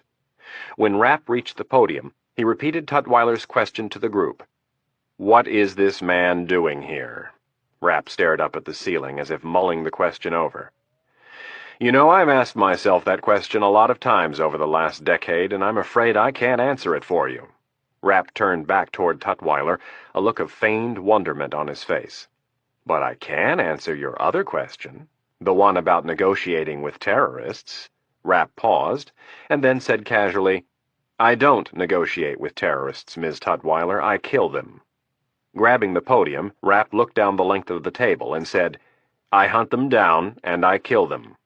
Tutwiler sat up a little straighter, attempting to appear unfazed by the unusual admission.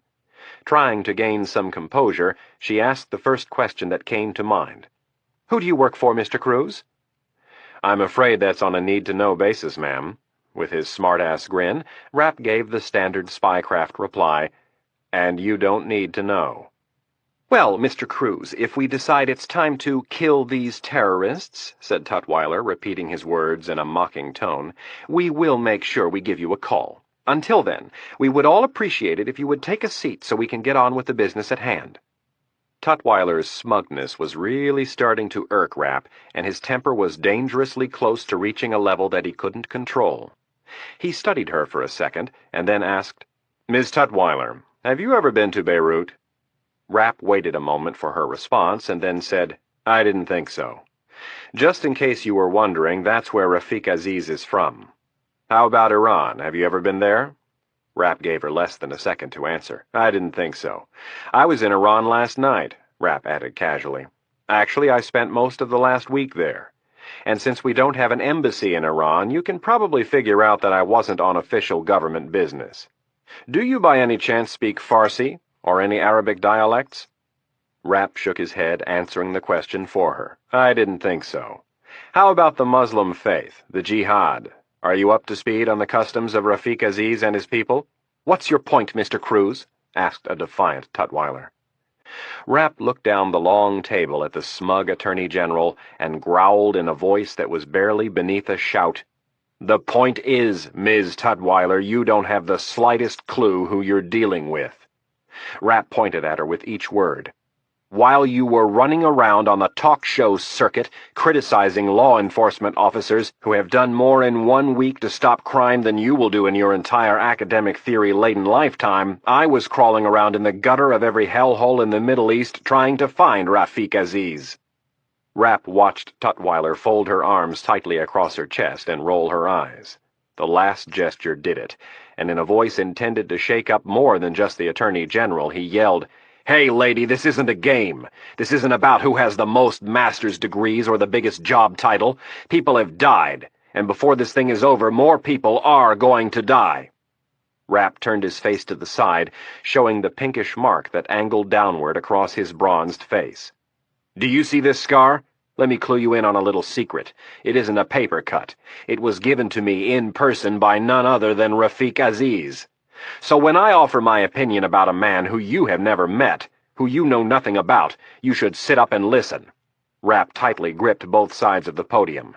"The man we are talking about here isn't a bank robber, and he sure as hell isn't some hack like David Koresh. He's a religious zealot who also happens to be a very highly trained and intelligent killer. Your little plan for tomorrow might stand a chance if we were dealing with some pissed-off employee who had taken over a bank or a post office, but this is the big leagues." Rapp zeroed in on Tutwiler. "Aziz isn't some two-bit criminal.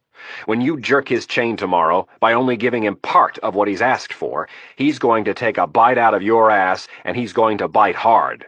Rapp leaned forward, elbows bent, poised over the podium, looking for even the smallest sign that he was getting through to the politicians at the other end of the room. The expressions on their faces said it all. Everything he said was falling on deaf ears. The men and women at the opposite end of the table were looking at him as if he were speaking a foreign language. Rapp couldn't believe it. Rafik Aziz was his cause. It had become his personal crusade. He'd devoted a full third of his life to hunting this one man, and that was only the start. It had grown to be much more than that as the death toll mounted. It had turned into a race to stop him from killing again. There was no one in this room, and probably no one in the world, who understood the mind of Rafik Aziz better than Rapp. And after all that he had given, how was he being repaid at the exact moment when they should be listening to him most? He was being regarded as if he were some crazed idiot. Rapp bit down hard on his tongue and fought back the urge to scream at the top of his lungs. At that moment, he realized he had one course of action. If the smug Marge Tutwiler wanted to put her little theories to work, and these idiots wanted to follow her, then so be it. Tutwiler had given herself more than enough rope to hang herself with, and Rapp knew that as sure as the sun would rise tomorrow, she would be swinging from the gallows in the morning. Rapp shook his head and said, "I've given you fair warning." As he started for the exit, he yelled over his shoulder, "Call me after you're done playing games, and I'll come in and clean up your mess." With that, Rapp opened the door and disappeared into the hallway. General Flood watched Rapp leave the room and then swiveled his chair away from the table, beckoning one of his aides over with a discreet wave of his forefinger. When the general had asked Director Stansfield to bring the young operative, he had not envisioned the scene that had just unfolded, but he was happy somebody had stepped up to the plate. An Air Force captain bent to the general's ear, and Flood whispered, "Please detain Mr. Cruz for me, and have him wait in my office until we're finished." All of the hostages, with the exception of the Secret Service agents, had been moved to the White House mess. The tables and chairs that normally occupied the room had been thrown into the main hallway that led out onto West Executive Drive and now formed a tangled blockade. The hostages were seated on the floor, bunched in a tight circle like corralled cattle. Anywhere from 1 to 4 terrorists were watching over them at a time, and they came and went with no apparent pattern, often stopping to kick and scream at the hostages. Anna Reilly was relieved as she sat back down on the blue carpet of the White House mess. She had made it to the bathroom and back without being hit or kicked. The woman in front of her had been slapped for daring to look up at one of the terrorists. Reilly had kept her eyes down with only one exception. One of the terrorists had followed her into the stall and to her complete humiliation had watched her go to the bathroom. Reilly was frightened by the expression on his face. He had stared at her intently while she relieved herself, And when she stood to pull her pants up, his eyes had followed her every move. The thought caused Reilly to clutch the neck of her blouse and shudder. After the World Trade Center bombing, Reilly had done a piece on Islamic terrorism for the NBC affiliate in Chicago. That 2-week project had given her enough insight into the minds of radical Islamic fundamentalists to know that they were crazed in a way that was difficult even for the daughter of a Chicago cop to understand. In her captors' minds, women were objects to be owned or discarded, no different than a piece of livestock. Women who were not of the faith were deemed impure and evil, another way of saying fair game. What a first day on the job, he thought to himself. Reilly had wanted to be in the thick of real news, and now she was an actual part of one of the biggest stories in decades.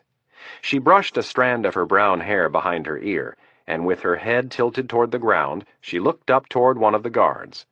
The guard turned in her direction, and she quickly averted her eyes. Don't make eye contact, she told herself. Look submissive and try to blend in. Anna Reilly was blessed with a healthy sense of street smarts. Having grown up in the heart of Chicago, she had been exposed to the seedier side of life at an early age. Her mother, a social worker, and her father, a Chicago cop, made sure their 5 sons and only daughter understood that life was much different from what was shown on TV. All of this exposure had given the young woman a very strong survival instinct. Several years earlier in Chicago it had saved her life, and here in Washington she was hoping to repeat the performance. Reilly had already removed all of her jewelry and as much of her makeup as possible. She knew that the less attention she attracted to herself, the better. There had already been 2 men who had had their noses split wide open, and there was another woman who had been slapped so hard on the side of her head that her ear had started to bleed. Reilly kept repeating to herself, "Just keep a low profile, and you might make it out of here alive." Less could be said for Reilly's new office partner, Stone Alexander, who was sitting at her side. He hadn't wandered more than several feet from her since the onset of the attack. Not that he was protecting her. If anything, it was Reilly who was protecting him. Alexander leaned closer to her and asked, "How long are they going to make us sit here?" Without moving her lips, Reilly whispered, "The only thing I know is, if one of these guys sees you talking, he's going to come over here and crack his rifle over your surgically altered nose. So for the last time, shut up." Alexander shrank away and dropped his head onto his folded hands. He had already cried twice. Pathetic, Reilly thought to herself. Her father had always said people show their true colors in a crisis, and Alexander had shown his. It was yellow. Out of the corner of her eye, she saw someone new enter the room, and she glanced up at the man, careful to keep her head down. Reilly had not seen this one before. He looked different from the others. He was wearing the same green fatigues, but his hair was well styled, and he lacked any facial hair. Reilly noted that the man was actually quite handsome. That was when it hit her. It was the same man that Russ Piper had introduced her to. A Prince somebody or other. Oh my God, Reilly thought. Where is Russ? With her head down, Reilly scanned the mass of people looking for her parents' friend. Piper was nowhere in sight, and she could not remember seeing him since this morning. Reilly scrutinized the man again. This man was the leader. It was obvious by how the others spoke to him and looked at him. When this supposed prince had entered the room, the other 3 terrorists had done everything short of snapping off salutes. The bald terrorist, who Reilly had originally thought was the leader, entered the room and approached the prince. He began whispering in the leader's ear, and Reilly instantly noticed a change in the prince's eyes. Rafiq Aziz stood with a demeanor that looked to be teetering between confidence and rage. As Muammar Benghazi whispered in his ear, the scales began to tilt in favor of rage. Aziz had known this moment would come. The fact that he had already played it out in his mind 100 times would not take away from his performance. Benghazi finished relaying to his friend the information that had been requested. Without hesitation, Aziz yelled, "Where?" Benghazi pointed to a hostage sitting near the edge of the group, and then followed Aziz as he walked briskly toward the man. Aziz stopped 5 feet from a man in a white shirt and loosened tie. Pointing to the man, Aziz asked Benghazi, "Him?" Benghazi nodded. Aziz looked down at the man and commanded, "Stand!" The man did as he was told and rose to a height several inches taller than Aziz. The man looked to be in his early to mid-50s with short brown and gray hair. In a voice loud enough to make sure everyone heard him, Aziz asked, "You have a request?" The man started out somewhat nervously. "We have a pregnant woman in the group, and several other people who are older. I had asked, your man," the White House employee pointed to Benghazi, "if we could get some blankets and food for—" Aziz cut him off with a loud, "No!" The man took a quarter of a step back. "But," he gestured with an open hand to a woman on the floor, "she's pregnant." Aziz looked at the bulging stomach of the woman on the floor. She was lying on her back with her head resting on an older woman's lap. Without taking his eyes off the expectant mother, Aziz slid his right hand to his thigh and found the grip of his gun.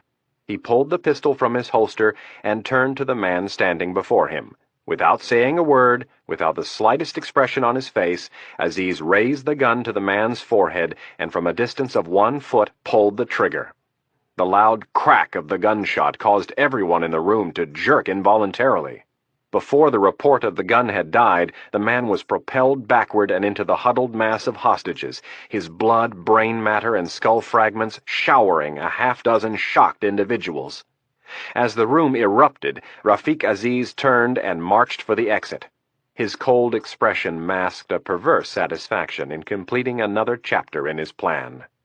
Aziz left the room to the noise of his men screaming at the hostages. As he walked down the hall to the Situation Room, a smile creased his lips. When the time came, the hostages would give him no trouble. From this point forward, they would be as docile as a flock of lambs.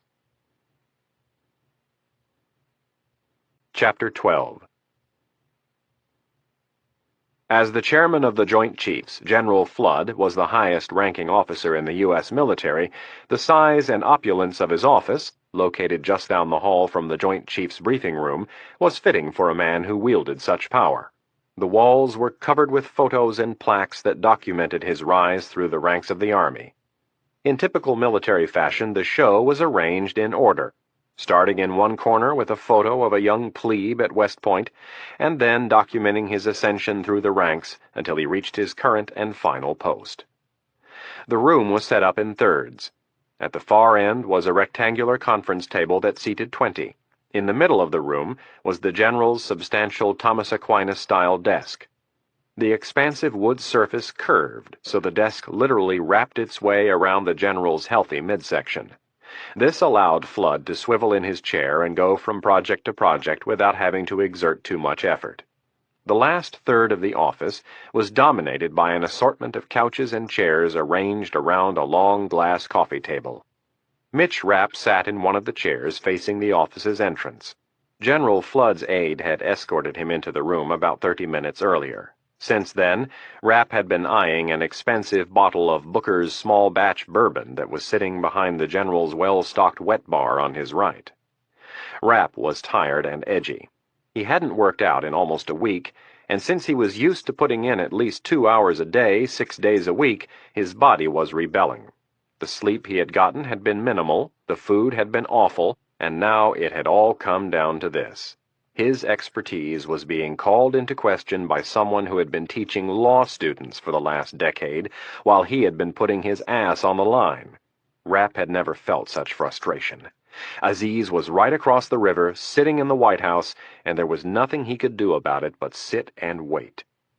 After another 10 minutes or so, General Flood returned to his office. He was accompanied by Rapp's 2 bosses and General Campbell, the commander of the Joint Special Operations Command. Rapp stood to meet them and tried to get a read from Director Stansfield as to whether he was going to have him taken out and shot. Rapp quickly realized it was a futile effort. Trying to gauge Thomas Stansfield was like trying to read the expression of the Sphinx. The longer you observed, the more you thought you saw. But in reality, you saw nothing. In the case of the Sphinx, it was because there was nothing. But in the case of Thomas Stansfield, there was a lot. General Flood began to undo the gold buttons of his military blouse almost immediately. "Well, Mr. Cruz, you sure as hell caught a lot of people's attention in there." Flood pulled his jacket off and threw it over the back of one of the chairs. "I'm sorry if I—" Flood cut him off with a flip of the wrist. "No need for apologies. It was exactly what they needed." The general continued for the bar. "Who needs a drink? I sure as hell do." Flood turned over a glass tumbler and grabbed a bottle of 25-year-old Macallan single malt scotch. The general poured in 3 fingers' worth and then added a handful of ice. After swirling the cubes around in the glass, he brought the drink to his lips and took a long pull. He closed his eyes and set the drink down, savoring the taste. After a moment of silence, he opened his eyes and exhaled, a look of satisfaction on his face. "Irene, what would you like?" Kennedy was not a big drinker, but from past experience she knew that with the general it was not important that you drank your drink. It was just important that you had one in front of you. "Vodka, please." Flood knew what Stansfield and Campbell drank, and had already begun pouring their drinks. "Mr. Rapp," Flood looked up. "I assume it's all right that I call you by your real name?" Rapp nodded. "What's your poison?" "Bourbon. Booker's, please." Flood glanced up from his bartending duties with a raised eyebrow. Rapp wasn't sure if the general was impressed or thought him crazy. Flood finished with the drinks and brought them over to the group, saying, "As I was saying, Mr. Rapp, you really got their attention in there. Dallas King, Vice President Baxter's chief of staff, came up to me after the meeting and wanted to know who in the hell you were." Flood handed Kennedy her drink. "Here you go, Irene." "And?" asked Rapp. "And," Flood snorted, "I told him he needed to get a higher security clearance if he wanted to discuss such matters. I could hardly tell him you were an analyst after your little performance." Flood finished delivering the drinks and took the chair opposite Rapp at the long end of the coffee table. Kennedy and Stansfield were seated on one couch, and General Campbell faced them on the other. Rapp looked to his bosses and said, "I'm sorry if I was out of line, but I've come too far to watch a bunch of hacks screw this up." The director of the CIA held his glass of scotch with both hands. After a moment, he nodded his head slowly and said, "I would have preferred you to have kept quiet, but you did say some things that needed to be said." Stansfield took a sip and then added, "And in a way that none of us could have." General Flood nodded in agreement. "And more importantly, you have made it very clear what's at stake. Right now, Baxter has put all of his chips behind Marge Tutwiler, and thanks to your blunt critique of her game plan, her position is fully exposed. If her strategy backfires tomorrow, Baxter will drop her in a heartbeat and he will have to listen to us." Rapp sat back. "So we sit around and wait for this to blow up in Tutwiler's face?" "Nope." General Flood shook his head. "I never like to sit around and wait. There are always preparations to be made before one goes into battle." Flood shifted his ample frame and placed his drink on the end table to his right. "The 4 of us here," Flood motioned to Kennedy, Stansfield, Campbell, and himself, "are in agreement that in all likelihood there is only one way this crisis will be resolved. We will have to retake the building by force. Aziz will string Vice President Baxter along until we're in an untenable situation, a situation where we cannot and should not meet his demands. When that time comes, we have to be in a position to move, and as I said before, I don't like sending men into battle unless I'm prepared." Flood paused and took a sip of scotch. "Now, you people are in the intelligence-gathering business," Flood gestured to Stansfield, Kennedy, and Rapp. "So I don't have to explain to you that a battle plan without good intel is iffy at best. So the bottom line is we need real, hard intel, and we need it now." Leaning back, Flood crossed his legs.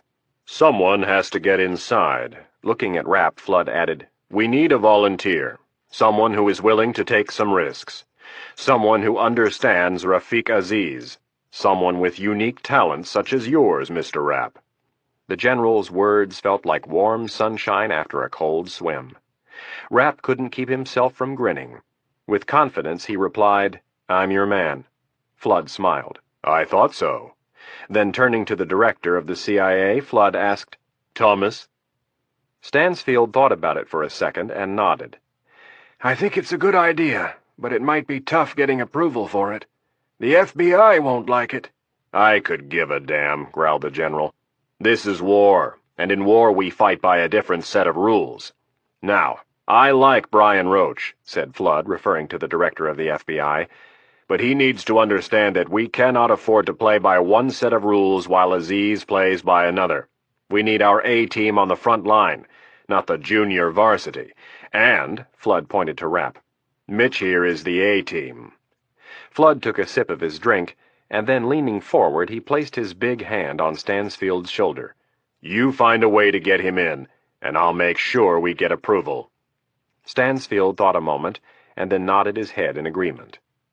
General Flood withdrew his hand and sat back. Looking around the room, he asked, "Now, does anybody have any ideas on how we're going to get him in?"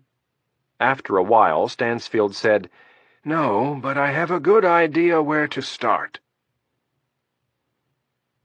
The sun was setting as Vice President Baxter left the Pentagon. Attorney General Tutwiler had gone back to the Hoover Building with FBI Director Roach and Special Agent McMahon. Baxter sat alone with Dallas King in the back seat of the armor-plated limousine.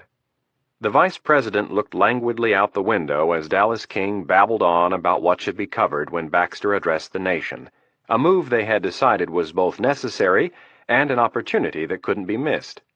Baxter would be guaranteed the largest audience in the history of presidential addresses. The only question for King right now was whether they should do a scripted address, with Baxter reading from a teleprompter, or hold a more natural and impromptu press conference. Baxter was only half listening to his subordinate. King was rambling on about focus groups and polling data, while the Vice President's mind kept drifting back to the dark-featured gentleman from the CIA, the terrorism specialist, Baxter reminded himself. Baxter held his hand up and motioned for King to be silent. The Vice President let his well-manicured fingers fall to his knee while he struggled to pin down what exactly it was that was bothering him. After a moment, he pursed his lips and said, "Call our contacts over at the National Security Agency and see what you can find out about that Mr. Cruz fellow." "I'm already on it," replied King as he typed a note into his palm-top computer. "Find out what he really does for the CIA." Baxter looked out the window again. "If he's right, and we have to take the building back by force." Baxter shook his head. King looked up from his computer and said, "We will lose hostages, and the American people will never vote for a trigger-happy presidential candidate that ordered the death of 76 Americans. Baxter added an eye roll to his head shaking. "This no longer appears to be the opportunity that you originally thought." King closed his palm top and placed it in the breast pocket of his suit coat. "I never said it was going to be easy. With this much on the line, it's never easy. The trick, as always, will be to navigate our way through the minefield." "There may not be a path through this particular one," Baxter sighed. "I haven't come across a minefield yet that I couldn't get through." King flashed his confident grin. "Your job is to sit back and let everybody else look for the mines. Tomorrow, for instance, we let Marge take the lead on this negotiation angle. If it works, we're all one big happy family. If it doesn't, she takes the fall all on her own."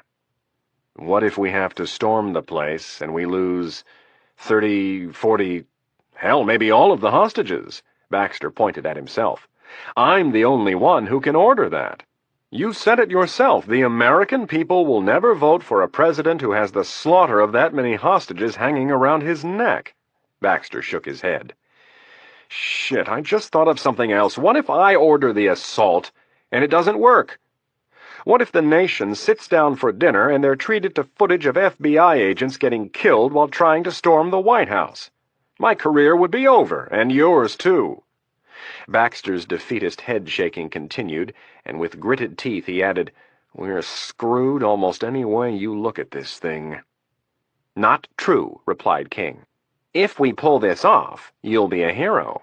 King pointed at his boss. "You'll be the next president of the United States of America. We just need to play our cards very carefully, and we need to start with Director Tracy. We miscalculated how he would handle your public reprimand. We can't have him holding a press conference tomorrow. If he reads the comments you made when you were campaigning, it would make us look like shit. I think I should go see him. Offer him the olive branch and tell him we want him to stay in charge of the Secret Service and help the FBI. I'll tell him it was Tutwiler's idea to can him, and you went along with it because you were so upset about the attack. I'll tell him you weren't thinking clearly and that you're grateful for the service he has given this country, yada yada yada, you know the gig. I'll stroke him." Baxter thought about it for a second, and with a tired sigh said, "Go ahead. Do whatever it takes to keep him quiet." Chapter 13. The White House was silent as the clock approached midnight. Aziz left the Situation Room and walked down the hall to Horsepower. The door was open, and Aziz entered without knocking. Sitting in a swivel chair, Benghazi was keeping an idea on a bank of black and white security monitors. The monitors showed different areas of the grounds around the White House and shots of all the main entrances.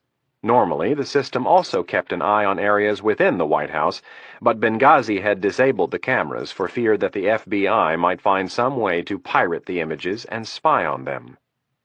Aziz placed his hand on the back of the chair and asked, "How does everything look?" "Nice and quiet."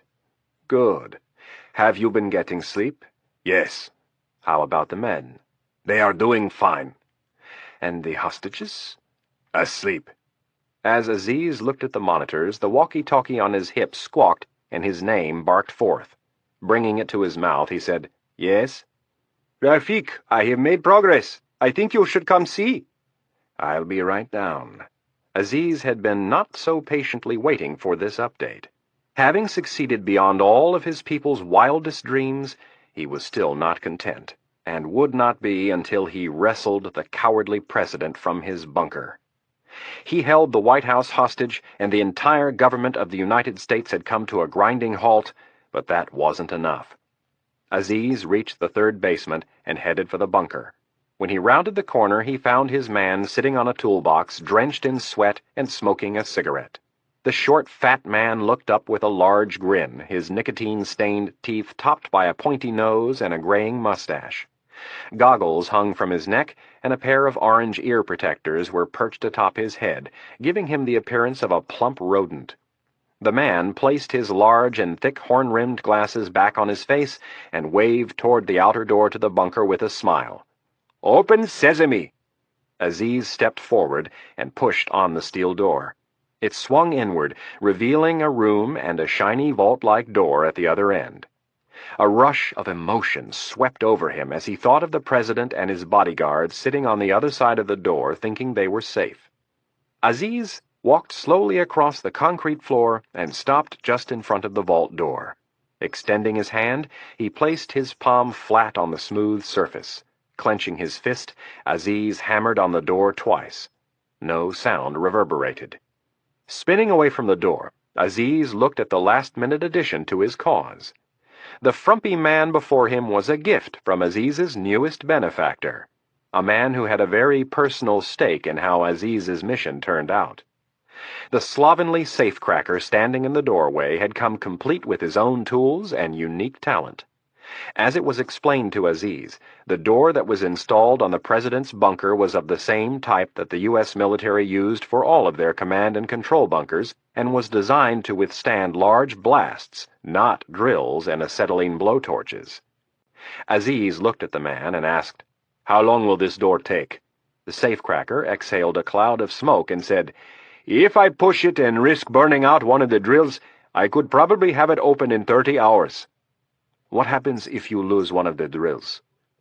"Then we are in trouble," the little thief shrugged. "It could end up taking 3 or 4 days." "And if you play it safe?" "I can have it open in 48 hours." Aziz put his hands in a prayerful grip and bounced them off his chin twice. 48 hours will suffice. And with a wave of his finger he cautioned, "But no longer than that." Aziz walked past him and slapped him on the shoulder. "Good work, Mustafa." Aziz left the room, leaving his little thief to retrieve the crown jewel. As he walked down the hallway, he thought, "All I have to do is keep them at bay for 2 more days."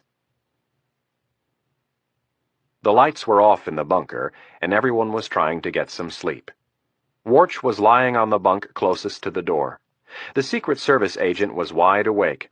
He could hear President Hayes snoring at the far end of the room, and every minute or so squeaking springs could be heard as someone turned on the narrow beds. Warch wondered how his wife and children were doing. His family would be afraid, but that couldn't be helped. Being married to someone who was trained to throw himself in front of an oncoming bullet was a little nerve-wracking, but Sarah was strong. She would have the kids to keep her busy, and her parents were in Baltimore.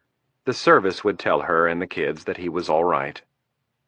Warch's thoughts turned to the other wives and husbands that weren't as fortunate. Over and over again, Warch had replayed the frantic radio traffic that had barked out over his earpiece while they rushed the president to the bunker. Agents down, agents down. And then there was the explosion and the machine gun fire. And now, over 12 hours later, nothing. Everything added up to one conclusion. Aziz and his terrorists were in control of the White House. Warch ran down a list of the faces and names of his agents who were on the day shift. He couldn't help but wonder which ones had made it out alive and which ones were dead. Still, despite what was undoubtedly the worst day in the history of the Secret Service, they had at least saved the president from the talons of Aziz. Warch savored that one accomplishment as he felt sleep coming on. He rolled toward the wall and let out a yawn. When most of the air was expelled from his lungs, he froze. Warch had not heard the noise before. He was sure of that. Craning his neck toward the door, he tried to listen. It was a clanging noise, metal on metal. There were several more clanging noises, and then a low whine, almost like an electric razor. Warch listened for another moment, and then sprang out of bed, throwing his blankets to the side. The concrete floor felt cold to his feet. In his white t-shirt and boxers, he knelt on the floor and pressed his left ear to the door, and then it hit him. It was a drill. They were drilling through the vault door, which meant they had already broken through the outer door. Warch's palms became sweaty on the cool metallic surface, and he swore out loud. Standing, he turned on the light and said to the room at large, "Wake up, people. We have trouble." Chapter 14. A faint, methodical beep could be heard in the distance. Rapp felt as if he were swimming upward for it, out of a deep black hole. The noise became more pronounced with each kick and downward stroke. It was getting lighter. He was nearing the surface. Suddenly, Rapp sat up in bed, his thick black hair sticking out in Medusa-like fashion. It took him a second to realize he'd been dreaming. It was the same damn dream he'd been having for as long as he could remember. Drowning. It was always drowning. He was always swimming for the surface, gasping for air. Several shakes of the head later, Rapp realized where he was. The faint gray light of early morning was spilling through his bedroom windows. He turned to make out the red digital numerals of his alarm clock. There was a 4, followed by another, and then a 5. God, it was nice to be home, Rapp thought. Without looking, he reached over and swatted the snooze button. Then he flopped backward onto the crisp white sheets and stretched out, kicking the blankets to the side. Not quite ready to get out of bed, he allowed his mind to drift. Outside the bedroom window, he could hear the gentle waves of the Chesapeake lapping against the rocky shore. They were calling his name, tugging at him to get out of bed. Rapp turned diagonally across the queen-size bed and stretched his arms way above his head, letting out a drawn-out yawn. He had forced himself to go home and sleep after a meeting at Director Tracy's house. There was nothing else to do. Dr. Hornig had promised a full report on the results of their interrogation with Farah Harut in the morning, and until then it was a waiting game, something Rapp wasn't very good at. Now, as he rolled onto his side, he suddenly remembered the events of the day before and of the little crisis that was taking place 30-some miles to the west. A small voice in the back of his head screamed something, and Rapp was on his feet instantly. Naked, he walked across the hardwood floor of his bedroom and stopped in front of a set of French doors. They were open, and through the screens he could now hear bird songs filling the still morning air. Across the bay, on the tree-lined horizon, the sky was brightening. The sun was coming up over the Atlantic, and a memorable day was about to begin, whether he liked it or not.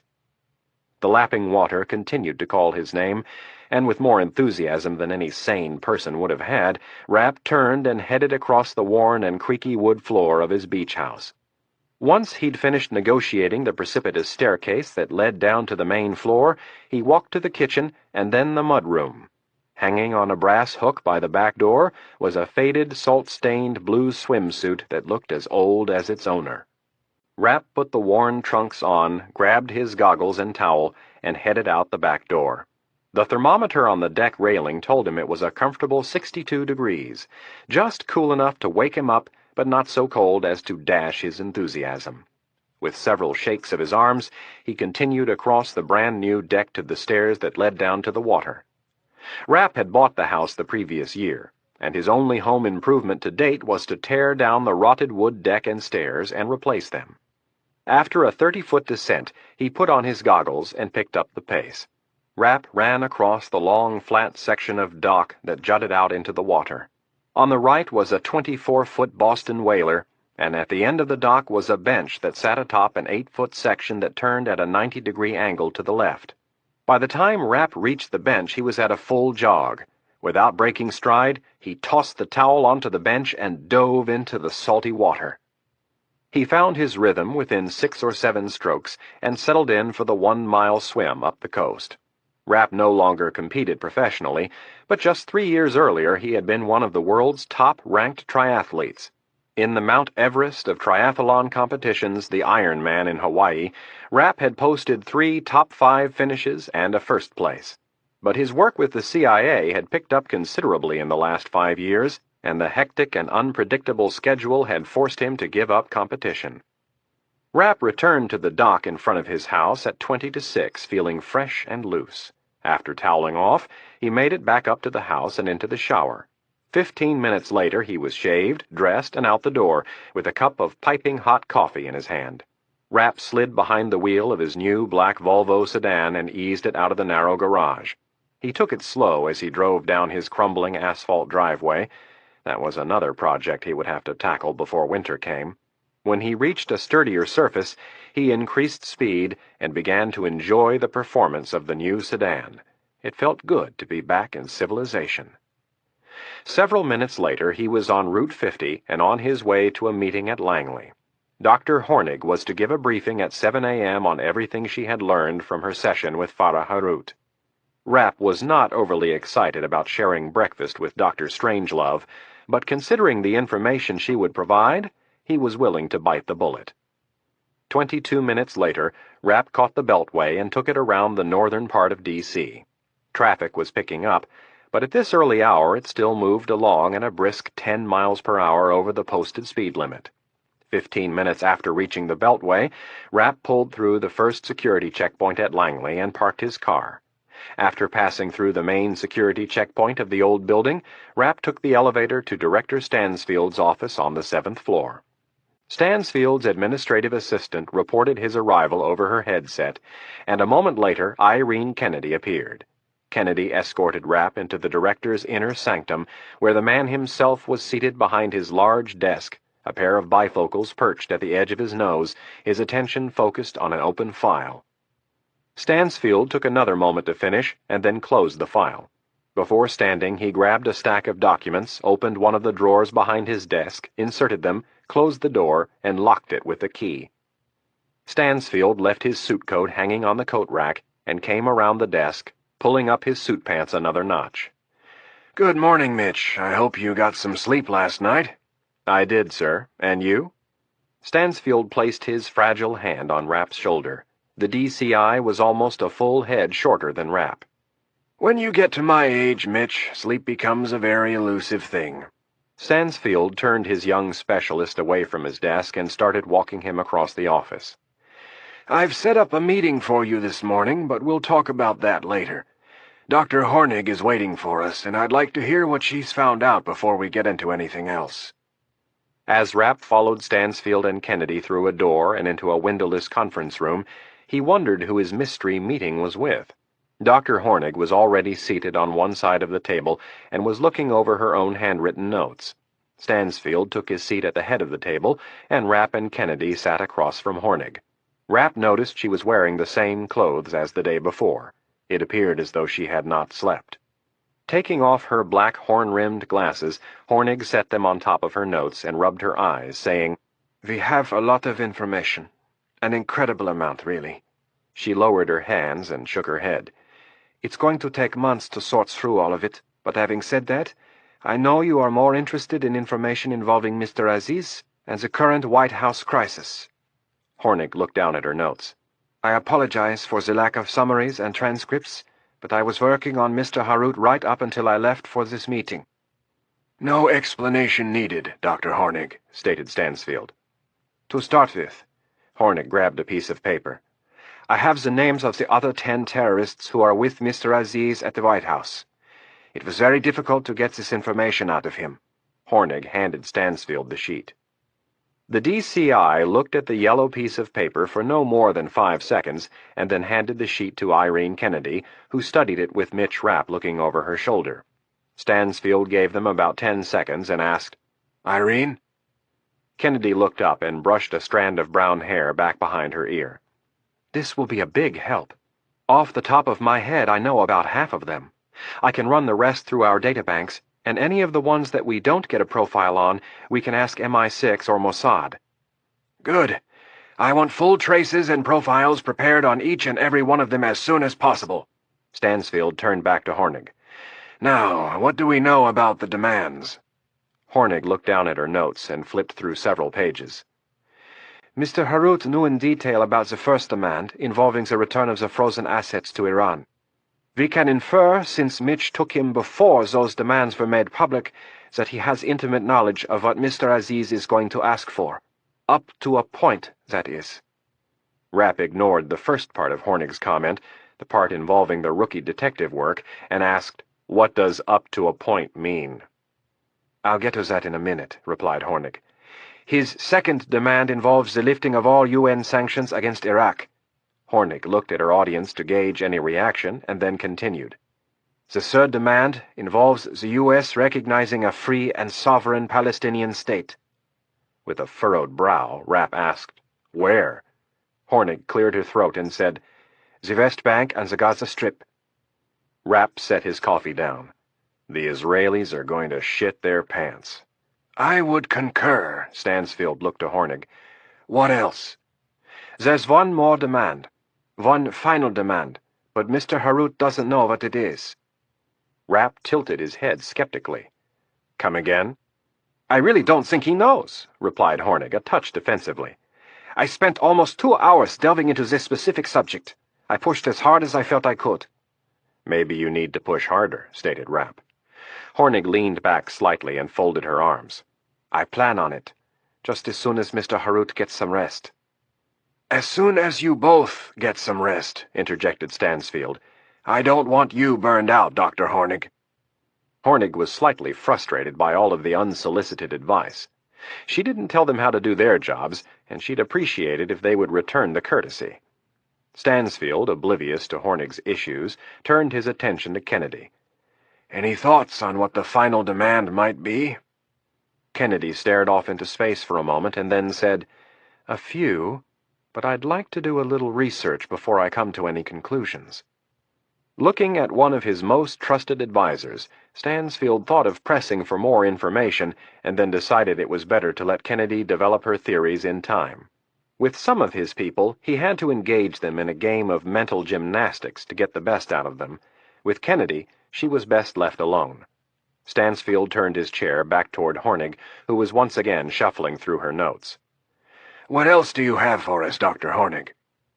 Hornig began reading down a long list of information that would be sifted through by agency analysts for months, possibly years to come.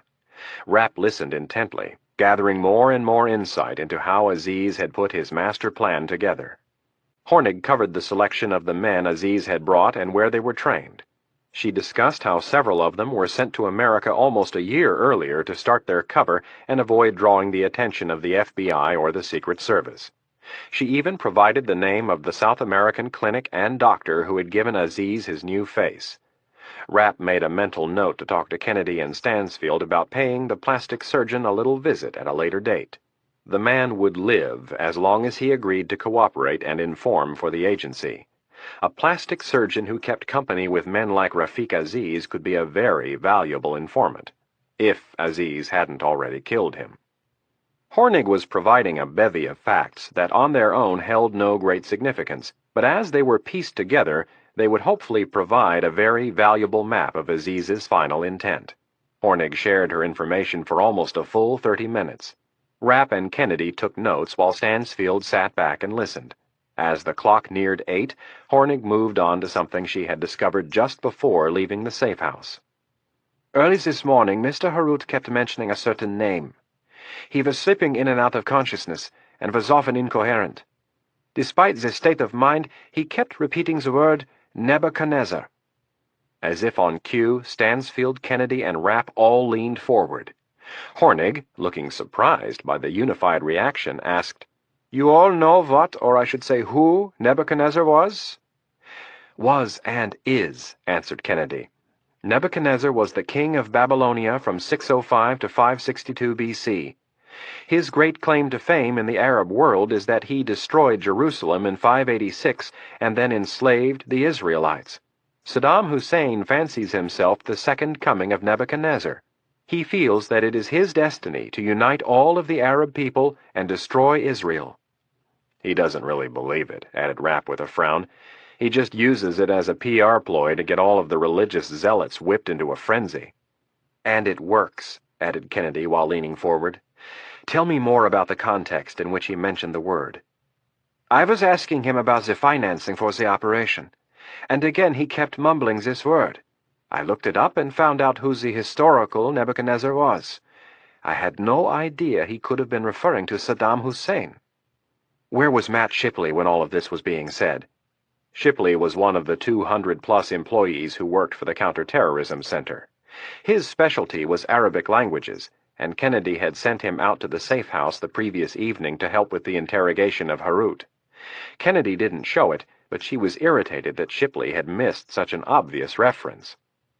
"I had sent everyone to bed around 5 this morning. We'd been working non-stop since the previous afternoon." Hornig shrugged her shoulders. "We needed to give the subject some rest, and I needed to get my notes organized for this meeting. This oversight was not Mr. Shipley's fault." Kennedy accepted the explanation. "How did you stumble across this reference if Harut was asleep?" "I was in the room with him, organizing my notes. Someone has to keep an eye on his vitals, so I was sitting near him when he began to mumble about Nebuchadnezzar. It is not at all unusual for my subjects to continue to talk while they are sleeping." "Was this recorded?" asked Kennedy. "Of course. The recording equipment is always running." "Good." Kennedy jotted herself a note to call Shipley and tell him to review the tapes immediately. "What," began Stansfield, "was the general context of his ramblings about Nebuchadnezzar?" "Money. He kept talking about Nebuchadnezzar and money." Kennedy finished her note. "This corroborates what we heard from our other sources, that Saddam was funneling money into Hezbollah and Hamas." Looking at his watch, Stansfield said, "Dr. Hornig, do you have anything else for us?" "No, but I should have more for you this afternoon." Stansfield looked at Rapp and Kennedy. "Any other questions?" "Yeah," said Rapp. "How does Aziz plan on getting out of here when it's all over?" Hornig blinked her eyes as an expression of embarrassment spread across her face. I haven't got around to that yet." Rapp looked at her harshly. "You might want to move that one up to the top of your list." "Yes." Hornig jotted herself a note. Stansfield again looked to Rapp and Kennedy. "Anything else?" They both shook their heads, and then Stansfield looked to the other side of the table. "Nice work so far, Dr. Hornig. Now, if you'll excuse us, I need to discuss a few things with Irene and Mitch." Hornig gathered her papers and stood. After she'd placed her notes in a tan canvas shopping bag, she left the room. Rapp noticed the canvas bag, and after the door was closed, said, "I hope you have somebody babysitting her." "I do," the director nodded, "but we might want to bring it up a notch." Stansfield looked to Kennedy. "Irene, I think we need to get some more bodies out there to keep a close eye on things, around the clock." I want somebody from CTC in that room with Harut every second of the day. And I want them awake." Kennedy shook her head and said, "I apologize. I already made a note to take care of it." "Now, Mitch." Stansfield turned his focus back to Rapp. "Irene and I are heading downtown. Considering how the meeting went at the Pentagon yesterday, I think it would be best if you did not join us." Rapp had expected this, and in truth he really didn't want to be there to see his predictions come true. There were times when there was no joy in being right, and this would be one of them. "What would you like me to do?" Retrieving a piece of paper from his shirt pocket, Stansfield unfolded it and slid it across the table. "That is the address and phone number of Milt Adams, the man we discussed with Director Tracy last night. He is expecting your call." "How do you want me to handle it?" Stansfield's eyes narrowed while he thought about the question. After several seconds, he said, "Go ahead and use your cover, and tell him you're with Langley. Mr. Adams is a very patriotic individual. We can trust him. But there's no need to tell him anything more than he needs to know." Stansfield got up, and Kennedy and Rapp followed. As they walked back into the director's office, Stansfield said, "Mitch, it's impossible to overstate how important this is.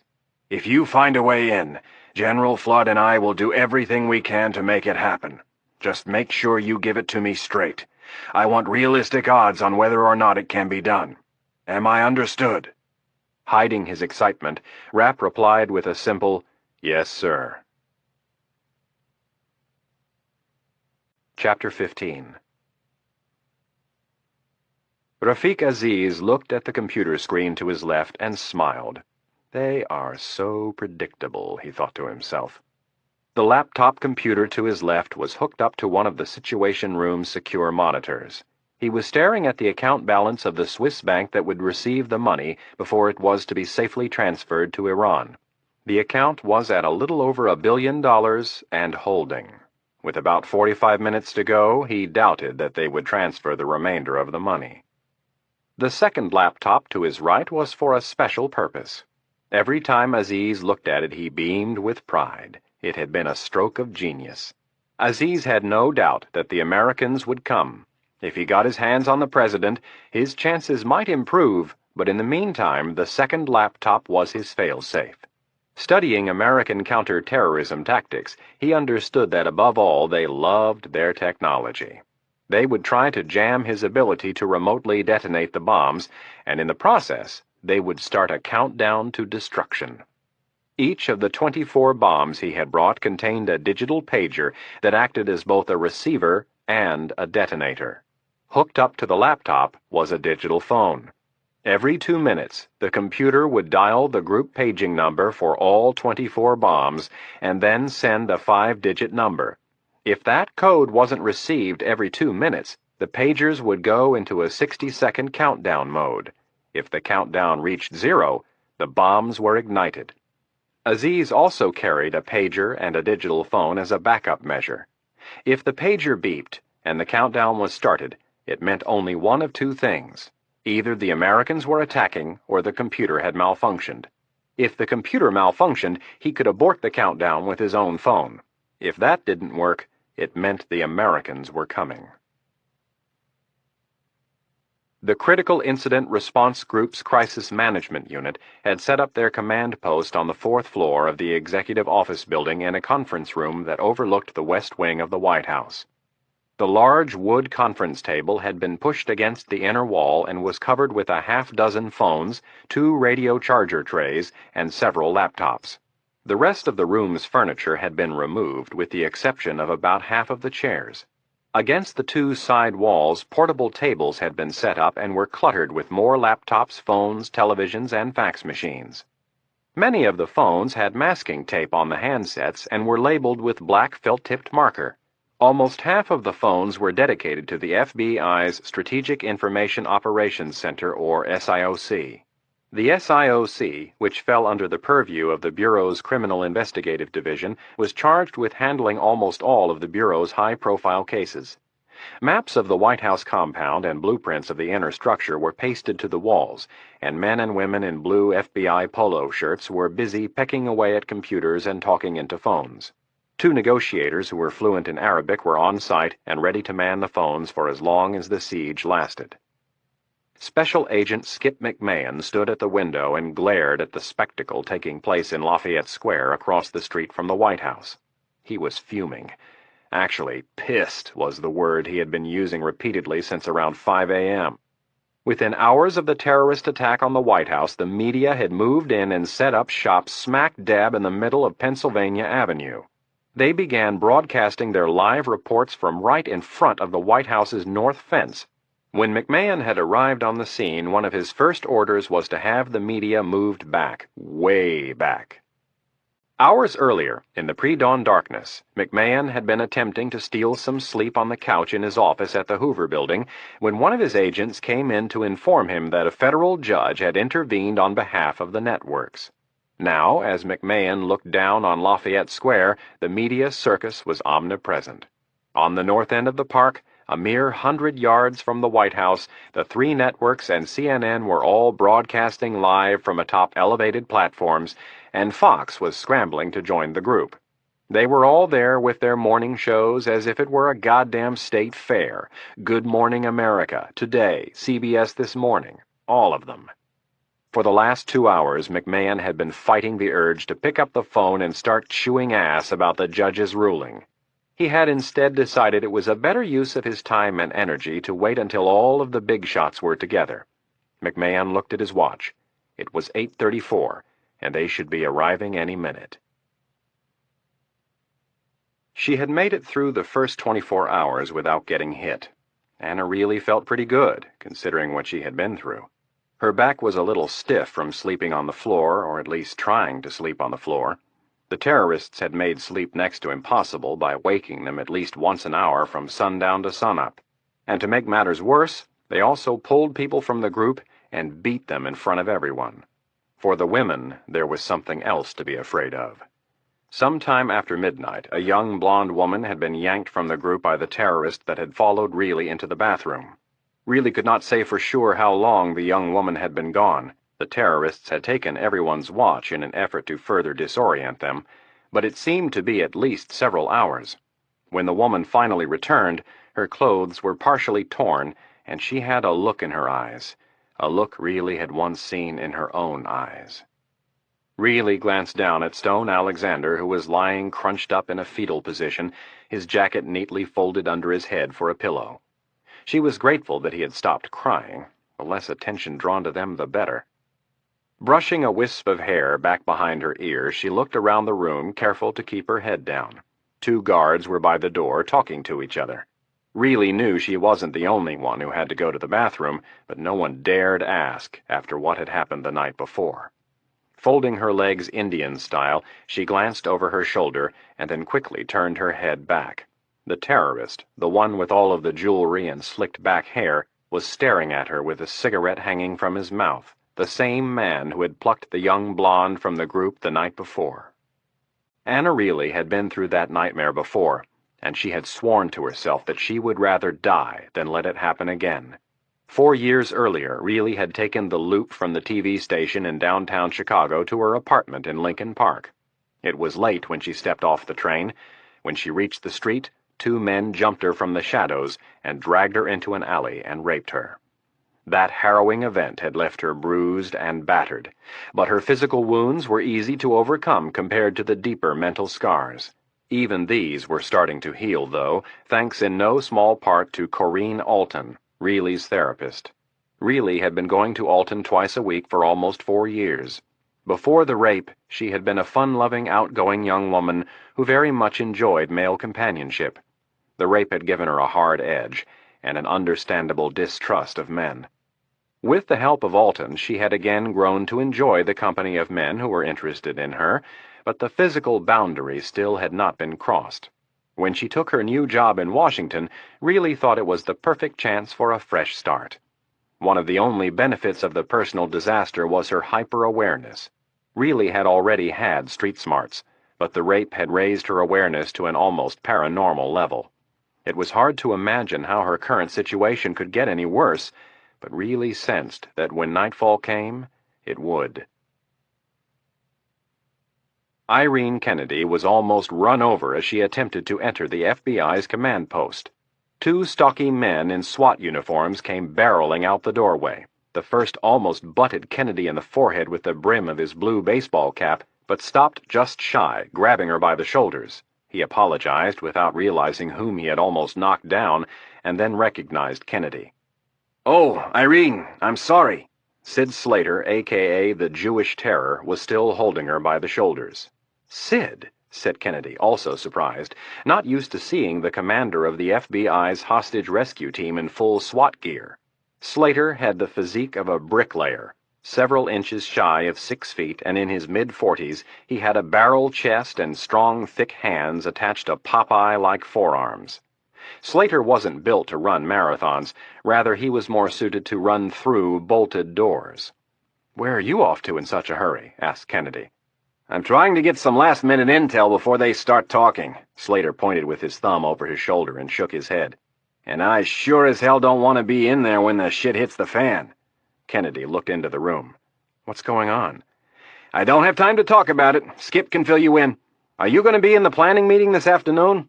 Kennedy nodded. "I'll be there." "Good. We can talk then. I have a lot of questions for you." With that, the Jewish Terror headed off down the hallway.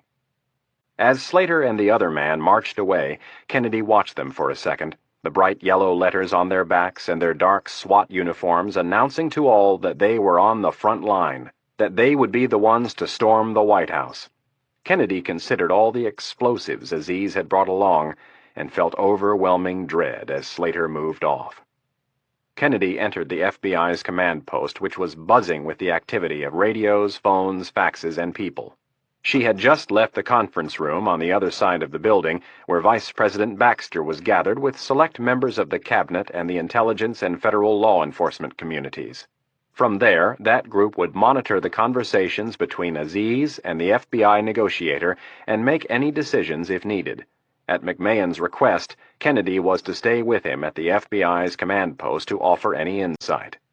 Across the room by the windows that overlooked the West Wing, Skip McMahon was talking to a seated Attorney General Tutwiler and motioning to a group of phones.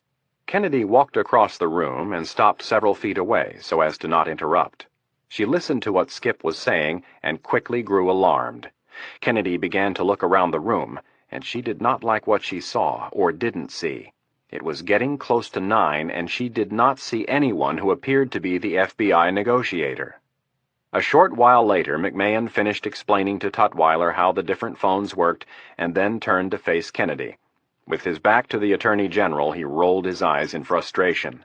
"Morning, Irene." "Good morning." Kennedy nodded to Tutwiler and then looked back at McMahon. "Where is your negotiator?" Before McMahon had a chance to answer, Tutwiler said, "I'll be handling the negotiations." In as passive a tone as Kennedy could muster, she replied, "No offense, Madam Attorney General, but I don't think that is the most prudent course." "And why is that?" asked Tutwiler aggressively. "Because Rafiq Aziz will take it as an insult that we have chosen a woman to negotiate with him." "I am here, Ms. Kennedy, because I am the top-ranking law enforcement officer in the land. I am here," Tutwiler stressed the word and pointed at the ground, "to send a clear message to these terrorists that we are extremely serious about this situation." Kennedy's thoughts drifted back to Mitch Rapp's words at the Pentagon the day before. They gave her the strength to state her opinion a bit more firmly. "And I am here to advise you, as the director of the CIA's Counterterrorism Center, you are making a grave mistake. I respect your accomplishments, Madam Attorney General, but Rafiq Aziz will not. He will make you pay for what he will see as a blatant insult to his manhood." Tutwiler defiantly crossed her arms. "I have encountered chauvinists all my life, and I have found that there is only one way to deal with them, head on." "Again, I respect your accomplishments, but you couldn't be more wrong. You have absolutely no idea who you're dealing with." Seeing that Tutwiler was not going to budge, Kennedy left the room and started down the hallway to explain the new development to Stansfield. Midway down the hall, she heard McMahon call her name. A second later, McMahon pulled up alongside her and placed his hand on her shoulder. "Irene, it's not worth it. I already went all the way to the top. For now, she gets her way." Kennedy stopped, her cheeks slightly flushed. Murmuring more to herself than McMahon, she said, "Now I know why Mitch got so mad yesterday." McMahon didn't quite get Kennedy's comment and decided to ignore it. "The way I figure it, Irene, is that Tutwiler's ass is hanging out pretty far on this one. After she screws up this morning, she'll be out of our hair." McMahon studied Kennedy's tense face, not used to such a reaction from the almost always unflappable protege of Thomas Stansfield. "Take a deep breath, Irene. It's not going to do you any good to get upset right now." Kennedy looked up at McMahon and bit down on the bottom corner of her lip. "I'm usually the one giving you this lecture." "What can I say? I'm a quick learner." McMahon gave her a fake smile and turned Kennedy back toward the command post. "I need you with me during this call, all right?" Kennedy nodded and went along reluctantly. His fingers tapped the shiny surface of the conference table of the White House Situation Room, and his eyes stayed transfixed on the computer screen. Rafiq Aziz sat in the president's leather chair, rocking slightly. Aziz brought his wrist up and checked the time. The balance of the Swiss bank account hadn't changed in almost half an hour. 2 more minutes, and the spectacle would start. Aziz's eyes lifted an inch above the top of the computer screen and looked at the bank of television screens that dominated the far wall. The 3 major networks and CNN were all broadcasting live from the other side of Lafayette Park. NBC and CBS were interviewing family members of the hostages. ABC was talking to a psychiatrist who had written a book on hostages identifying with their captors, the so-called Stockholm Syndrome, and CNN was talking to a retired FBI agent whom Aziz thought to be typically smug. A thin smile creased his lips as Aziz thought about just how predictable these Americans were. The smile widened even further. Aziz put his hands behind his neck and rocked back and forth in the chair. A mailbox icon appeared on the second laptop, and an electronic voice alerted him to an incoming email. Aziz quickly tapped the proper keys, and a second later the message was up on the screen. As Aziz read the message, he moved closer to the screen, reading the first line over and over, unable to get past the shock of it. It couldn't be. How could they have gotten their hands on him? Why now? The message read, "Farah Harut abducted in early morning commando raid yesterday. Group suffered heavy casualties. Harut assumed taken alive. Do not know who conducted operation, but assume either America, Britain, or Israel." Across the street in the Executive Office Building, Vice President Baxter was holding court in a separate conference room down the hall from the FBI's command post. As always, Dallas King was sitting next to Baxter, General Flood was on the Vice President's left, and farther down the table, FBI Director Roach, CIA Director Stansfield, and Secret Service Director Tracy had taken their seats. The Secretary of State and Defense were also present, along with a dozen aides and several Secret Service agents from the Vice President's detail. The door was closed, and each occupant stared expectantly at the black speaker placed in the center of the table. After 20 more seconds of silence, the black box announced the ringing of the phone in the Situation Room. Aziz was still staring at the message when the phone started to ring. He was furious, outraged that such a thing could happen, and now of all times. His eyes burned a hole in the screen as his mind raced to calculate the potential damage this catastrophe could inflict on his mission. All the while, Aziz tried to keep emotion out of it. Farah Harut was his mentor, the man who had wooed him from the classroom to the battlefield, the man who had shown him the evil of the Zionists. Harut was the reason he was where he was today, and now he was gone. The phone continued its irritating noise, and Aziz had to catch himself from answering it. Not now. Not until he calmed down and put himself in the proper mindset. There was the plan, and he had to stick with it. After he had more time to think, he could deal with this calamity. Laying his hands flat on the table, he forced all the tension from his body and immersed himself in his role. Finally, after the phone had rung at least a dozen times, he reached out and slowly brought the receiver to his mouth. "Yes." "Mr. Aziz," stated a calm and confident female voice, "this is Attorney General Margaret Tutwiler. We are having some problems getting together all of the money." There was a pause on the line, and then, "So far we have managed to transfer $1.3 billion. Aziz gave her the sum as he stood abruptly. Anger coursing through every inch of his body. This was too much. He had done his research on the Americans. He knew who all of the players would be. He knew that with Hayes out of commission, the transfer of power would take place, and with Vice President Baxter came an increased role for the already important Attorney General. But to insult him in such a way was inconceivable. It was such a blatant affront that there was no way it could be anything other than intentional. A slightly surprised Tutwiler said, "Yes, $1.3 billion. She stammered for a second. "It's going to take some time to gather all of the money. It would be a big help as far as expediting the transfer of the remainder of the money if you could show us a sign of your good faith." Aziz closed his eyelids tightly, commanding himself to continue forward with the plan. In a pained voice he asked, "What would you propose?" "The release of several hostages would go a long way in showing us you are sincere." This was beyond belief. In a voice that was near breaking, Aziz asked, "How many would you like me to release? 10? 20? Maybe 30 of them?" Tutwiler, unsure of how genuine the offer was, tentatively replied, 30 would be great, and after they are released, we can work on getting more of the money transferred."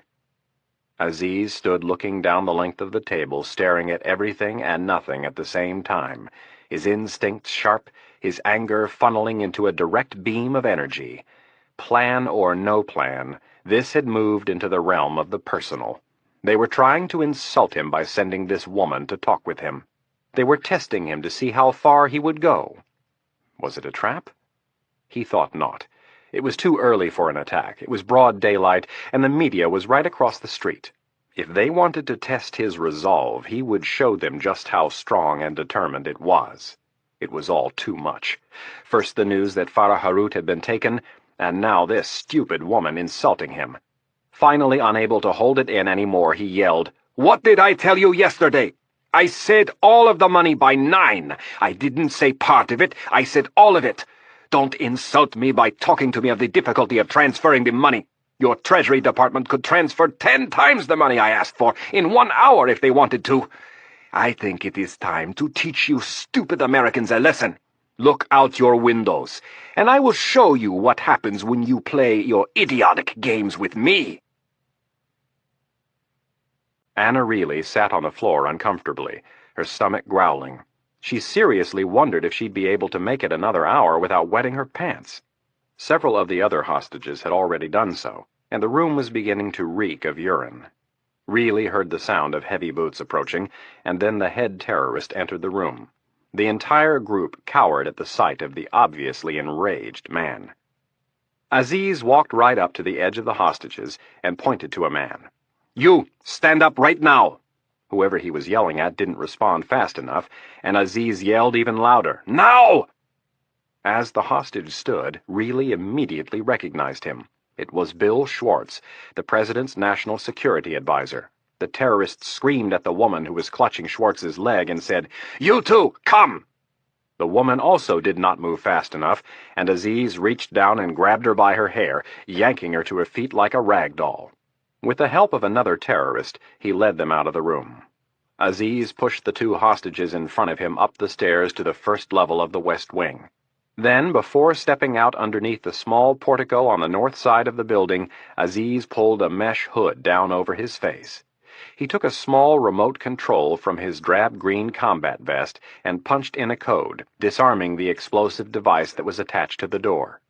Aziz kicked open the double doors and marched outside. All alone in the morning sunlight, he crossed the narrow driveway and stepped back onto another sidewalk near the edge of the small portico. Aziz defiantly looked around at the dozens of guns that were trained on him. The long barrels of sniper rifles could be seen bristling from every rooftop in America. He knew they wouldn't shoot. They couldn't shoot, not in America. That command had to come down through layers of bureaucrats, and it was far too early for that. Aziz raised his AK-74 in the air and unleashed a loud 8-round burst. Defiantly, he cradled his weapon across his chest and stood his ground, showing the Americans that he was not afraid. After he had made his presence felt, he marched back into the building and looked at his watch. He had decided he would give the media 30 seconds to get their cameras focused on the entrance. Aziz was following his script precisely, with one exception: the rage. It had been his plan from the start to kill the National Security Advisor, but now he decided to deviate slightly from the plan and allow himself some personal satisfaction in retaliation for Harut. In an almost spastic fury, Aziz wheeled and slapped Schwartz across the face. His face within inches of Schwartz's, he yelled, "How does it feel to be terrified, you dog?" The National Security Advisor's eyes welled up with tears, and the woman standing next to him began to sob. Schwartz wrapped his arms around his secretary. He knew what was happening. He knew it was the end, and there was nothing he could do to stop it. Aziz continued to scream and taunt him with questions. "How many times have you ordered the death of my Arab brothers? How many times?" Aziz's eyes were maniacal with rage. Schwartz gave no answer, and Aziz slapped him again. Then, grabbing him by the collar, Aziz forced the National Security Advisor toward the door with his secretary's arms still wrapped tightly around her boss's waist. As they reached the door, Aziz placed his boot on the woman's butt and shoved. Schwartz and the woman tumbled out into the light and fell to the pavement. Aziz stood in the doorway and yelled through his mesh hood for them to get up. The woman was crying harder now, and Schwartz's tears were flowing freely down his cheeks. The presidential advisor stood and pulled his secretary to her feet. Aziz screamed at them to start walking, and after several seconds they began to do so, though slowly. Standing in the doorway, Aziz watched the two hostages walk toward the north gate. When they reached the halfway point, when they were within clear view of the news cameras, Aziz raised his rifle and took aim. "Stop!" he yelled. When the president's national security advisor turned to look over his shoulder, Aziz had Schwartz's face in the center of his sights. He squeezed the trigger once, the powerful rifle bucked, and he brought it right back to level, the woman's head now framed in the cold black sights. A quick squeeze of the trigger and the second body was tumbling to the pavement just behind the first. As the woman came to rest on top of Schwartz, Aziz zeroed in and unloaded another dozen rounds. The loud clacking of the Kalashnikov rifle reverberated across the pristine north grounds of the White House. When Aziz was satisfied, he closed the door, the smoking muzzle of his AK-74 hanging at his side. Before starting back for the basement, he rearmed the booby-trapped doorway and then started down the hall, his eyes full of hate, his breaths deep, and his pace quick. When he reached the staircase, he ran down the steps, through the hallway, and into the empty Situation Room. Grabbing the phone, he yelled, "Are you still there?" Skip McMahon held the phone to his ear and looked down at the two bodies lying in the driveway. The man he recognized. He then turned to Marge Tutwiler, who sat motionless at the table, staring out the window. McMahon then looked at Irene Kennedy, who sadly shook her head. "I'm here," answered McMahon. "Who is this?" shouted Aziz. "Special Agent Skip McMahon of the FBI." "Good.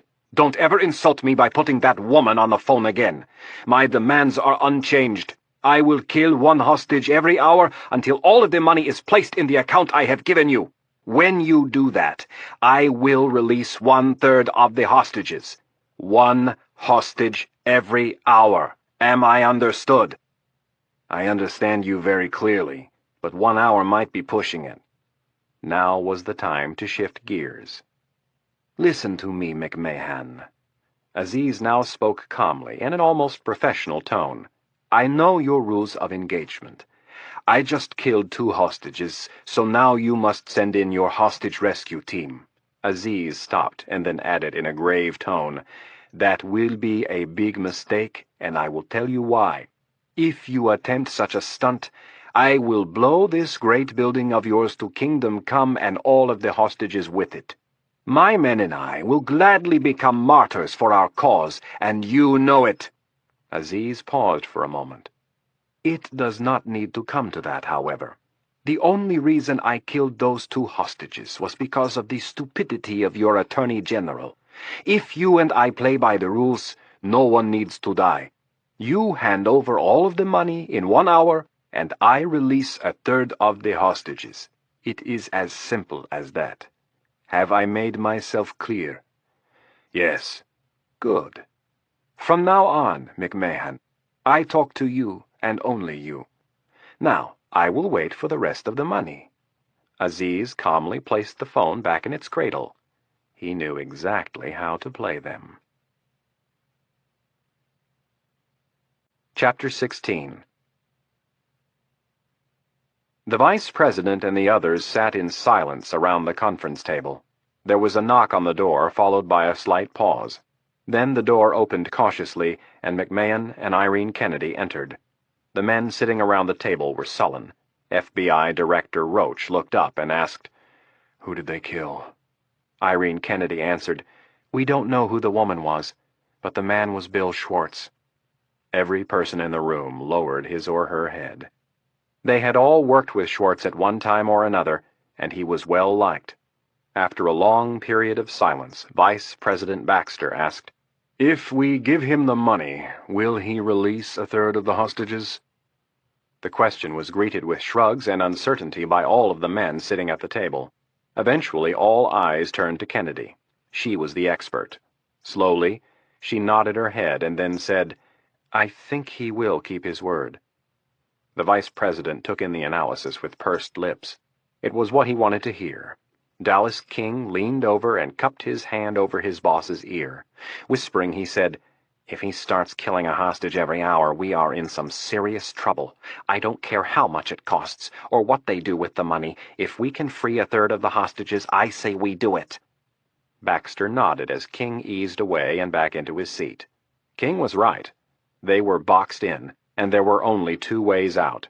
As far as Baxter was concerned, one of them wasn't even an option. The Vice President looked at FBI Director Roach and said, "Brian, would you start the wheels in motion for transferring the rest of the money into the account? It is my decision that we will wait until he releases 1/3 of the hostages, and then we will proceed from there. Any questions?" Baxter looked around the room, and everyone shook their heads. Baxter then looked back to the head of the FBI.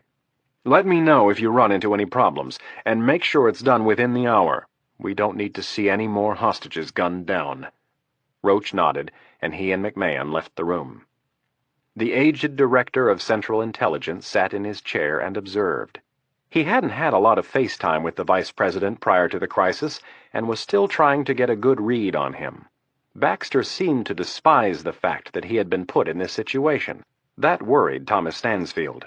Great leaders rose to the occasion. They almost thrived when confronted with a crisis. This man seemed to shrink from it. Turning in his chair, Stansfield got back to the business at hand. "Mr. Vice President, we need to make some contingency plans." Baxter nodded. I know, but let's just take it one step at a time. Let's get some of the hostages released, and then we'll deal with the next demand." "I'm afraid we don't have that luxury, sir." Stansfield paused. "What if his next demand is untenable?" Stansfield had decided to wait until he had a full report from Dr. Hornig before he briefed the Vice President on what they knew from Harut. "I really don't want to think about that right now." General Flood leaned forward, miffed at Baxter's reply. "We have no choice but to think about it. We have to be ready to move if this thing gets out of control." Baxter squirmed. All eyes in the room were on him, and he desperately wanted to avoid making a decision. Why would he have to be the butcher? Finally, reluctantly, he let out the difficult words, though they didn't exactly ring with confidence. "Get everything in place, and if the time comes, I'll be ready to give the order." The large warrior turned to Stansfield, and the two men exchanged knowing glances. Baxter did not have what it would take. He was in over his head and would blow in the wind until the last possible second. The Vice President placed his elbows on the table and rubbed his eyes. Without looking up, he said, "Let's take a break and meet back here in 30 minutes. I need some time alone to think." Everyone, with the exception of King, rose and started for the door. Baxter looked at his Chief of Staff and said, "You too, Dallas. Go check on Marge and see how she's doing." King nodded and left with the others. It had been an absolute bear to get from Langley to Capitol Hill. Traffic was horrendous due to the street closures and the large crowds around the White House. Rapp turned his black Volvo from 2nd Street onto Pennsylvania Avenue and gunned it to get around a cabbie who was driving like he had his head shoved up his ass. The farther Rapp traveled away from the Capitol, the worse the neighborhood got. The mix of homes went from nicely restored to run-down and dilapidated eyesores. Several blocks later, Rapp took a left and found the home he had been looking for, an immaculate turn-of-the-century Victorian with fresh paint and ornate woodwork. The home was sandwiched in between two rotting houses of similar architecture that were in dire need of repair. Rapp parked his car in front of the nice Victorian and looked at his dashboard clock. 9:16. Events at the White House would be underway. He reached for his digital phone but decided against it. Irene would have enough going on. She didn't need a call from him, and besides, he wasn't in the mood for bad news. Rapp got out of the car, his holstered Beretta bulging underneath the right armpit of his suit coat. He pulled his sunglasses down a notch on his nose and started up the sidewalk. Standing on the porch was Milt Adams, all 5 feet 5 inches of him. His head was shaved, and his dark black skin glistened in the sunlight. Despite his slight stature, he gave one the impression of a much larger individual. As Rapp reached the steps, a rather large German shepherd was coming down from the porch straight for him. Rapp tensed at his natural urge to pull out his gun and shoot the dog. He hated dogs. Strike that, he didn't hate dogs per se, just the guard dog variety. They were an occupational hazard that he was none too fond of. Knowing that to show fear was suicidal, Rapp stood stiff as a board with his hands at his sides. Sure enough, the dog came right up and stuck its snout in his crotch. Rapp's immediate reaction was to take a step back, but it did no good. The dog simply followed, sniffing loudly. From the porch, Milt Adams shouted in a deep drill instructor voice, "Rufus, heel!" The dog immediately wheeled and headed up the steps, heeding the command and taking up a post at his owner's side. Adams reached down and scratched the dog under the neck. "Good boy, Rufus, good boy." Rapp stared up at Adams, awed that such a deep, booming voice had just come from such a little body. Adams could not have weighed more than 150 pounds, and the voice Rapp had just heard could have given James Earl Jones, Isaac Hayes, and Barry White all a run for their money. "Are you Mr. Cruz?" asked Adams. "Yes." Rapp walked up the first 2 steps and stuck out his hand. "You must be Milt Adams." "That's correct. It's nice to meet you." "Likewise." Adams motioned for Rapp. "Follow me. I've got everything set up inside." The 2 men walked into the house, the dog following at Rapp's side. Adams continued straight ahead down a long hallway to the rear of the house and the kitchen. The hardwood floors had been recently redone with a shiny coat of polyurethane, and the kitchen floor was tiled in a classic black and white checkerboard pattern. The trim was all restored to its natural wood finish with a light stain. Adams opened a glass-paned cupboard and grabbed 2 mugs. "You look like the black type." "That'd be great." The German shepherd parked his butt right next to Rapp and leaned his head against Rapp's thigh. The proximity of the canine made Rapp increasingly uncomfortable. Adams finished pouring the coffee and turned around. He took one look at Rapp's stiff posture and said, "You don't like dogs." It was more a statement than a question. Not really." Adams handed him a cup. "What's the problem? You been bit before?" "Several times." Rapp winced as he thought of one time in particular. Adams surveyed his guest. The longer hair and facial scar made him begin to wonder if this man really worked for the Secret Service. "Don't worry," Adams offered. "As long as you don't hurt me, Rufus won't hurt you." The owner of the house started across the room. "Let's go down to the basement. That's where I have everything." Rapp watched Adams cross the kitchen and followed. The damn dog would not leave his side. Rapp was impressed with Adams, who hustled down the steep steps like a man half his age. When Rapp reached the basement, he stopped and looked around the large room. It was a retired man's wet dream. The floor was painted a spotless gray and looked clean enough to eat off. Tools of every kind hung from brown pegboard along one wall, and each spot was labeled to ensure optimal organization. Along the far wall, 6 metal storage cabinets were lined up, each of them again labeled with a laminated catalog of the items within. 2 drafting tables and a computer dominated the wall to the right. In the center of the room, several white sheets covered something roughly the size of a pool table. Cocking his head sideways, Rapp tried to sneak a peek under the sheets, but couldn't see anything.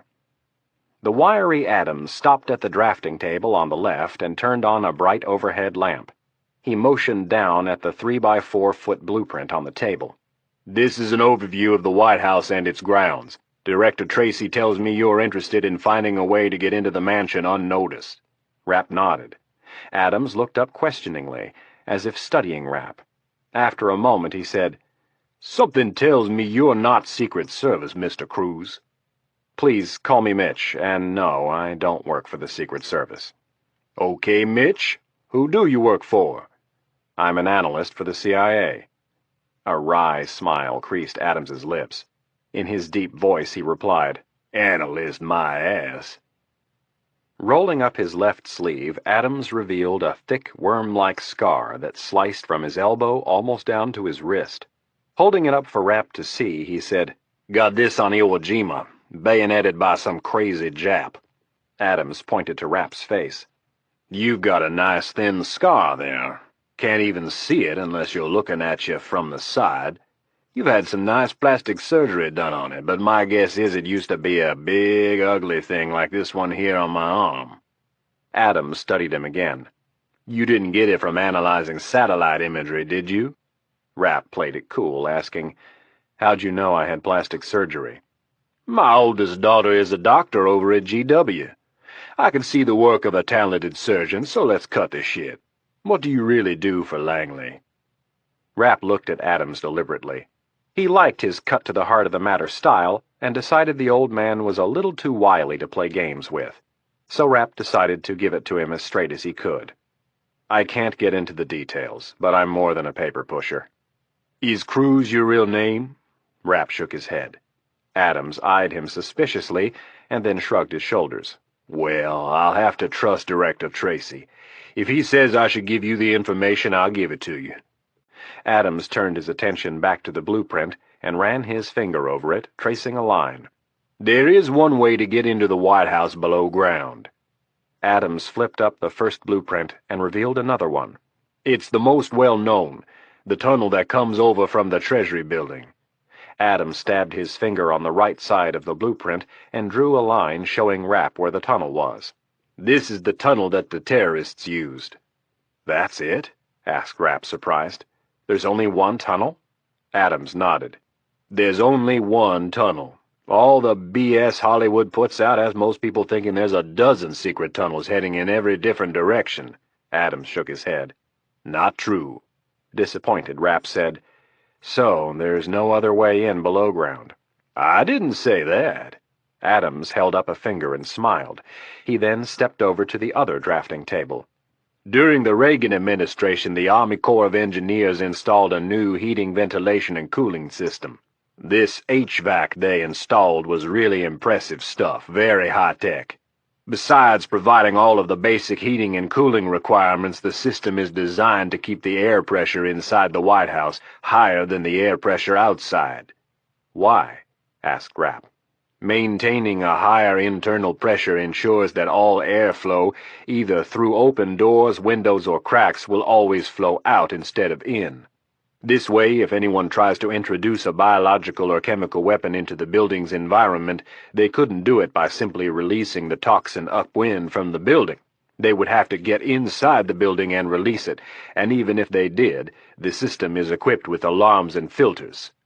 Rapp thought he saw where Adams was going and asked, "Where does the system get its air?" "The system has 2 sets of intake and exhaust ducts. The first is located on the roof of the White House, and the second is located here." Adams pointed to an area on the south lawn. "The duct is hidden under a clump of fake bushes, not more than 15 yards from the fence on the east side, just south of Jackie Kennedy's rose garden. The duct drops 30 feet straight down and then runs for a little over 200 feet, where it connects with the main system in the engineering room of the third basement." Rapp looked at the drawing. What kind of cover is there around this duct? Could you get to it without someone from the roof seeing you? There's plenty of cover.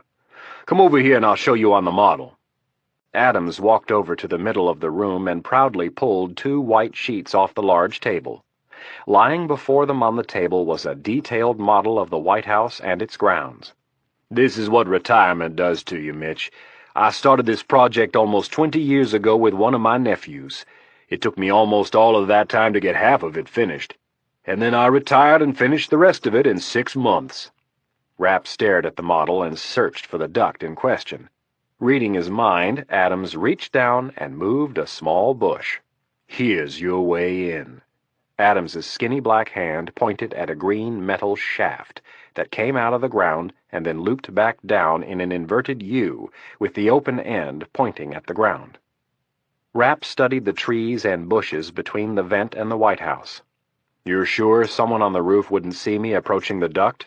I don't think so. Your problem, as I see it, is whether or not they are in control of the Secret Service's surveillance and alarm system. This entire area," Adams pointed at the fence, "is loaded with sensors. If they have our system, they'll know you're there the second you step over the fence." Rapp folded his arms and grabbed his chin. Looking down at the model, he studied the large horseshoe-shaped fence that ringed the south lawn and nodded. "We can overcome that, though." Adams dismissed the problem with a wave of his hand.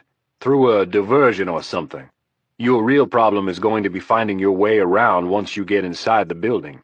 There are secret doors, elevators, stairs, passageways, you name it, and you won't find any of them on a blueprint or a model.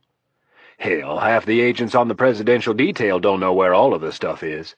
You are going to need someone with you who knows their way around that place." Adams paused for a second. "Or you're going to have to tell me what you have in mind so I can help you plan it." Rapp looked up from the model and studied Milt Adams. A decision had to be made.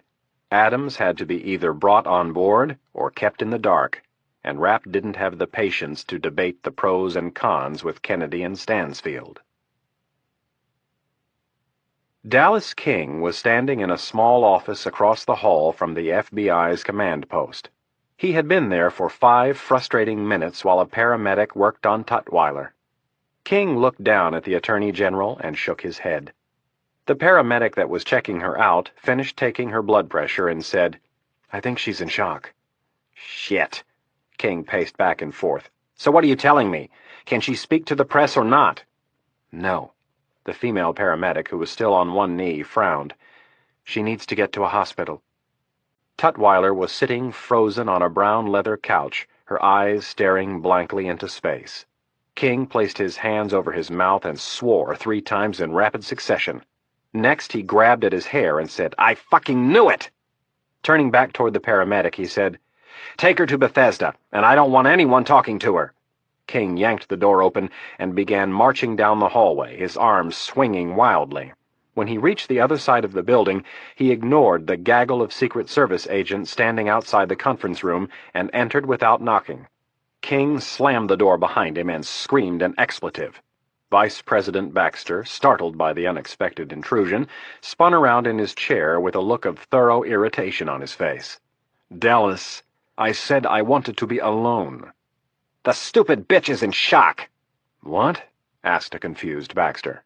"Tutwiler. The bitch is in shock. She cracked." An angry expression contorted King's face. "She can't talk. She's on her way to the hospital."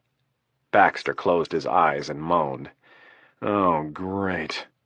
King began pacing up and down next to the conference table while Baxter buried his face in his cupped hands.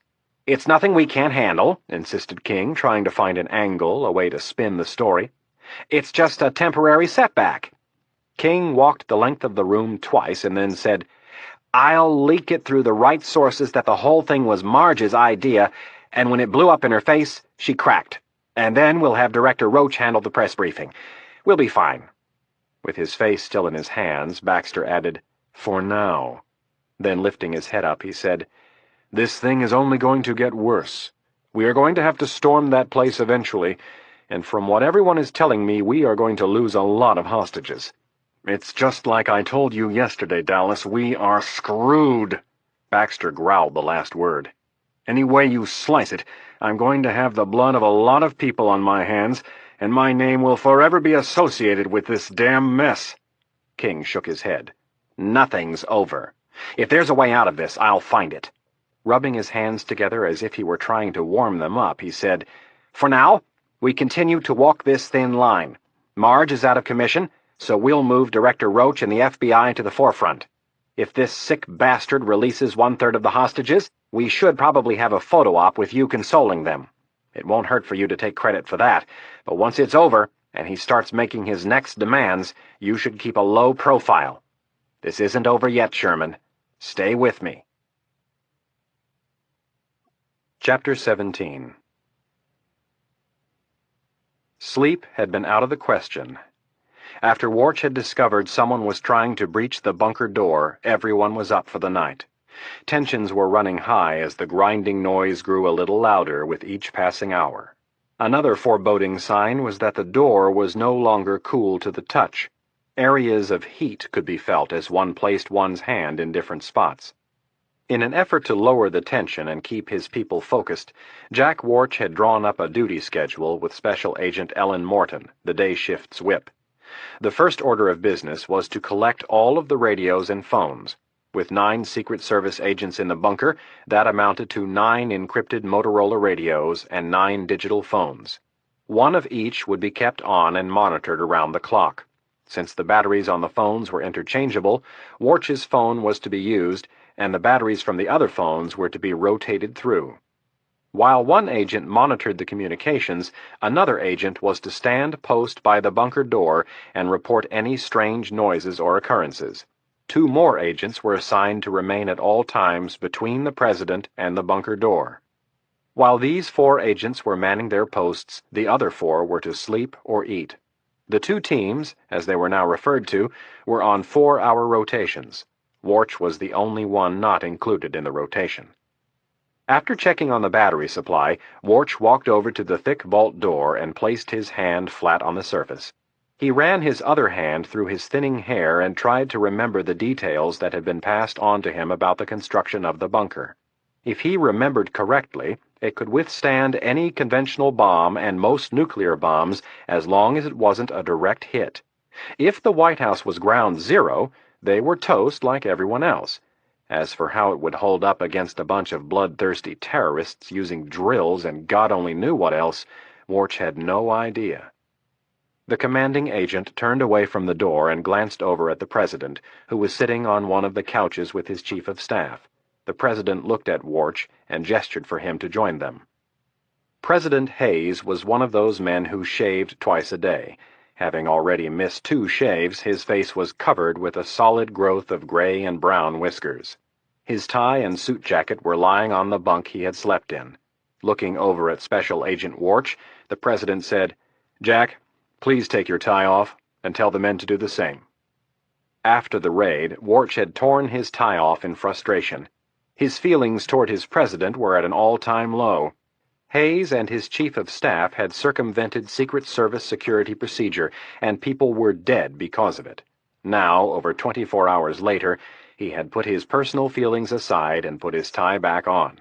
He had a job to do, and part of that job was to show respect to the presidency, regardless of the individual. Warch nodded his thanks to the President and began to tug at the silk knot around his neck. "Anything new to report?" "I'm afraid not, sir." Warch kept his expression neutral. "Are you sure," started Valerie Jones, "that those aren't our people trying to drill through the door?"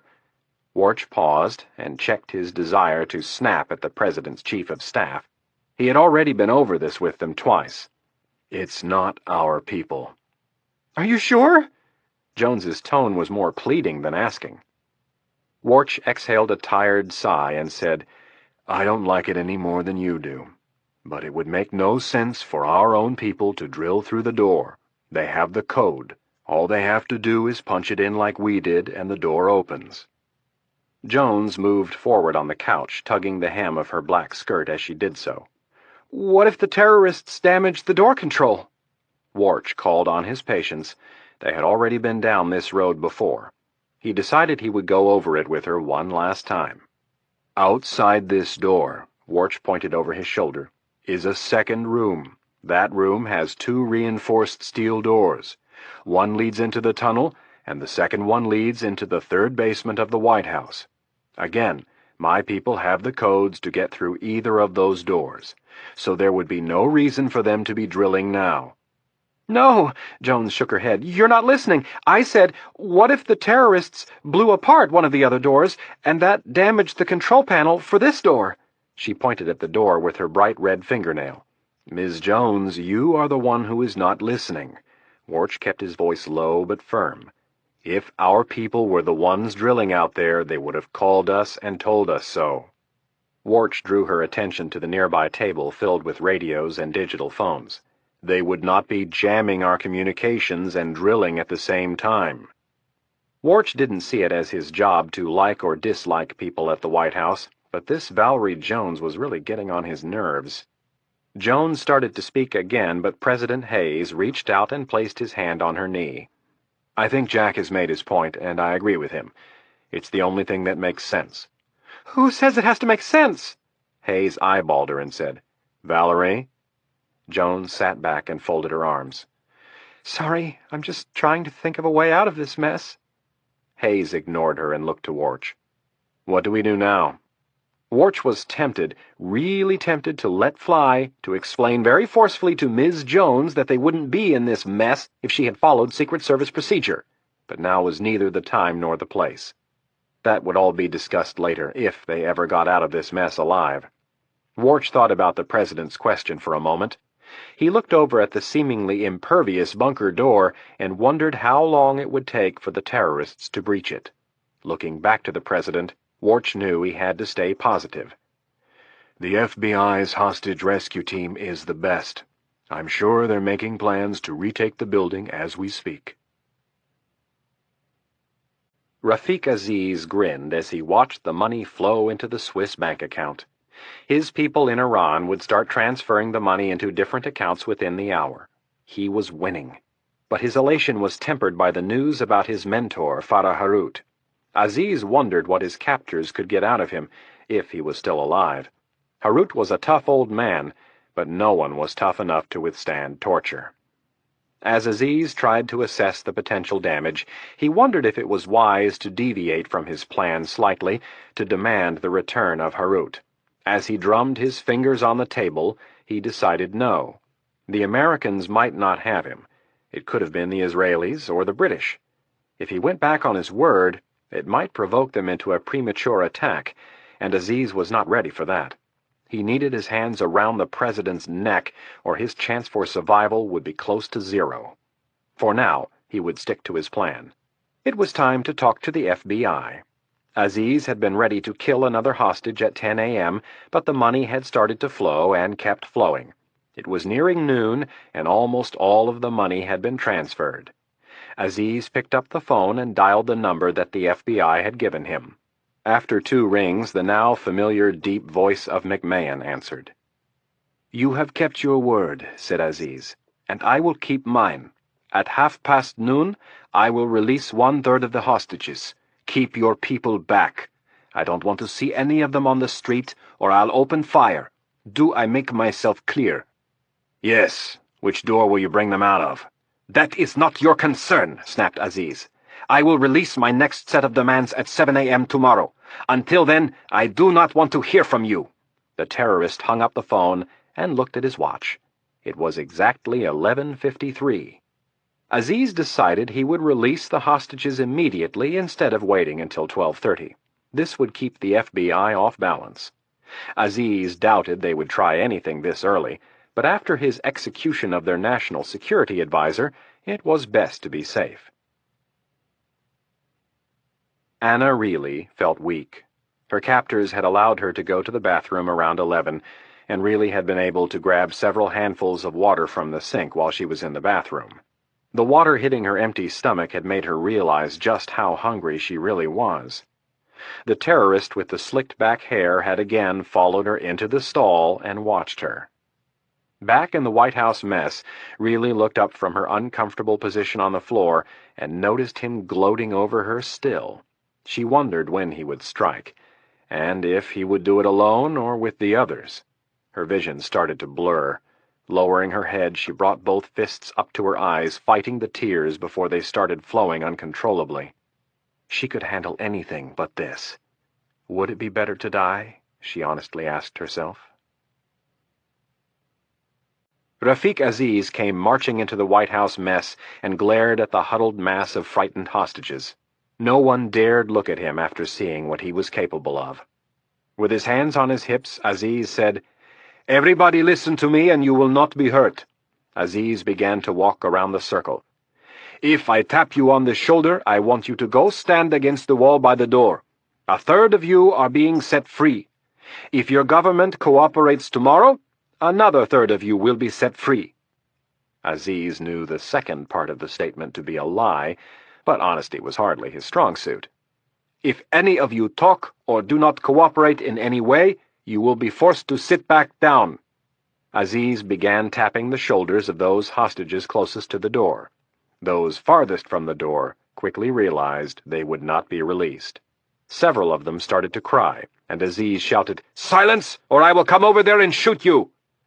Anna really couldn't believe it. Her prayers were about to be answered.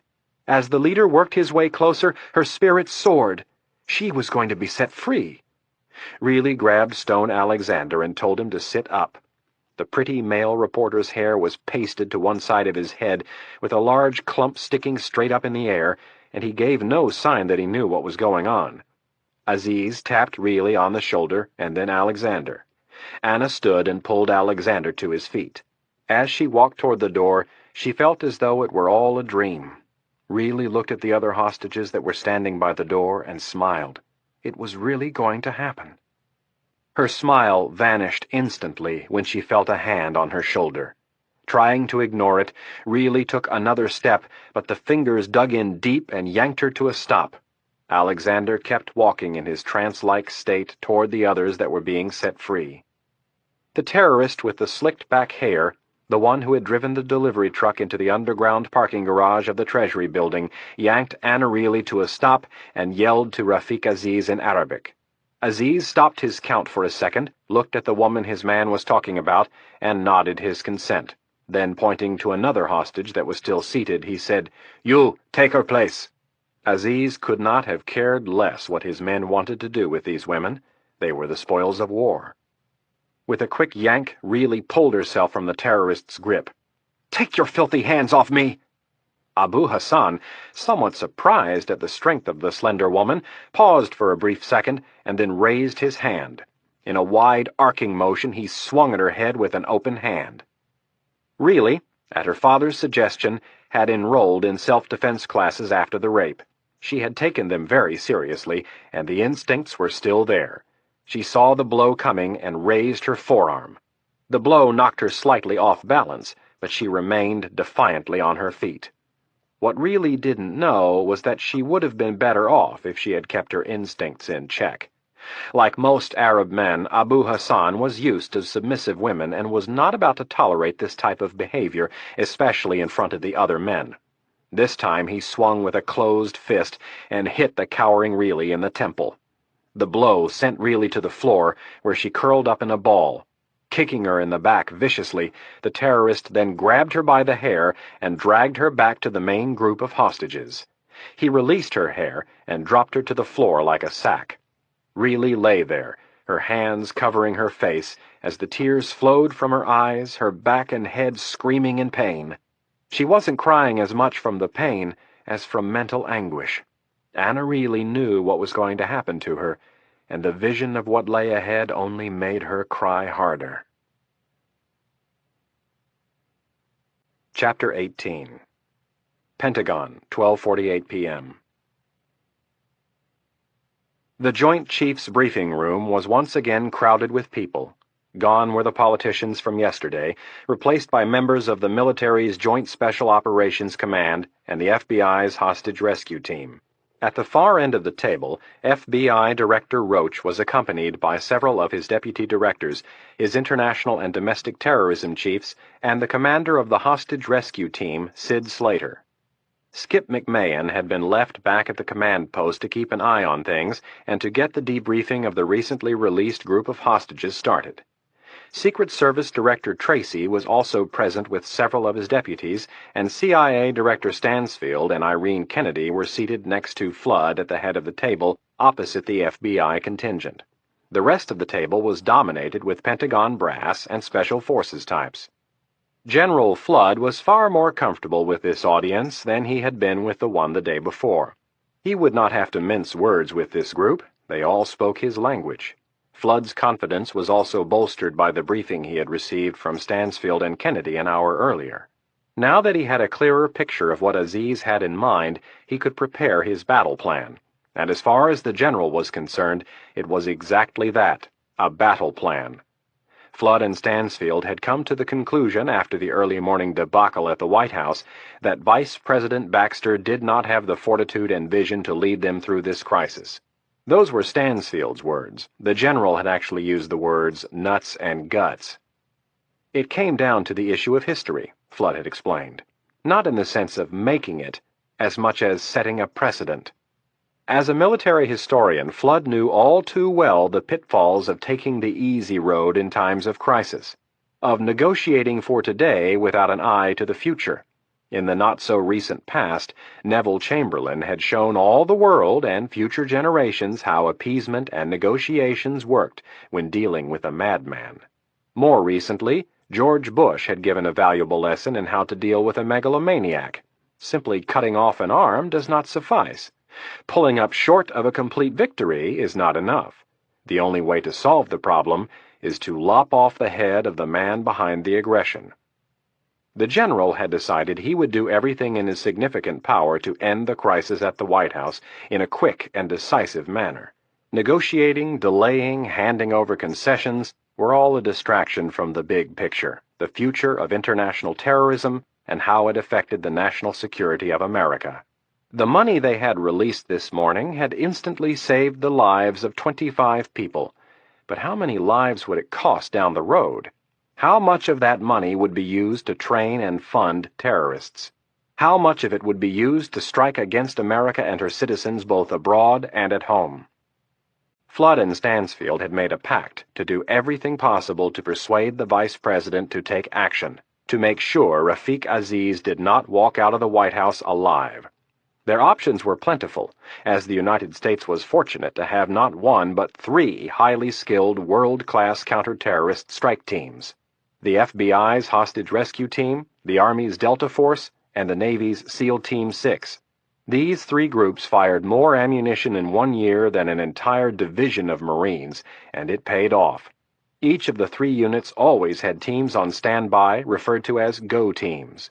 When on the Go Team rotation, one was expected to stay close to home, carry a pager 24/7, and be ready to drop everything and hightail it to HQ in 2 hours or less. For the FBI, they scrambled out of the HRT's headquarters in Quantico, Virginia. For SEAL Team 6, it was Little Creek, Virginia, and for Delta Force, it was Fort Bragg, North Carolina. Yesterday morning, when the White House was hit, the pagers started going off, and within hours all 3 teams were converging on the White House, vying for intelligence and position. There was a competitive edge between the 3 that was fostered more than anything by shooting competitions and mock takedowns. They all shared information on training and lessons learned in the field, and were respectful of each other, but in the end, they each thought their team was the best. This was where the problem started. Like 3 quarterbacks fighting for the starting spot, they clashed invariably because of egos. And make no mistake about it, the men who ran these teams had huge egos. This was the issue General Flood was going to try to handle. The general looked down at the assemblage and started calmly. "We have been given full authority by the Vice President to prepare plans for the rescue of the hostages and the retaking of the White House. It goes without saying that none of what we are about to discuss is for public consumption." Pausing, the general held up a finger. "First issue. There is a certain myth that has been promulgated over the last several decades that we are forbidden by law to use the American military in domestic policing operations. In my mind, and the minds of many others, including Director Roach, this very narrow interpretation of the law does not apply to our current crisis. This is not Waco or Ruby Ridge. This is a paramilitary assault on a federal building by foreign soldiers, and we are going to use every resource at our disposal to resolve this conflict." The general paused to make his point clear. "We have 3 top-notch counter-terrorist strike teams at our disposal, and we plan on using all of you in one way or another." Flood looked at the leaders of each unit to make sure he was understood. "I am a firm believer in inter-service rivalries. It's a great training tool that helps instill unit cohesion and a sense of fighting pride. But," cautioned the general, "there is no place for that rivalry in war, and this is war. Over 20 people have died already, and we are sure to lose more. Now, I have been receiving reports about little turf wars flaring up around the White House between your people." Flood looked individually at the leaders of Delta, HRT, and SEAL Team 6. "As of this moment, this bickering is over," growled Flood. The general let his words sink in. "We know what your strengths are. Delta is best at taking down airliners and has a slight edge on airborne assaults. HRT is best at negotiating and has the most practical experience in standoffs, and SEAL Team 6 has a clear edge in jumping, diving, and explosives." Flood pointed to the director of the FBI. "I have already consulted with Directors Roach, Tracy, and Stansfield, and General Campbell, and we are in agreement on the following deployment of assets. First," the general stressed the word and held up his forefinger, "the FBI's hostage rescue team will deploy across the street from the West Wing in the Executive Office Building and make plans for a ground assault. If we need to go in on short notice, HRT will probably be our first option." Flood shifted his attention to Colonel Bill Gray, the man in charge of Delta Force. Gray was a former Ranger and had been with Delta since its inception in 1977. "Billy, you and your people still know your way around Andrews, National, Dulles, and Baltimore?" "Yes, General." One of Delta Force's specialties was handling hijackings, and they had developed the good habit of gathering advanced site intelligence at potential airports. With the cooperation of airport officials, Delta could send operators to various installations to learn the ropes as mechanics, flight attendants, baggage handlers, and a variety of other skills that might come in handy in the event of a hijacking. Delta also liked to conduct security checks on the airports to see how their systems, procedures, and people would stand up. Delta's operators would ferret around the facilities, sometimes announced and sometimes unannounced, and check out underground runway tunnels, rooftop sniping positions, and other areas of interest. The simple logic being, the more advanced work they did, the easier it would be to handle a real crisis. Flood continued.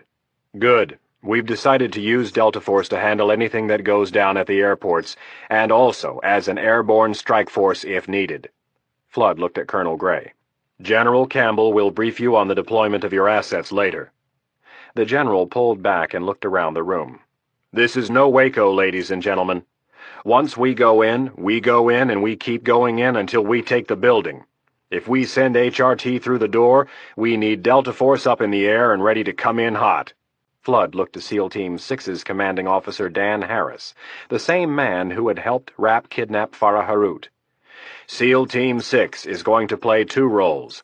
First and foremost, they are to advise both Delta and HRT on explosives. And secondly, they will be used as the primary chase team.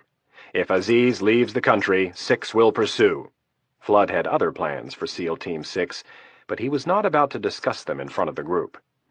"Director Roach and I have decided that General Campbell, of the Joint Special Operations Command," Flood pointed across the table at the bristly-haired Ranger, "will coordinate the activities of all 3 units. Dr. Irene Kennedy," Flood gestured to his left, "from the CIA, will commence an intelligence briefing in this room as soon as I'm finished. Each unit will also be augmented with Secret Service agents who will act as liaison officers in regards to questions about the floor plans of the White House and the West Wing, where we currently believe the majority of the hostages are being held." Flood paused for a moment and looked at his watch. "I want fully briefed strike teams in place and ready to move by 2100 this evening. That gives us 8 hours. Looking at the other members of the Joint Chiefs sitting around him, Flood said, "These men and their units are our #1 priority. If they ask for something, they get it." Then, addressing the entire group, the general said, "Dr. Kennedy will now brief you on the intelligence situation. Director Roach, Flood nodded to the head of the FBI, the show is yours. Director Stansfield and I have some business to attend to. With that, the chairman of the Joint Chiefs started for the door as Stansfield slowly rose out of his chair. When the two men reached the door, Flood grabbed one of his aides and said, "Wait 5 minutes, and then bring Admiral DeVoe and Lieutenant Commander Harris to my office." The blueprints were spread out on the large table in General Flood's office.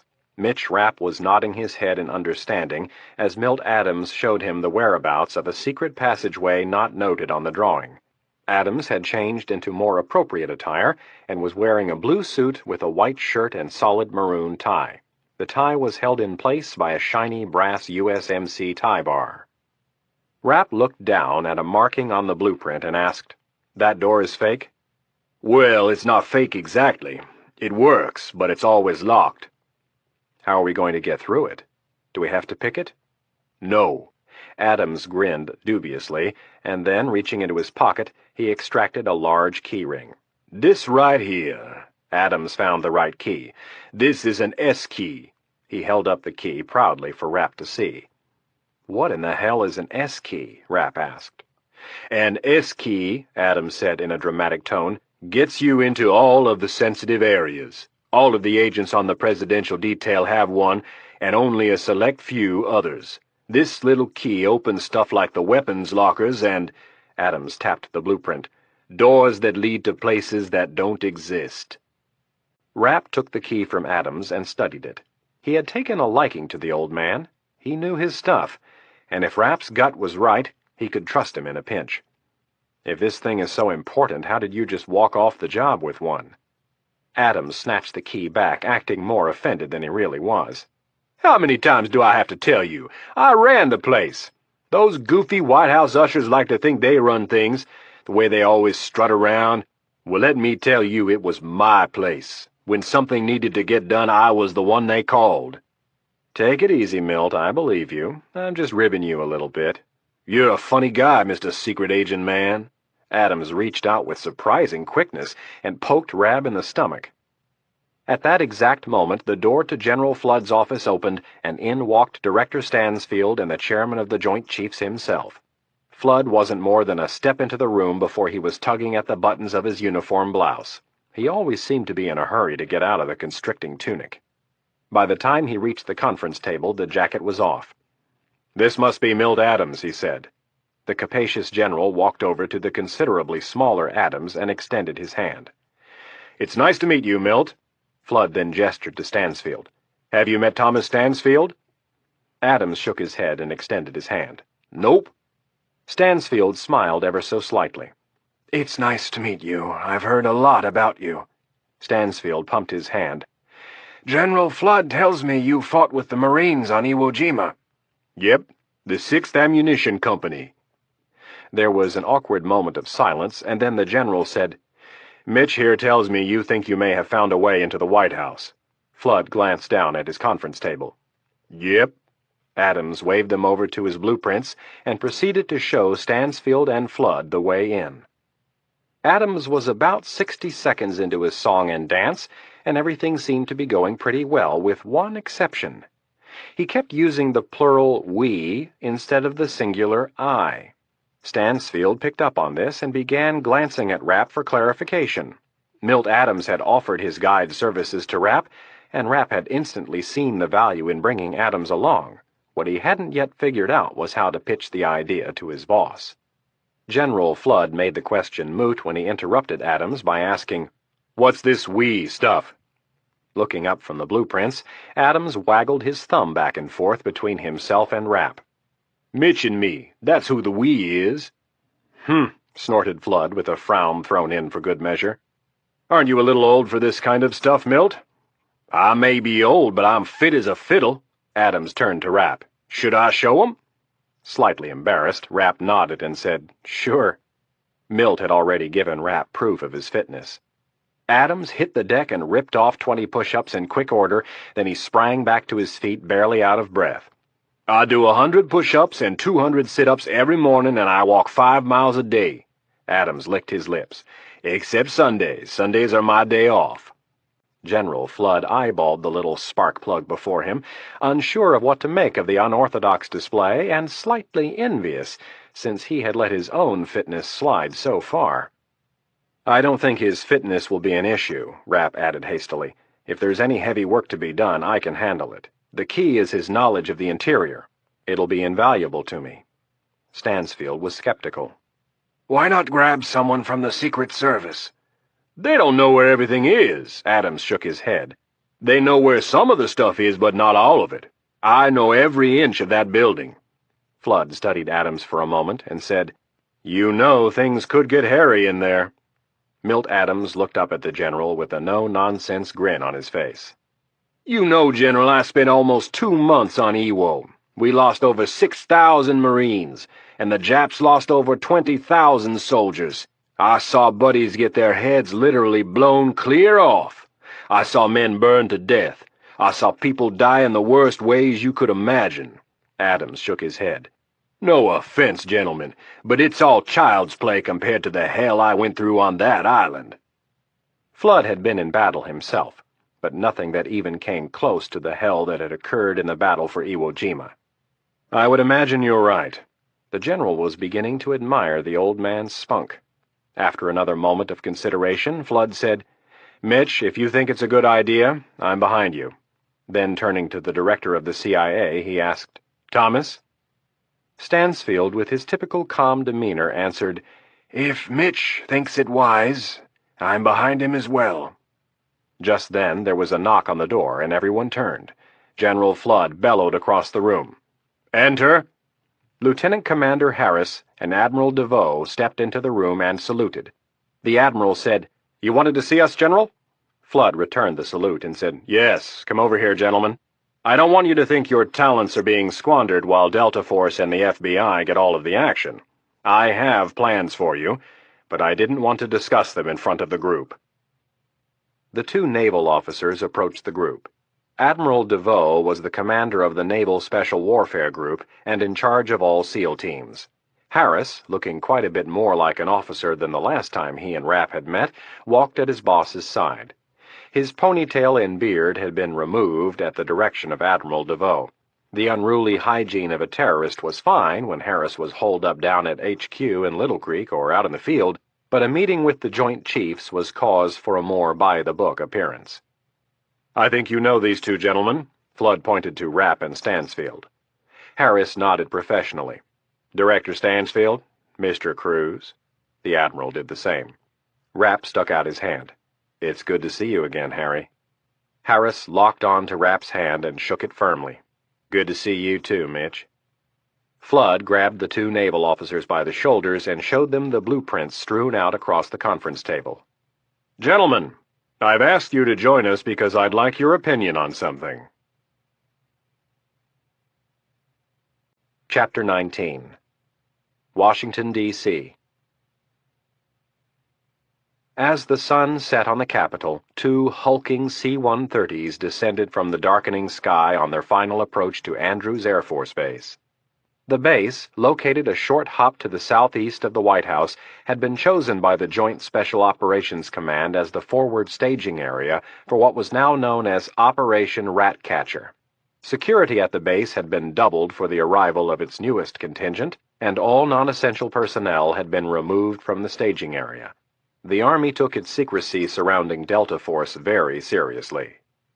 The large matte green cargo planes moved in perfect synchronicity, both banking for the runway at the same time and dropping their landing gear, their powerful turboprop engines rumbling in the stagnant, humid air of the Potomac River Valley. The first plane touched down smoothly, followed just a dozen seconds later by the second.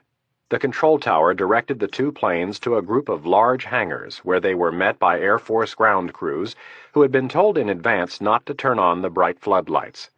The people who had traveled from Pope Air Force Base in North Carolina were used to traveling in the dark and rather preferred it. As the planes taxied to a stop, they spun 90 degrees on a dime and left their tails facing the open doors of a sprawling hangar. Bright yellow chocks were thrown under the wheels by the ground crew, and the loud engines were cut. A hydraulic whir announced the lowering of the rear cargo ramps, revealing a mass of black-clad men standing in 2 rows, almost 70 in each plane. They represented the bulk of the A and B assault squadrons of Delta Force, the U.S. Army's super-secret counter-terrorist assault and commando force. The men filed down the ramps. They came in all shapes and sizes, but all were at the apex of physical condition and walked with the grace and confidence of world-class athletes. Each man carried a large black backpack loaded with equipment. Most of them had H&K MP-10 submachine guns with integral suppressors strapped to the top of the packs, but there were others who carried assault shotguns, sniping rifles, and even several who had 7.62mm heavy-caliber machine guns. Colonel Bill Gray, Delta Force's commander, stood by the door of the darkened hangar and looked proudly at his men as they filed past. Gray was also dressed in the standard black ninja jumpsuit, although it was highly unlikely that he would be going into the fray, unlike his cowboy counterpart at SEAL Team 6. Gray got along well with Lieutenant Commander Harris, but thought it irresponsible for him to lead individual strikes, a point that he had just recently brought up with the General Staff of the Joint Special Operations Command. Colonel Gray had stayed in Washington after his afternoon briefing at the Pentagon rather than flying down to brag and coming right back. The colonel, who stood just above 6 feet, had a full head of close-cropped black hair and bushy eyebrows to match. The native Texan had the unanimous respect of his men due to the fact that he never asked them to do anything he hadn't already done or wasn't willing to do. At the end of both columns, Gray spotted the 2 men he was looking for and moved out to meet them. As he approached, the 2 men saluted. Gray returned the salute and asked, "How was the flight up?" The 2 men standing before Gray were the commanders of his A and B squadrons, Lieutenant Colonel Hank Kleiss and Lieutenant Colonel Pat Miller. Kleiss answered, "No sweat. We've been locked and loaded since 2. We just had to wait around for it to get dark." Colonel Gray nodded. "How are the men?" "Good," answered Kleiss. "If they can't get up for this one, I should be drummed out of the service." Gray looked to Miller, the quieter of the 2. Miller answered, "They're ready." Nodding, Gray looked over his officer's shoulders and watched the loadmasters taking equipment off the planes. "Here's how we stand. Pat, you and B Squadron are in charge of the airports. Hank, you've got the airborne assault on the White House. Get your communications secured ASAP, and pass the word that I want a staff meeting in 30 minutes. Gray pointed over his shoulder. "There's a briefing room at the rear of the hangar. We'll meet in there. Also tell your troop leaders to bring their sergeant majors. We're going to get a big intel dump from Langley and the Secret Service, and I want them in on it." Gray turned, and without his having to say anything, the 2 junior officers fell in astride their senior. "Training is going to be tricky for this. We don't have time to build any mock-ups." The colonel was referring to Hollywood-type sets that Delta used to train for real-life takedowns. The full-scale mock-ups were usually built on a remote area of the massive Eglin Air Force Base in northern Florida and done with blueprints provided by the CIA and satellite imagery provided by the NSA. "General Flood tells me there is no way this thing will last for more than a week, and that we could conceivably be ordered in tonight, so we need to be ready to go pronto.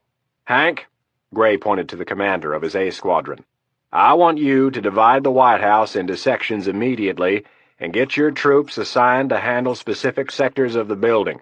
If we get the phone call in 2 hours, I want to have at the very least a basic plan. As time goes on and we get more intel, we can fine-tune it." Gray turned to his B Squadron commander.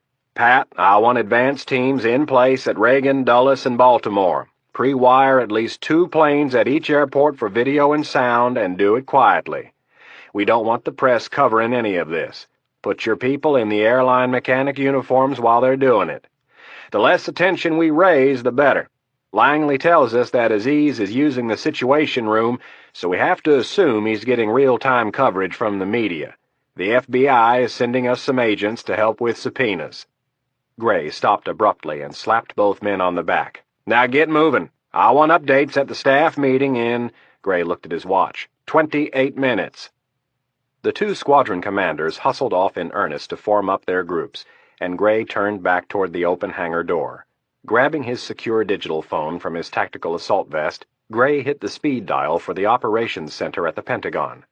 As the colonel waited for the encryption to kick in, he noticed a string of navigation lights descending on the runway. They would be his MD-530 Little Birds, flown by the Army's 160th Special Operations Regiment. These were the stealthy, almost silent helicopters that would be crucial in any assault on the White House. Farther down the valley, Gray could see another string of red and green lights. Unlike the Little Birds, Gray could already hear this second flight of helicopters. Those would be his MH-60 Blackhawks. Faster, larger, and louder than the Little Birds, the Blackhawks would be used to chase Aziz if he headed for an airport. Gray watched as the first of the Little Birds came in and touched down softly.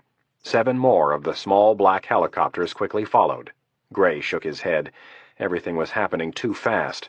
If they went in tonight, it wouldn't be a calculated raid. It would be a bloodbath. They would lose hostages and he would lose men. He needed more time to get things set up. 2 miles northwest of the White House sat the Naval Observatory, the official residence of the Vice President of the United States. The large circular estate was located off Massachusetts Avenue on Embassy Row atop a hill. Its many gardens and rolling wooded lawn provided a serenity and seclusion that was quite absent at the executive mansion. Irene Kennedy drove north in her maroon Toyota Camry on Massachusetts Avenue. Every time Kennedy drove through this area of Washington, she couldn't help but think that this 1-mile strip of asphalt had to have the single largest concentration of electronic surveillance equipment in the world.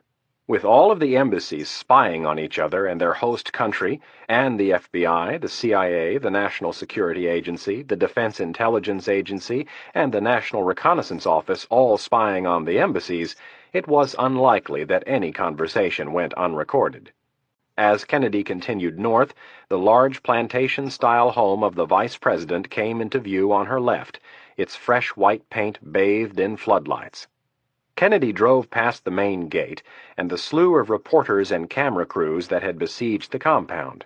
Not far past the main gate, she took a left onto Observatory Circle and worked her way around the north side of the estate. A small, unmarked gate appeared on her left, and Kennedy turned off the city street and onto the private drive. 4 uniformed Secret Service officers and a German shepherd approached her car. The men all wore flak jackets over their white shirts. Kennedy rolled down her window and presented her credentials. The officer looked at her ID and said, "Could you please pop your trunk, Dr. Kennedy?" After the dog had taken 2 laps around the small sedan and the trunk had been thoroughly checked, Kennedy was granted admission. 2 white steel retractable bollards standing 3 feet tall and 1 foot wide dropped down beneath the pavement, and then the heavy black gate opened inward. Kennedy maneuvered her car up the winding driveway and past several of the outlying buildings that were used for offices. Near the main house, she saw her boss's limousine and parked next to it. She was several minutes late for the 9:30 p.m. meeting. The normal complement of uniformed officers was bolstered by the black-clad, machine-gun-toting men of the service's emergency response team. These heavily armed men could be seen patrolling the elevated tree line just beyond the fence. They moved ominously from shadow to shadow, determined not to allow another debacle to take place. A second line of ERT officers ringed the actual residence, and the vice presidential detail was inside the home, never more than 1 room away from their charge. One of the vice president's staffers appeared in the entrance doorway, and Kennedy was ushered into the large foyer. Director Stansfield was sitting on a couch on the right with his legs crossed. He was, as always, wearing a dark conservative suit, white shirt, and striped tie. Stansfield peered over the top of his spectacles when Kennedy entered, a questioning expression on his face. Kennedy plopped down next to him and said, "It looks good. Mitch went over to the White House and checked out the fence line. He thinks they can get to the shaft without any problems." Stansfield nodded thoughtfully. "What do you think?" Kennedy glanced up at the ceiling for a second. "We need someone in there, and he's the best we have." "What about bringing Adams along?" "I'm not crazy about the idea, but again I have to defer to Mitch. He's the one with the field experience." Kennedy looked at her boss. "You seem to have some reservations." Stansfield pondered the comment for a second and shook his head. "No, I trust Mitch. How are you holding up?" Kennedy rolled her eyes. I could use a little sleep, but besides that, I'm fine. The sound of dress shoes clicking on the hardwood floor caught their attention, and both looked to see Dallas King coming down the hallway. The Vice President's Chief of Staff was dressed in a pressed French blue dress shirt and a pair of black slacks, looking dapper as always. King stopped about 10 feet away and said, "The Vice President is ready to see you." Stansfield and Kennedy followed the swaggering young Chief of Staff down the hallway. Without knocking, King opened the door to Baxter's private study, and Stansfield and Kennedy followed. Vice President Baxter sat in a large leather chair in front of the fireplace reading over the speech he was to give to the nation in a little over an hour. Upon seeing his guests, he set the speech and his pen down. Stansfield and Kennedy sat on the couch, and King stood in front of the fireplace next to his boss. Baxter leaned forward and folded his hands. "What would you like to talk to me about?" "We think," Stansfield started, "that we may have found a way to get someone into the White House undetected by the terrorists." "Really?" Baxter said, showing his interest by moving forward to the edge of the chair. "How?" Stansfield looked to Kennedy, and she said, "There is a ventilation system that circulates all of the air in the White House.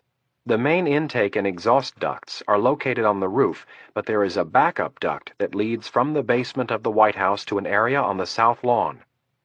Baxter looked at Stansfield and said, "I've never noticed any ventilation ducts on the south lawn." "Neither have I," replied the director of the CIA. "They're concealed with trees and bushes. We've done a reconnaissance of the area, and feel we can get to it without the terrorists being alerted." "So what do you want to do?" asked King. Kennedy remained focused on the Vice President. "Before we can consider staging a rescue of the hostages, we must know what's going on inside. Unless we get someone on the inside to coordinate an attack, our chances for success will be almost nothing." "So we're not talking about sending in a team of commandos." Vice President Baxter squeezed his hands together. "I want to be very clear about that. Unless we're sure what he wants, I'm not going to rush into anything." "We only want to send in one person," Kennedy spoke in a reassuring voice. She thought it would be best to leave Milt Adams out of the picture for now. "Once that person has given us a clear picture of what we're up against, we will present you with a plan to retake the building by force." "If needed," added King. "If needed." Kennedy glanced up at King, and then back to the Vice President. King placed one hand on the mantel of the fireplace and the other on his hip. He had a feeling he knew whom the CIA would use to check out the building. "This person," King started to ask, "would he by any chance be that Mr. Cruz fellow?" Kennedy and Stansfield shared a look, and Kennedy replied, "Yes." "Well, that's funny," said King in an off voice, "because I did some checking on your Mr. Cruz, and I don't think his dossier matches up with the man I met yesterday." "Mr. Cruz is an alias for the man you met," Stansfield answered flatly. "What's his real name?" King asked. "That's classified."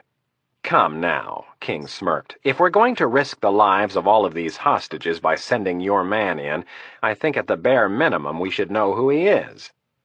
Stansfield looked at King for a moment, and then turned to the Vice President. "There is no rational reason that I can think of for telling you his name." "I can," answered King with confidence. "If we are going to stick our necks out, I want to know who this guy is and where he's from." Secrecy was an issue Stansfield never budged on. Being a former field operative himself, he understood firsthand the perils of sharing information too freely. That, combined with the fact that King needed to be reminded of his station in life, caused the director to reply, "Mr. Cruz has been sent on highly delicate missions by 3 presidents, and not one of them ever knew his real identity. I am not about to tell the Chief of Staff for the Vice President, who I might remind everyone has a penchant for talking to the press, the real identity of one of my top operatives." Stansfield turned to Baxter and in the same even tone asked, "Mr. Vice President, maybe you and I should talk about this alone?" Baxter looked at King sideways. The message was clear. Get back in your cage and stay quiet. Turning his focus back to Stansfield, Baxter said, "I don't need to know his real identity, Director Stansfield. I trust you. One thing, however, does concern me. This Mr. Cruz fellow seems to be a bit volatile. possibly uncontrollable. What are you basing that assumption on? From what I saw firsthand at the Pentagon yesterday. What you've seen, sir, answered Kennedy, might lead you to believe he is uncontrollable, but in reality he is extremely reliable. He follows orders to a T, and most important, he gets results. Kennedy knew her words were slightly skewed, but she also knew there was no one better suited for the job than Mitch Rapp. His only fault, which some would argue is why he is so good, is that he doesn't tolerate mistakes or stupidity. Kennedy stopped momentarily and then added, "In Attorney General Tutwiler's case, I think he proved to be correct." Vice President Baxter nodded soberly. Yes, he did. Mr. Vice President, Stansfield interjected with finality, Mr. Cruz is one of the best operatives I've ever seen, and you know how long I've been doing this. Baxter leaned back in his chair and folded his hands in front of his mouth. Are there any legal issues to be concerned about? Such as? Using an employee of the CIA for something like this. The American people are very squeamish about your agency operating within our borders. Technically, I think we're fine, and given the circumstances, I don't think anyone is going to make an issue out of it. As long as he's successful, added King. Does the FBI know anything about your plan? No. The Vice President stood and walked over to a window away from the group. Baxter thought about the potential pitfalls. If this cruise didn't perform as advertised, there could be some serious repercussions. Why wasn't someone from the FBI sent in? Why didn't they wait to see if they could get more hostages released? The questions would go on and on. Baxter saw a risk. Hell, the whole thing was a risk. And his political instincts told him to protect himself. After another minute of thought, Baxter decided to walk that thin line again. The Vice President came back over and sat. Director Stansfield, I have given you, Baxter paused, searching for the most innocuous word, permission to collect intelligence in this matter. What you choose to do specifically is up to you. I don't need to be kept in the loop for every decision along the way. Stansfield, an expert at interpreting political speak, understood the Vice President clearly. It was another Iran-Contra. Baxter wanted Stansfield and the CIA to stick their necks out, and if things fell apart, he would have his plausible denial. Stansfield looked at Baxter and nodded his understanding. There would be time to handle these details at a later point. For now, they needed to get the ball rolling. Baxter continued. I'm reluctant to do anything until Aziz releases his next set of demands, which of course will be tomorrow morning. If we can exchange more hostages for money, I'm inclined to do it. Sir, said Kennedy, if I may be frank, I don't think he's going to keep asking for money. What do you think he will ask for? Stansfield leaned forward and fielded the question. That is anyone's guess. The director of the CIA wasn't about to divulge his ace in the hole, their custody of Farah Harut, especially to someone like Baxter. But I would agree with Irene. Baxter pondered what the next demand might be, and then turned his attention back to the matter at hand. Who knows about your plans for Mr. Cruz? General Flood, a select few others at the Pentagon, and us. No one at the FBI? Baxter repeated. No. For now, I think you should go about collecting your intelligence independent of the FBI. They have enough to worry about. Stansfield again read between the lines and nodded. The FBI was to be kept in the dark about Rapp. More proof that the Vice President wanted to insulate himself from any potential disaster. Baxter looked at Stansfield and asked, Is that all? Yes, I think so. Good. Thank you for keeping us informed. Baxter motioned for the door. Now, if you'll excuse us, I need to get ready to address the nation. Stansfield and Kennedy stood and started for the door.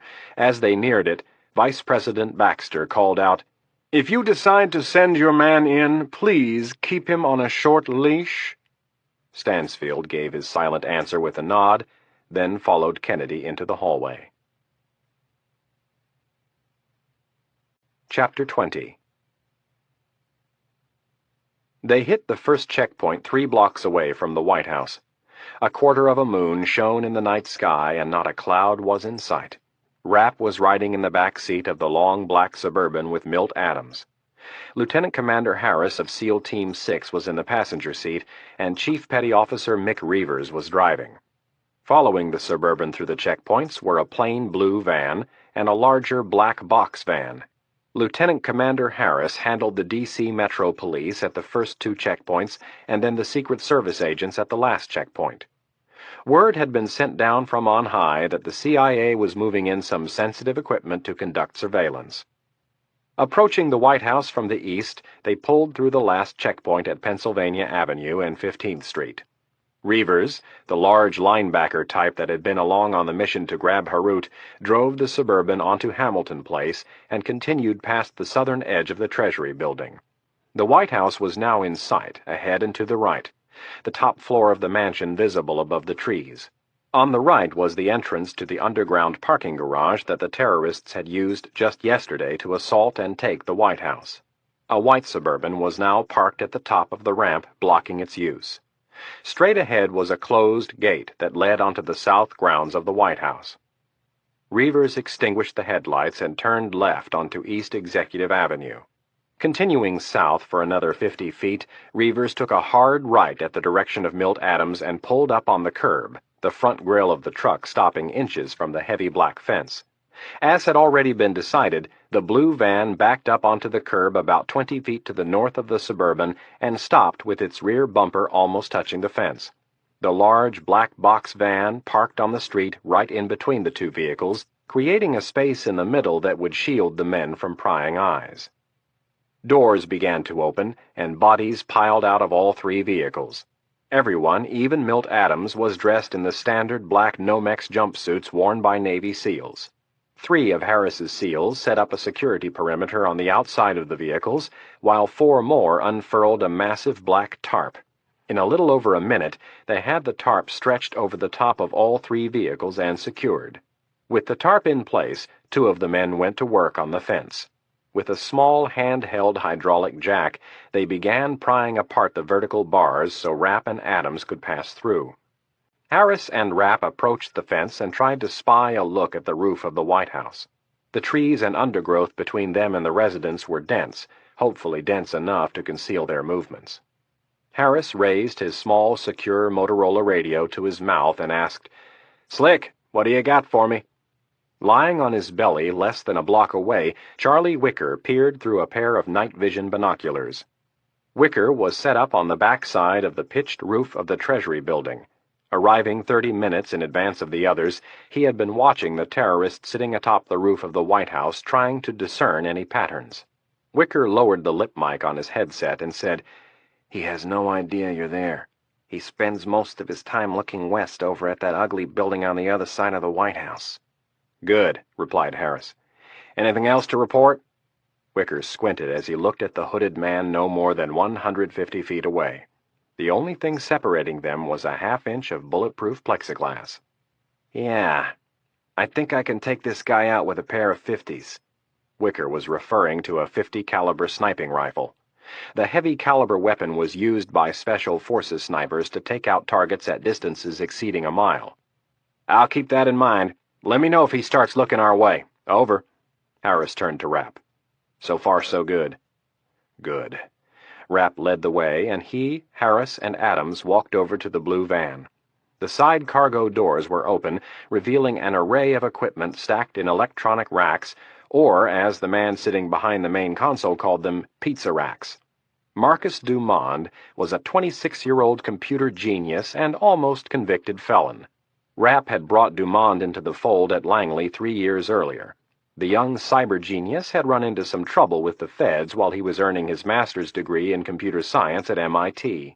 He was alleged to have hacked into one of New York's largest banks and then transferred funds into several overseas accounts. The part that interested the CIA was that Dumond wasn't caught because he left a trail. He was caught because he got drunk one night and bragged about his financial plunders to the wrong person. At the time, Dumond was living with Stephen Rapp, Mitch's younger brother. When the older Rapp heard about Dumond's problems with the FBI, he called Irene Kennedy and told her the hacker was worth a look. Langley doesn't like to admit that they employ some of the world's best computer pirates, But these young cyber geeks were encouraged to hack into any and every computer system they can. Most of these hacking raids are directed at foreign companies, banks, governments, and military computer systems. But just getting into a system isn't enough. The challenge is to hack in, get the information, and get out without leaving a trace that the system was ever compromised.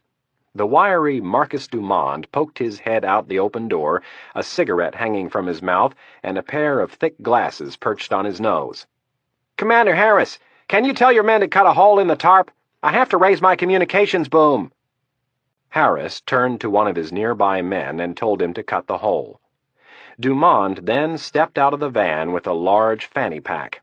Over by the box van, a long folding table had been set up, and a series of blueprints and schematics were being taped to the side of the van. Portable red filter lights provided limited lighting and gave everyone's face an eerie, sallow look. Setting the pack atop the table, Dumond opened it and extracted a small black object. Holding it in front of Rapp, Harris, and finally Adams, he said, "Micro Video and Audio Surveillance Unit. You guys have both used these, right?" Rapp and Harris nodded. The objects were about 1.5 inches thick, about 4 inches long, and about 3 inches across. At the top of the unit was a small, thin bump about the size of a pen tip. The tiny, highly sensitive microphone was encased in black foam. Next to it was a thin 3-inch fiber optic cord, at the end of which was a tiny lens. Dumond turned to Adams. "These little babies have 2 settings, regular and pulse. The regular will last about 3 days, and the pulse will give you almost 12. The pulse still supplies full audio, but only gives a snapshot every 5 seconds. Dumond shrugged his shoulders. "It's up to you guys how you want to use them, but I would suggest a little of both, just in case." Flipping the small unit over, Dumond said, "I've attached Velcro to the back of every unit. Here," Dumond picked up a plastic bag, "are the corresponding Velcro patches. I've also thrown in these little alcohol wipes to clean the surface before you attach the Velcro patch, especially if you're in a place where there's a lot of dust, like a ventilation duct. I've packed 12 black and 12 white units." Dumond turned to Rapp. "You know the routine. Install them at choke points in areas of high traffic. I can maneuver the cameras a little bit from remote, but I advise against it. It burns a lot of juice. So try to give us a good angle when you set them up. Any questions?" Dumond paused, giving them a chance, and then said, "Good. Let's check your communications and get you on your way." Dumond led the 3 men over to the blue van and retrieved 2 secure radios and headsets. Dumond had already checked out the units on the way over from Langley. Turning Adams around, Dumond placed the radio in a specially designed pocket that sat just above his left shoulder blade. Dumond then placed the headset on Adams and showed him how to adjust the lip mic. In the meantime, Rapp placed his radio in his vest and turned his black baseball cap backward. Over the top of the cap, he secured the headset and checked the mic with Harris. After they were positive the units worked properly, Dumond cautioned, "I'm probably going to lose you guys as you go through the tunnel. The jammer they are using to black out the president's bunker is creating a dead zone. All our sensors tell us that the interference dissipates as you reach the upper levels of the mansion. So, I want you to come up to the 2nd floor as quickly as you can and re-establish radio contact." Dumond reached back into the van and grabbed another pack. "I'm also going to give you this secure field radio. It has more range and power, and I put some extra radio batteries in here just in case." Dumond held up a small black nylon pack. Rapp looked at the radio pack and started to wonder if he'd be able to carry all of the equipment through the shaft. Then, responding to Dumond's statement, Rapp replied, "We'll try to get to the 2nd floor, but I can't promise anything until I get in there and see what they have. If everything is booby-trapped, we might not even get out of the basement." "I'll get us out of the basement," Adams said confidently. Rapp took the 2nd pack from Dumond and asked, "Anything else for us?" "Nope." Dumond stuck out his fist, and Rapp did the same. Banging Rapp's once on top and once on the bottom, Dumond said, "Good luck, Mitch." Then, looking to Adams, he said, "Try and keep this guy out of trouble, will you?" "I will," Adams smiled. Rapp thanked Dumond and grabbed Adams. As they walked back over to the Suburban, Rapp's thoughts turned to something he'd been debating for most of the day. The question was whether to arm Adams with a weapon. Rapp's concern was not whether Adams could shoot straight enough to hit anything, but whether he would accidentally shoot Rapp in the back. It was no small concern considering the fact that the Special Forces community rarely went a year without someone accidentally getting shot, and those people were cream of the crop. With reservation, Rapp asked, "Milt, what do you think about bringing a gun with you, just in case?" Adams reached into his pocket and pulled out a .357 revolver. "I already have one." Surprised, Rapp extended his hand. "May I?" Adams handed him the gun, and Rapp immediately recognized it as a Ruger Speed 6. Before automatics became all the rage with cops, the Speed 6 was a popular, dependable gun for a lot of police departments. The barrel was short, making it easy to draw, and since it was a revolver, jamming was not an issue. Rapp considered for a moment if he should give Adams one of his own silenced weapons, and then decided against it. He would just as soon have Adams use a gun he was comfortable with. Besides, if it ever got to the point where Adams had to start shooting, they'd already be well past the point of stealth. Rapp handed him the gun back and asked, "Do you want a holster?" Adams shook his head. "Nah, I'm used to carrying it in my pocket." "All right." Rapp stood awkwardly for a second, looking down at the tiny Adams, wondering if he really knew what he was getting himself into. Adams sensed Rapp's mood. "Don't worry about me, Mitch. I wouldn't be doing this if I didn't think it was the right thing." Rapp smiled, and nodded with more respect than Adams could have guessed. The right thing, he thought to himself. What a difference between his generation and Milt's. Rapp took the next 5 minutes to get his gear together. With all of his weapons, communications equipment, surveillance equipment, and some limited rations, his gear weighed more than 75 pounds. Because of the tight space of the shaft, he and Harris had decided it would be best if he towed it behind him with a rope. Finally, with all of their equipment assembled, Rapp, Adams, and Harris waited at the fence line for the green light. In a windowless room on the 7th floor of the main building at Langley, a select few had gathered to monitor the progress of Mitch Rapp and Milt Adams.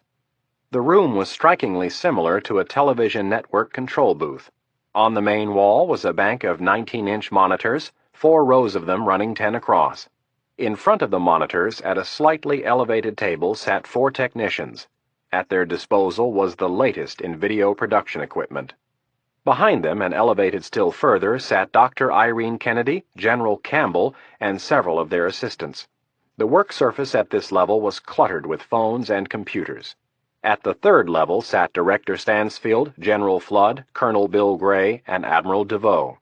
The 4th and last row was occupied by a half-dozen other high-ranking Pentagon and CIA officials. Conveniently absent from the group was any representative from the FBI, something that Irene Kennedy did not like. The 4 monitors in the bottom left corner were showing the networks and CNN preparing for the Vice President's national address. 10 of the monitors, just above the bottom 4, showed different shots of the White House's exterior. One was zoomed in on the terrorist sitting in the rooftop guard booth, and the others were either trained on specific doors and windows or general areas. The remaining 26 monitors were pale blue with the exception of one near the middle. It glowed with a reddish hue, showing Rapp and the others at work in the strange red light. Irene Kennedy's hair was pulled back, and she was wearing a lightweight operator's headset, as were all of the others in the first 2 rows. Kennedy nodded slowly as she listened to Marcus Dumond. After a moment, she raised the arm of her headset and turned to look up at the 2 men sitting directly behind her. "Everything is ready. They're waiting for authorization." Stansfield and Flood looked at each other briefly, Flood nodding first and Stansfield following suit. Stansfield then looked down at Kennedy and gave his okay. The director of the CIA watched Kennedy relay the orders and wondered again if he should pick up the phone and tell FBI Director Roach what they were up to. He had in part covered himself by passing the word that they were conducting electronic surveillance, but this was much more than that. If things went bad, it could jeopardize the safety of the hostages. Chapter 21. The word was passed, and the red filter light was extinguished. The relatively cool night had turned thick and muggy under the canvas tarp. It had been decided that Rapp would go first, followed by Adams, and then Harris. Rapp felt for the slit in the tarp and pulled it to the side. Taking the main pack, Rapp wedged it through the bars, and then with the smaller packs that Dumond had given him, he turned sideways and squeezed through the bent bars. Adams and Harris followed, and the three of them walked softly through the underbrush, ducking under branches and bending limbs out of their way. They were careful to stay off the paths that the Secret Service had laid out through the underbrush. The paths were designed to funnel fence jumpers into areas loaded with sensors, and although they didn't think the terrorists were using the perimeter security system, there was no sense in pushing their luck. When they reached the immediate area of the vent, Lieutenant Commander Harris whispered into his headset, "Slick, do you have any movement on the roof?" The reply came back instantly. "Nope, he's still looking to the west." There was just enough light from the street lamps for the three of them to see each other. Rapp nodded to Adams. They had both heard the same report over their headsets. Taking his signal, Adams plucked several of the fake bushes from the ground. The bushes were designed to conceal the ventilation hood during all 4 seasons. Adams moved the shrubs out of the way, while Rapp and Harris unfolded a smaller black tarp. With the tarp in place over the top of the hood, the 3 men crawled under it and went to work. Rapp held a small tool pack, while Harris aimed a red filter flashlight for Adams. The older man of the group started by spraying lubricant along the seam in the sheet metal. Then, with a small cordless drill, he zipped out 8 screws. Slowly, they began to wiggle the hood back and forth, trying their best to prevent the screeching of metal on metal. The lubricant diminished most of the noise, and inside of 60 seconds, they had the hood off and out of the way. Harris set up a lightweight aluminum tripod, while Rapp lowered his gear to the bottom with a climbing rope. The black tarp was thrown over the top.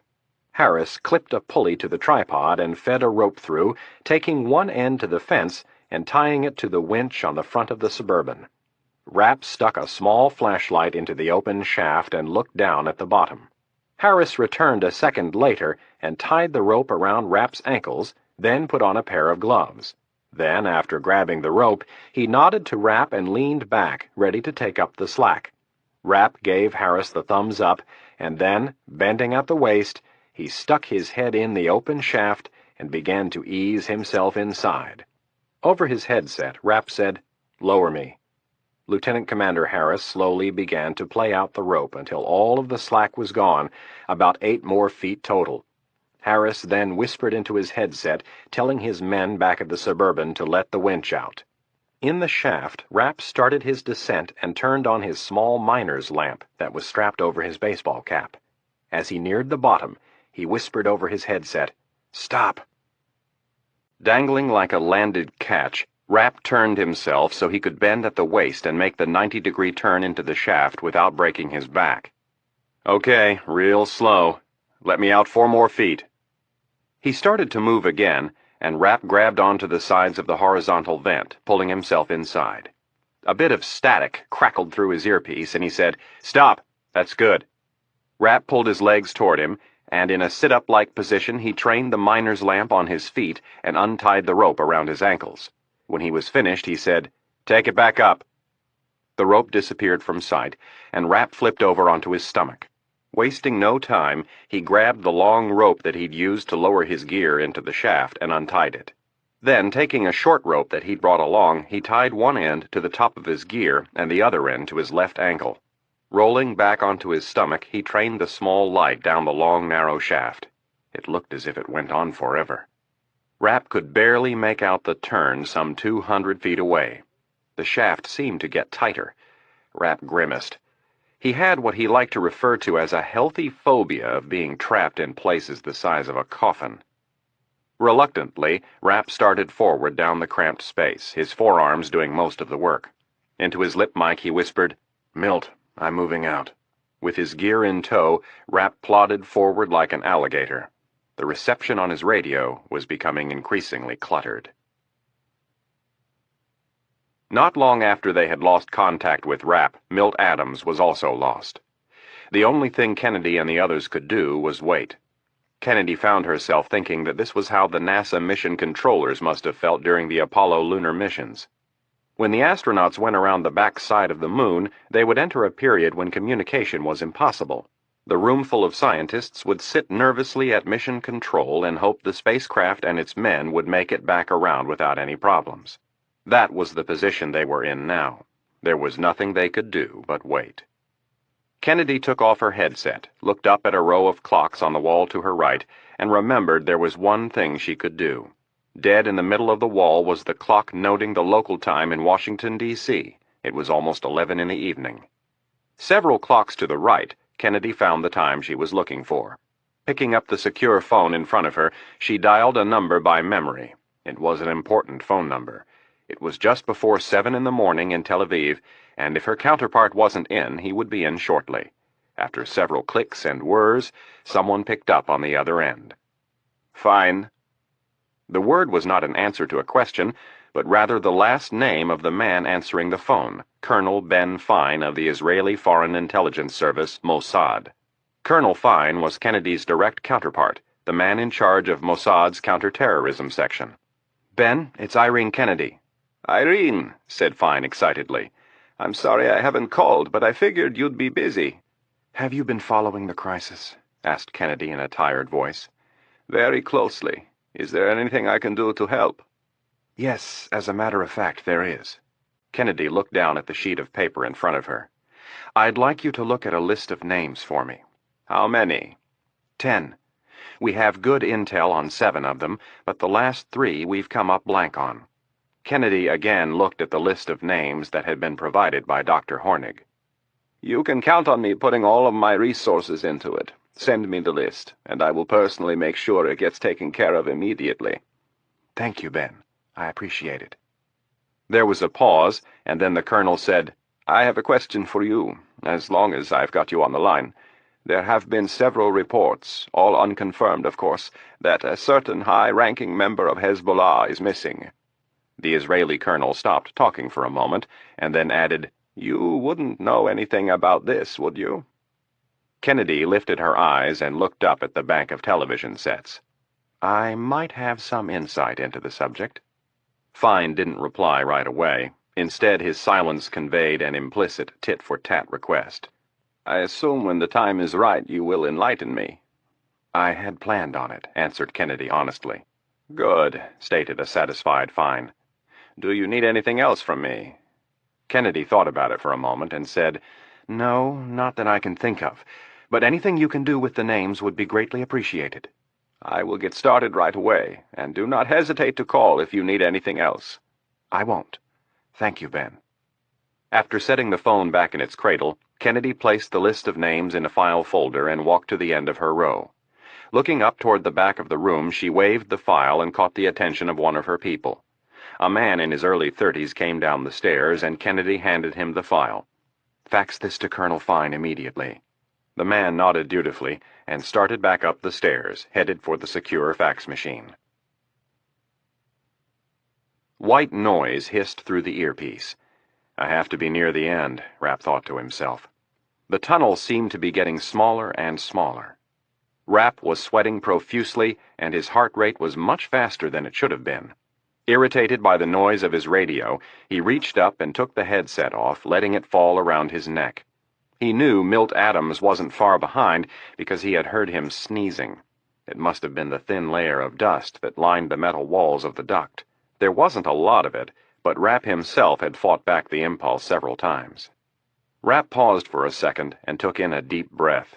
He lowered his sweaty head onto his arm and told himself to relax.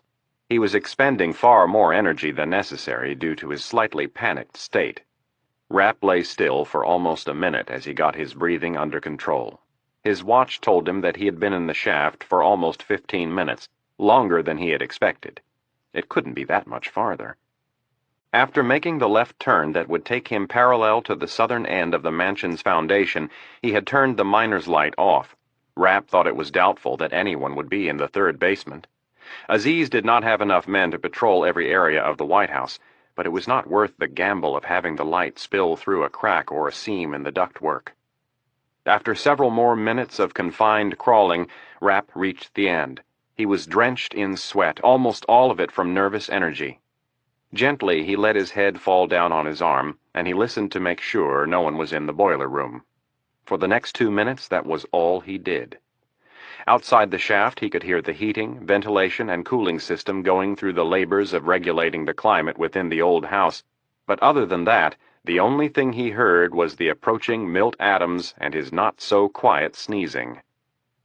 Rapp decided it was better to open the access panel before Adams and his involuntary reports arrived. He turned on his miner's lamp and ran his hand over the smooth surface of the duct until he felt a groove. Zeroing in with the light, he spotted what he was looking for. Just as Milt had said, there was an access panel right before the duct connected to the filtration system. A not-so-small wave of relief washed over him. The thought of it not being there, and having to crawl all the way back, had occurred to him several times. Before twisting the metal catches up, Rapp drew his silenced Beretta and turned off the miner's light.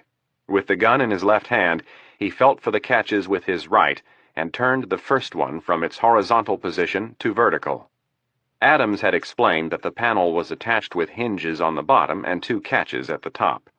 After twisting the second catch, he slowly allowed the panel to swing downward and looked out into the dimly lit boiler room of the White House. The ventilation duct was hung from the ceiling and ran halfway across the room, where it connected to the hulking HVAC unit that occupied the majority of the room.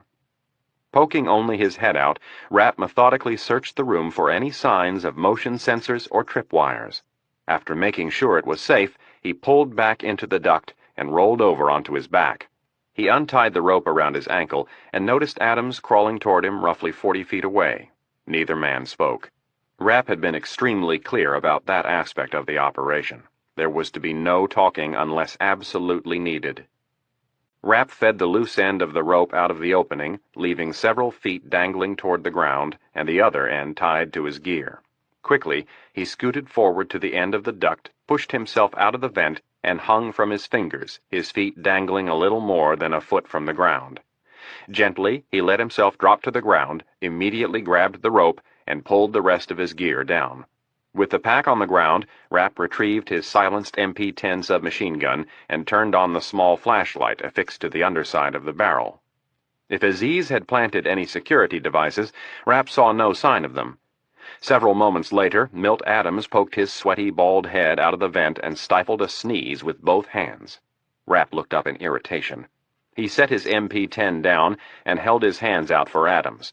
Adams squirmed his way out of the opening. Rapp grabbed him under the armpits and helped him down with ease.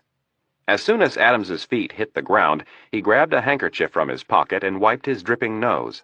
Rapp grabbed his submachine gun and whispered, "What's wrong?" Adams blew his nose as quietly as possible and said, "All that dust in there, it makes my allergies act up." Rapp frowned. "Are you going to be all right?" "Yeah." Adams finished wiping his nose. "I'll be fine." Getting to work, Rapp opened the top of his backpack and retrieved a micro-video monitor with a directional fiber-optic cable attached to the end. They would use this to see around corners and under doors. The black and white monitor, which was 6 inches across by 5 inches high, was zipped into a black nylon harness. Rapp helped Adams strap it firmly between his chest and stomach, allowing the semi-rigid fiber-optic cable to hang at Adams's side. Rapp took the barrel of his silencer and stuck it under the access panel. Standing on his toes, he closed the metal panel, and with the very tip of the silencer he pushed up one of the latches and secured it. As Rapp looked toward the door, he whispered, "Any questions?" "Nope." "All right, let's move out." Rapp walked quietly across the concrete floor to the doorway with his silenced weapon up and ready. Adams followed a step behind, and when they reached the door, he stuck the tip of the cable under the door to check to see what was on the other side. Rapp looked over his shoulder while Adams maneuvered the tip of the cable from side to side with a small dial. The coast appeared to be clear. Chapter 22. Vice President Baxter's national address had lasted less than 5 minutes. It was delivered at 11 p.m. Eastern Time, an hour later than most presidential addresses, due to the deep dissension between Baxter and King over what should be said. In the end, the speech consisted mainly of the standard condemnation of terrorism, the assurance that President Hayes was safe in his bunker, 2 minutes of nationalistic rhetoric, and of course a solemn plea for prayers. The early ratings were predictably high. The networks and the all-news channels were playing the crisis for everything it was worth. The newest angle they had started to play up was the theme of a government in exile. For the first time in the history of the Republic, such an address had been from the Vice President's official residence at the Naval Observatory. Dallas King stood nervously in the Vice President's study, leaning against a bookcase while he listened to a Democratic pollster explain the early results from the national address. Several other staffers were ringed around their new commander-in-chief and offered their opinions on a variety of issues. All of the camera equipment and lights had been left in place on the assumption that they would probably be needed again before the crisis was resolved. The polling numbers were awesome, but expected. Dallas King listened with feigned interest. His mind was elsewhere. King looked down at his chrome Tag Heuer watch and anxiously ran his right hand through his sun-bleached hair. He was late for a meeting he hoped would encompass both business and pleasure. The handsome chief of staff didn't like the idea of leaving Baxter alone with the other staffers, but it was unavoidable. He shifted his weight away from the bookcase and started for the other side of the study, his black cap-toed shoes marking his steps on the spotless hardwood floor. When King reached a well-worn Persian rug, he reached out and snatched his sport coat from the back of an old wooden chair. Vice President Baxter folded his arms across his small belly and smoothed an errant strand of his slicked-back hair. "Where are you headed?" "I have some business I need to take care of." King winked at his boss as he casually draped the coat over his left shoulder. The wink was a signal that they could discuss his activities when they were alone. Baxter nodded, and Dallas moved for the door, saying, "I'll see you in the morning. If anything comes up, you can reach me on my cell." With that, King opened the door, nodded to the two Secret Service agents posted in the hallway, and walked out across the large porch with a lively spring in his step.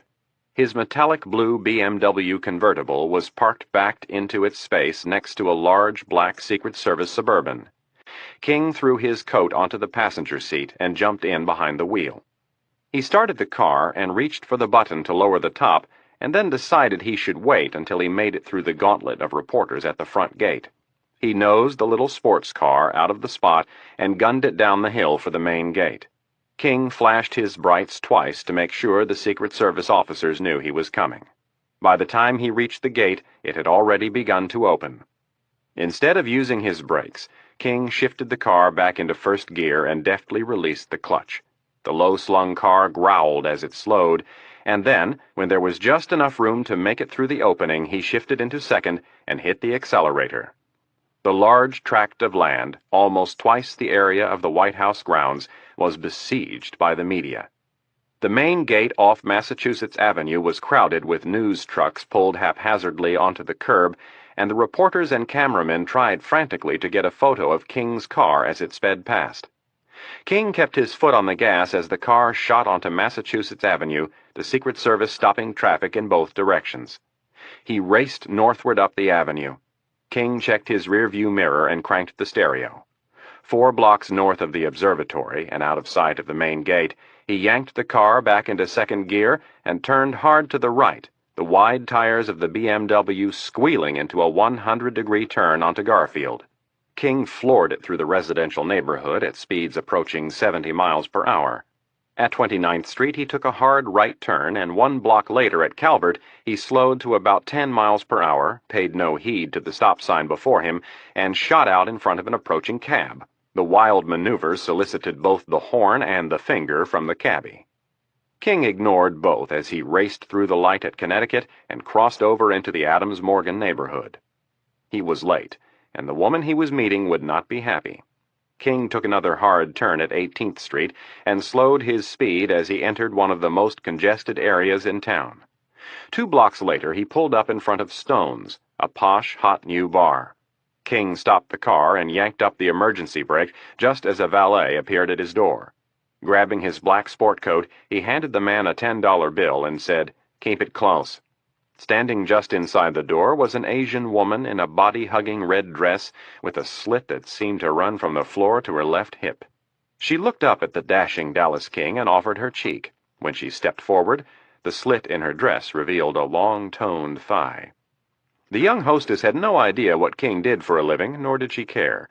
All she knew was he was handsome, well-dressed, and graced the trendy bistro with his presence at least once a week, and usually with a different woman. The stunning jewel had been asked out by approximately every other man who entered the establishment, and she was beginning to wonder when this one would get around to the task. As King kissed her cheek, the woman slipped her hands inside his suit coat and placed them gently just above his waistline. King felt the gentle touch of her hands on his waist, and a sexual jolt hit him straight in the groin. Letting his nose linger by her smooth skin for a second, he took in a deep breath of clean, fresh perfume. With a furtive grin, he said, "Kim, you look gorgeous, as always." The young Asian woman took the compliment with a smile and slowly removed her hands from King's hips. "Thank you."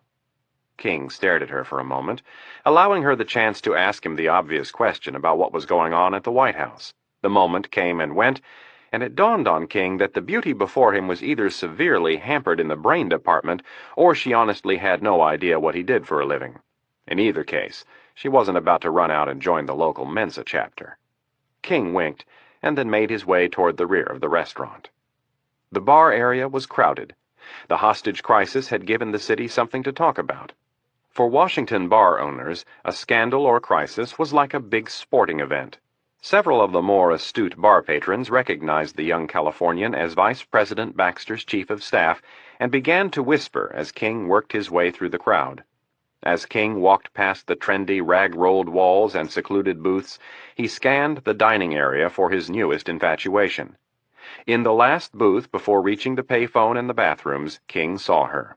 Sheila Dunn had her laptop open, a cell phone in one hand and a glass of wine in the other. Upon seeing King, she said into her cell phone, "He's here. I'll call you back." The 34-year-old reporter set the phone down, but kept the glass of wine securely in her grip. "Dallas, where in the hell have you been?" "I'm sorry." King bent down to kiss the blonde-haired woman sitting in the booth. Dunn offered her cheek and said, "I have 15 minutes to get my story in, and my editor is about to pull my hair out." With an angry look, she added, "You'd better talk fast." King sat in the booth, and as he did so, a waiter approached. Dunn held up her nearly finished glass and said, "2 more of these," without bothering to say please, then turned her glare back in the direction of King. "You're an hour late. That's a hell of a way to try and endear yourself to me." "Excuse me," King uttered, a touch irked by her comment. "I don't know if you've noticed, but we have a bit of a crisis going on, and I'm just a touch busy right now." "Don't patronize me, Dallas. I'm very aware of what's going on, and I have a deadline to meet. So when you say you're going to be here at a certain time and you show up an hour late without calling, don't expect me to act like one of your congenial little empty-headed bimbos." Dunn took a deep breath and folded her arms across her chest. She had intentionally worked herself into this frenzy, figuring the more upset she was, the more likely Dallas would be to hand over some good info. This was the exact reason why King liked her. She was feisty. Most of the women he dated were great arm pieces, but they lacked something up top. Sheila Dunn was different. She wasn't knocked down gorgeous, as many of his women were, but her brains and drive made her every bit as attractive. Dunn was fairly plain-looking. She had slender features, was not curvaceous in any sense of the word, but while many women her age had already seen their best days, Dunn was just moving into hers. She had the mature confidence of a woman who would hold her beauty for years to come. And most important, she was married, something that King had seen as an obstacle for years, but now embraced as a bonus. With the married ones, it was all about sex. He didn't have to spend large amounts of money or play tiresome games. Dunn had rebuked all of King's romantic advances, but the young Dallas could tell he was wearing her down. She was one of the Post's political correspondents, and King had gotten to know her since his recent arrival in the nation's capital. As Baxter's chief of staff, King had, as one of his first priorities, to cultivate sources in the media that could be used to leak information when needed. He reached across the table and grabbed her hand. "How are things with your husband?" "Shitty," was Dunn's terse one-word reply. Rubbing her hand, he asked, "When was the last time you two slept together?" She pulled back quickly. "Dallas, that's none of your business." "Fine, you don't have to answer it. But you're far too beautiful a woman to be so lonely." "Dallas, let's change the subject." King had taken her down this road before, and he was gaining ground. Dunn was having serious doubts about her marriage. She knew that King wanted her, and she thought this might be the time to give up the jewel. This was the biggest story in 3 decades, and no one had any idea what was going on inside the White House or the FBI's command post. No one was talking. The crisis had people tight-lipped. If sleeping with King meant she could get some info out of him, it might be worth it. The drinks arrived, and King took a big sip. He let the dry Merlot run down his throat and then said, "You wouldn't believe the shit that's going on down there." Dunn leaned forward and placed her forearms on the table. "Like what?" Rolling his eyes, King said, "Tutwiler, that stupid bitch. She's the damn reason Schwartz and his secretary are dead. It was her stupid idea to jerk this nutbag's chain and only send him part of the money." King stopped briefly and took a sip, thinking of the warning the man from the CIA had given all of them, that Aziz would react exactly the way he did. "I tried to advise against it, but she won out. You know how she is. She took charge of the entire briefing at the Pentagon yesterday. The damn woman has the worst case of penis envy I've ever seen. She just couldn't pass up the chance to put all of those military types in their place." King stopped and shook his head. "And to make things worse, she's not around to take the heat. She had a fucking nervous breakdown after Schwartz got shot. They had to cart her off to Bethesda." Dunn's jaw hung loosely. "You're kidding." "No." King shook his head for emphasis. "I wish I was. I wish she was here to take the heat." King pointed to himself. "Now I'm the one who's getting squeezed." Dunn set her wine down and started tapping at the keys of her laptop. "So, Tutwiler is out. What in the hell is the FBI up to?" Dunn watched King shrug his shoulders and take another drink. She was going to have to work for this one. "Come on, Dallas, just give me some good background. I'm not asking you to give away any national secrets." Dunn paused to give him a second to think about it, and then, in a soft voice, she asked, "What's the FBI up to?" King looked over the top of his wine glass. "They're planning for every possible contingency, collecting information and trying to find a way out of this. Sherman has told them that unless they can guarantee getting the rest of the hostages out safely, we sit tight." "What about the president? Is all that crap your boss spun in his address the truth?" "He's fine," King nodded emphatically, "just like Sherman said." Then, waving his hand in the air as if the president was a non-factor, he added, "The people at the Pentagon say he can last for weeks in that bunker." King took another drink and then leaned forward. With his nose perched above the screen of Dunn's laptop, King breathed in her perfume and said, "You smell great." "Thank you," Dunn smiled half-heartedly and then got back to business. "What else is going on? Do you know what their next demand is going to be?" "Nope. We're not supposed to hear anything until the morning." King's attention was drawn downward. Dunn's blouse was open one more button than normal, and a scintillating amount of soft skin was drawing his mind into a completely different area again. He looked down her shirt and said, "I want to get naked with you so bad." Dunn grabbed him by the jaw and made him look her in the eye.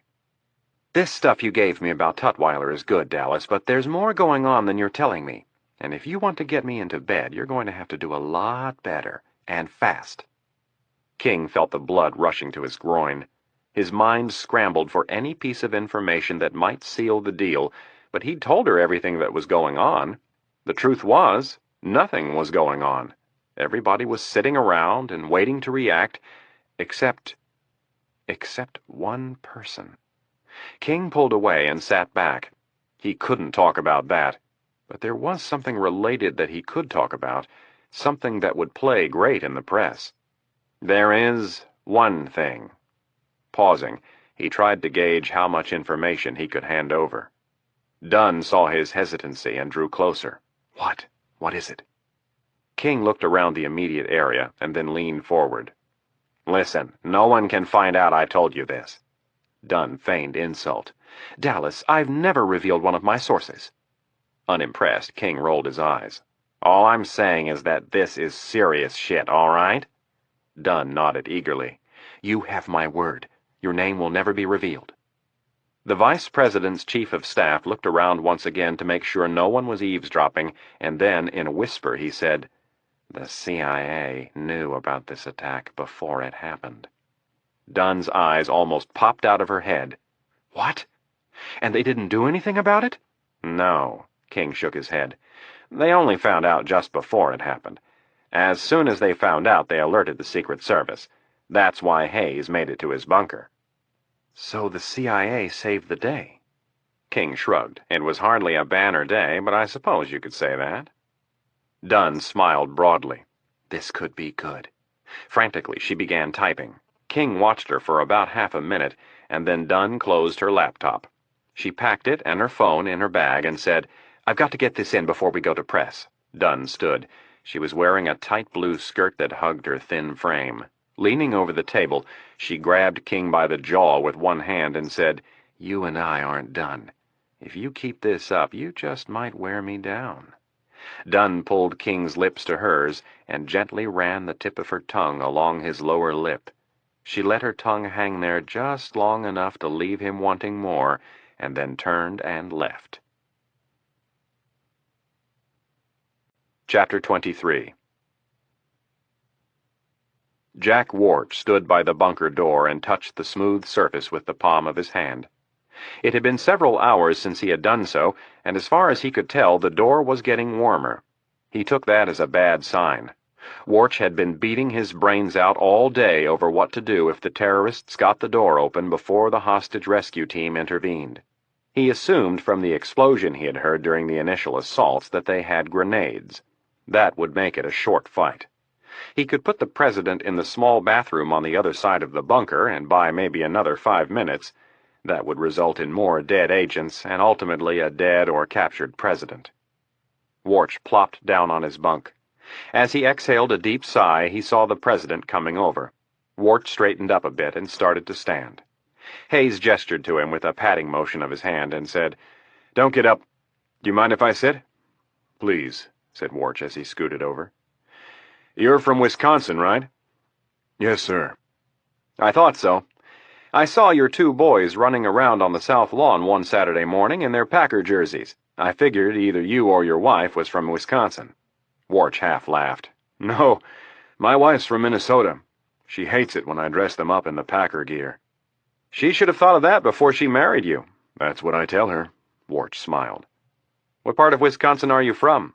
"Appleton." "Ah, the home of Rocky Blyer." "Yep." "I met him once," pronounced Hayes with satisfaction. "What a great man." With a nod of his chin, he added, "What a great story." "Yeah, he overcame a lot. The best part about him, though, is he never let any of the success go to his head. He does a ton for the local community." "That's nice to hear." Hayes looked down at the floor for a while. The idle conversation seemed to be over. Sitting on the edge of the bunk, he rested his elbows on his knees and continued to study the ugly brown carpeting. After a moment, he leaned back and glanced over at Wart. "Jack, I'm sorry about all of this. I appreciate everything you and your people have done for me and my family." Hayes stopped and looked away. Wart waited and then said, "Thank you, sir." After several awkward moments of silence, Hayes looked at his watch. It was almost midnight. "Well, another 6 hours or so, and we'll know if they're coming to save us." Wart nodded. "So you think they'll come tonight?" Hayes leaned back. "Well, if I know General Flood and Director Stansfield, they'll be pushing hard for it." Hayes's mind seemed to drift, and slowly he started to shake his head. "What is it, sir?" "I'm not so sure about the Vice President." "How do you mean, sir?" The President eyeballed Wart. "Jack, I trust that whatever I say to you will go no further." "That goes without saying, sir." "I thought so." Hayes looked out across the bunker. Out of the side of his mouth, he said, "I don't exactly trust Baxter." Hayes continued, "He wasn't my first choice. Hell, he wasn't even in my top 10. The truth is, the party stuck me with him. They said he could deliver California and the big Hollywood money. You need both to win the race, so he was the man. Experience and character were never factored in." Frowning, Hayes said, "I knew a week after the convention that he was the wrong man, but by then there was no turning back." "Is that why you've isolated him?" The comment surprised Hayes a bit. "You've noticed?" "This is my 4th administration, sir. We're taught to keep our mouths shut, but that doesn't mean we don't see and hear everything that goes on." All Hayes could do was nod. "Well, Baxter's the big wild card. He and Tutwiler. Hayes shook his head again. I didn't want to have anything to do with her either, but it was all part of the deal. What about Director Roach? He's a good man. Yes, he is, Hayes nodded. He's one of the best, but unfortunately he answers to Tutwiler. Warch looked over at the door, and then back to his boss. Sir, if HRT doesn't get here in time, we need to take some precautions. Such as? Warch was short on details as he related what he thought would happen. He felt there was no sense in alarming the president over something that was out of their control. Hayes listened intently as Warch laid out his limited plan. Anna Reilly was sleeping fitfully when she was stirred by something. Just as she opened her eyes, she felt a pair of hands grab her by the shoulders. A second later, she was on her feet, face to face with the terrorist who had pulled her out of line. Reilly immediately began to lash out with her arms. The terrorist grabbed her by the throat with his right hand and squeezed tightly. The young journalist continued to flail as her eyes bulged wider as the air was squeezed from her. White spots began to dot her vision, and in one last violent attempt to break free, Reilly rammed her knee up into her assailant's groin. The blow would have sent most men to their knees, but Abu Hassan was no normal man. Instead of buckling over, he grunted and took a half-step back. Then his right hand shot forward and caught Reilly square on the jaw. She spun like a top and went straight to the floor.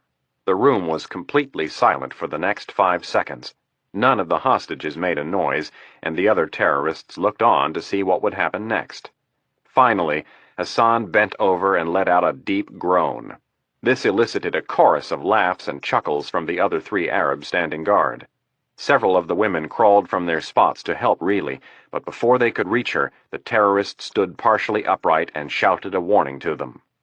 Still smarting from the knee to his groin, Abu Hassan lumbered forward, bent at the waist like an ape. Reaching down, he grabbed the unconscious Reilly and threw her over his shoulder. As he moved toward the door, he scowled at his friends who were still laughing at him. When he reached the exit, he paused long enough to tell one of the other men, "I'm going to take this whore upstairs. Whoever wants her next can come and get her when I'm done."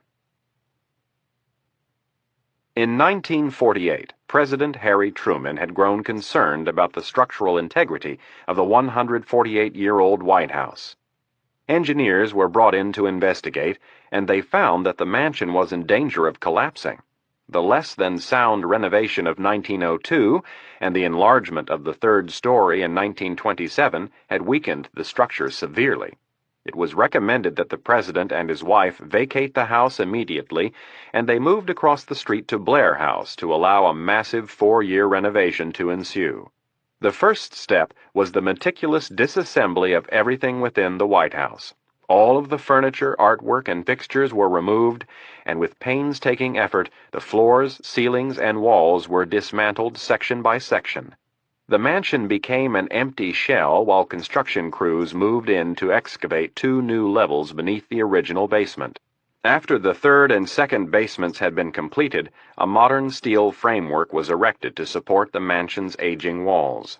The new 3rd basement that had been added in the renovation was designed to house the new boiler room and was only about 1/4 the size of the floors above it. Over the last several decades, much of the massive boiler had been replaced by the newer, more efficient systems designed to protect the building from chemical and biological attacks. As Rapp and Adams stood at the boiler room's door, Adams pointed out the most recent change to the White House. Straight down the hall and to the left is the president's bunker. As you turn the corner, you go down a hall that's about 50 feet long, and then there's a reinforced steel door. Once you're through that door, you're in the room just outside the bunker." Rapp nodded. "We're going up the stairs to the left, away from the bunker, correct?" "Correct." "All right. Let's take one last look at this thing, and then we'll move out." Adams manipulated the lens until Rapp was satisfied that the door had not been booby-trapped, and the cable was withdrawn. With his gun ready, Rapp slowly opened the door and stepped out into the hallway. They moved to the left and into the concrete stairwell that ascended 1 flight to the 2nd basement.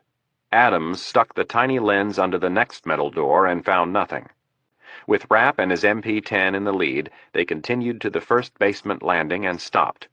Adams checked under this door as well, and Rapp became increasingly suspicious that they had come this far and found nothing. He thought the disease would have set up some type of an early warning system. Whispering in Rapp's ear, Adams said, "No booby traps." Rapp looked at the screen while Adams moved the tiny lens back and forth and asked, "What about the hallway?" After moving the snake around a little, Adams gave Rapp a clear shot of the hall.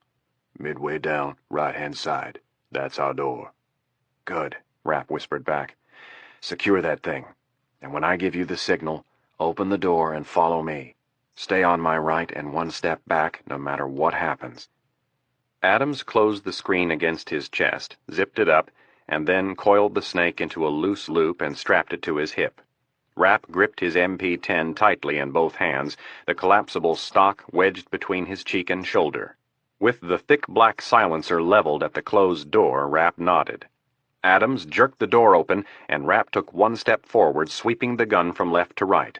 He walked quickly forward, and Adams followed closely behind. The metal fire door closed automatically behind them.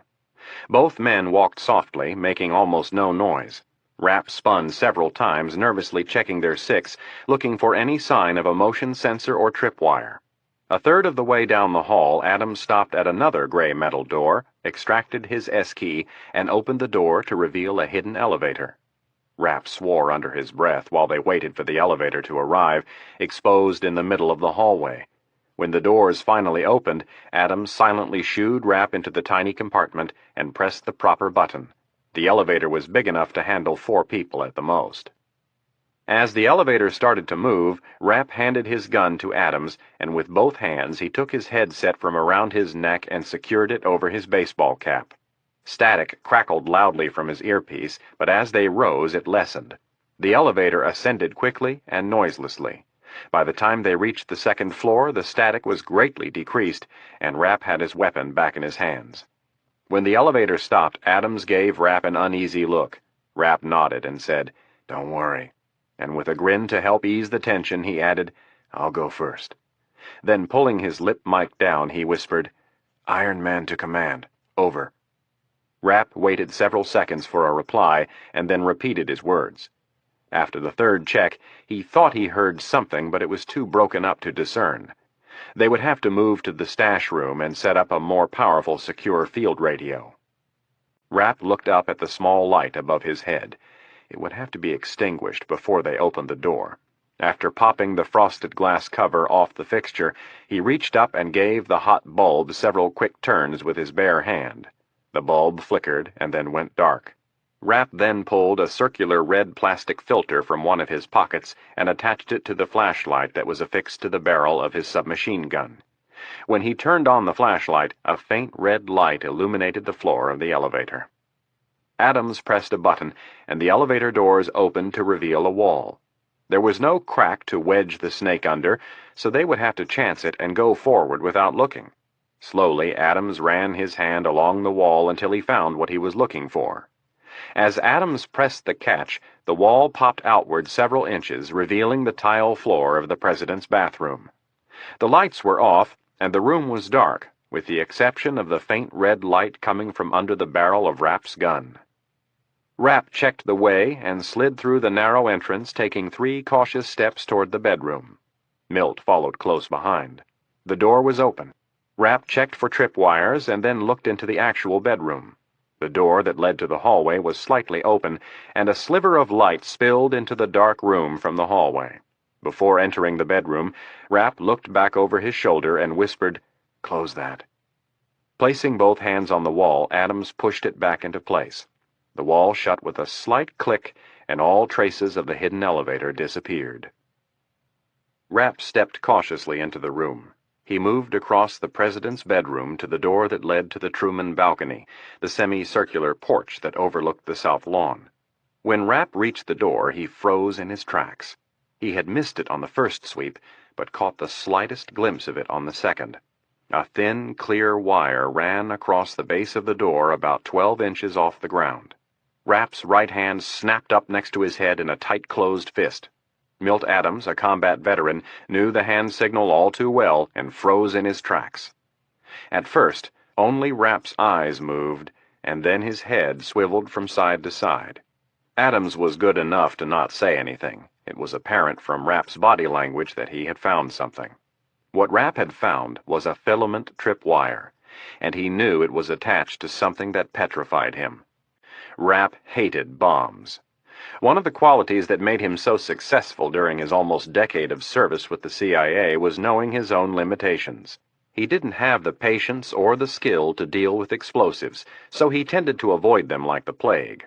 The problem with bombs was there were 100 different ways to set them off, and a dozen of them could happen before you ever got within a foot of the actual device.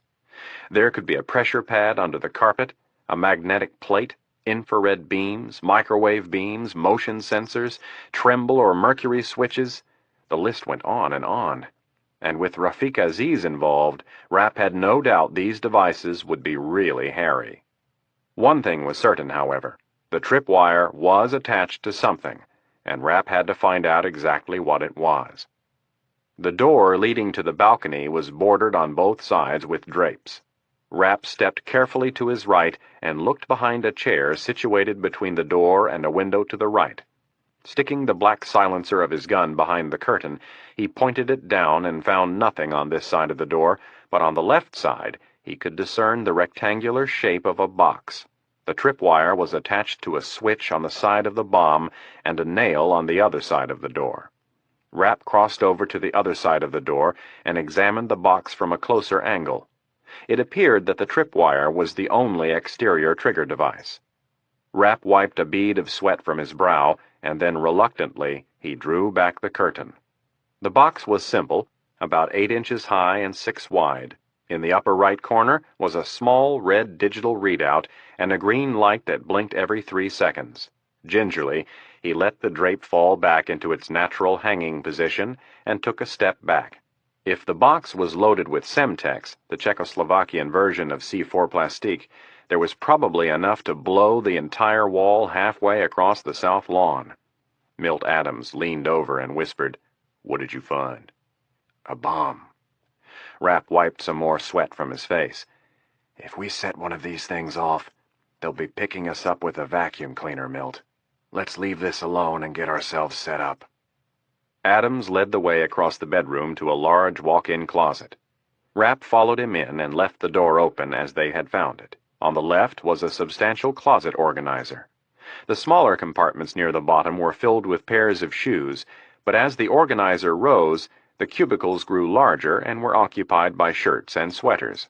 Near the far corner, Adams stopped and reached up along the edge. After feeling around for a second, he found what he was looking for and pressed the obscured button. The organizer popped outward several inches at one end, and then Adams swung it open 3 more feet. They entered the hidden room and pulled the organizer shut behind them. Adams turned on the wall light and slid a heavy steel bolt across the doorway. The small room, referred to as the stash room by the Secret Service, was 8 feet long by 6 feet wide, and the ceiling was almost 10 feet high. The walls were lined with bulletproof Kevlar and fire-retardant cloth on both the exterior and interior walls. The room also contained 4 biohazard suits complete with oxygen tanks and gas masks. These were packed in storage lockers that were bolted to the walls above their heads, along with some weapons and a first aid kit. The room was built in response to a small plane crashing into the south portico in the fall of 1994. The technicians in the first row of the control room at Langley had faintly heard Rapp's original signal. They had been working diligently for 5 minutes to clear up the link as Irene Kennedy and General Campbell watched from one row back. The two knew enough to let their people work and stay out of their way. With the help of Marcus Dumond, who was manning the control panel of the CIA's communications van parked outside the White House fence, they were making progress. The telescoping boom on the back of the van was helping penetrate the electronic interference the terrorists were using. When Rapp began to transmit on the powerful secure field radio, there was a collective sigh of relief in the control room as 40-plus minutes of tense radio silence came to an end. General Campbell was the first to speak.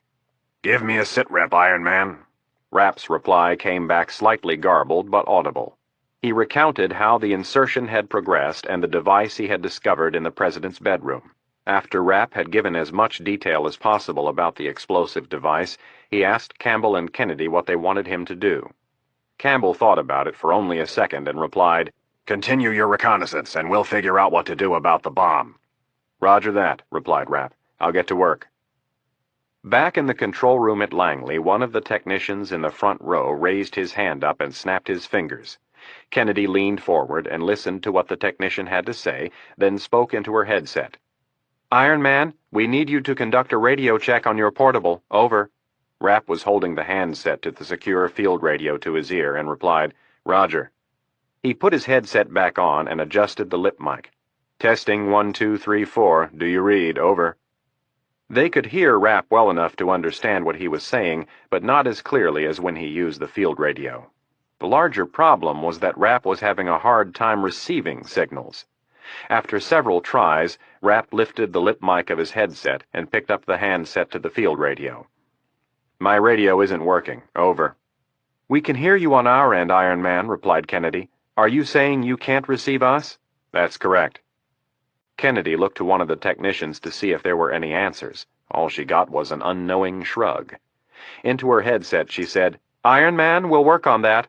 For now, why don't you check out the rest of the second floor, and then check in on the field radio in 30 minutes? "Roger that. I'll start to set up the surveillance cameras. Over and out."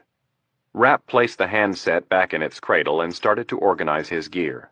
Taking the fanny pack of miniature surveillance units, Rapp extracted 5 of the devices and placed them in his web vest. "Staircases first?" asked Adams. "Yep." Rapp grabbed his gun. "Just like before, Milt. Keep your eyes peeled and don't walk anywhere where I haven't walked first, all right?" Adams nodded. "Any questions before we get going?" "Yeah." Adams looked slightly embarrassed. "I gotta take a piss." Rapp grinned, appreciating the much-needed levity. "We can take care of that. In fact, we'll make it our first stop. All right, let's move out." Adams pulled the bolt back, and he and Rapp quietly walked out into the large closet. Adams pushed the bookcase-like organizer back into place, and it stopped with a soft click. With his gun at the ready, Rapp stood outside the bathroom while Adams went in and took care of business. Rapp took the time to look around the room and noticed something he had missed earlier. Something odd. The president's bed was in disarray. Rapp walked over to the bed, and on closer examination he saw something startling, something that made his blood boil. There was a substantial splotch of blood on the white sheets, and dangling off the side of the bed was a woman's bra. Rapp shook his head in disgust at the scene. When Adams came out of the bathroom a moment later, Rapp pointed at the disturbing evidence. Neither man said a word. After a long moment, Rapp walked across the room to a small end table situated near the door that led to the Truman balcony. Taking one of the small surveillance units from his pocket, he attached one of the Velcro patches to the underside of the table and secured the tiny device. Rapp motioned to Adams. "Let's go." He moved for the main door and stopped when he reached it. Adams stuck the tiny black snake under the door and checked the hallway. The lights were on, and the picture was very clear. The cross hall on the second floor of the family residence was wide, about 15 feet.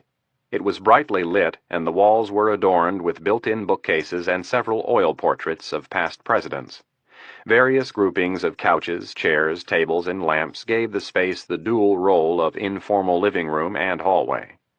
Adams manipulated the snake back and forth and whispered, "It looks clear." Rapp nodded and said, "Let me take a look first, and then I'll wave you out."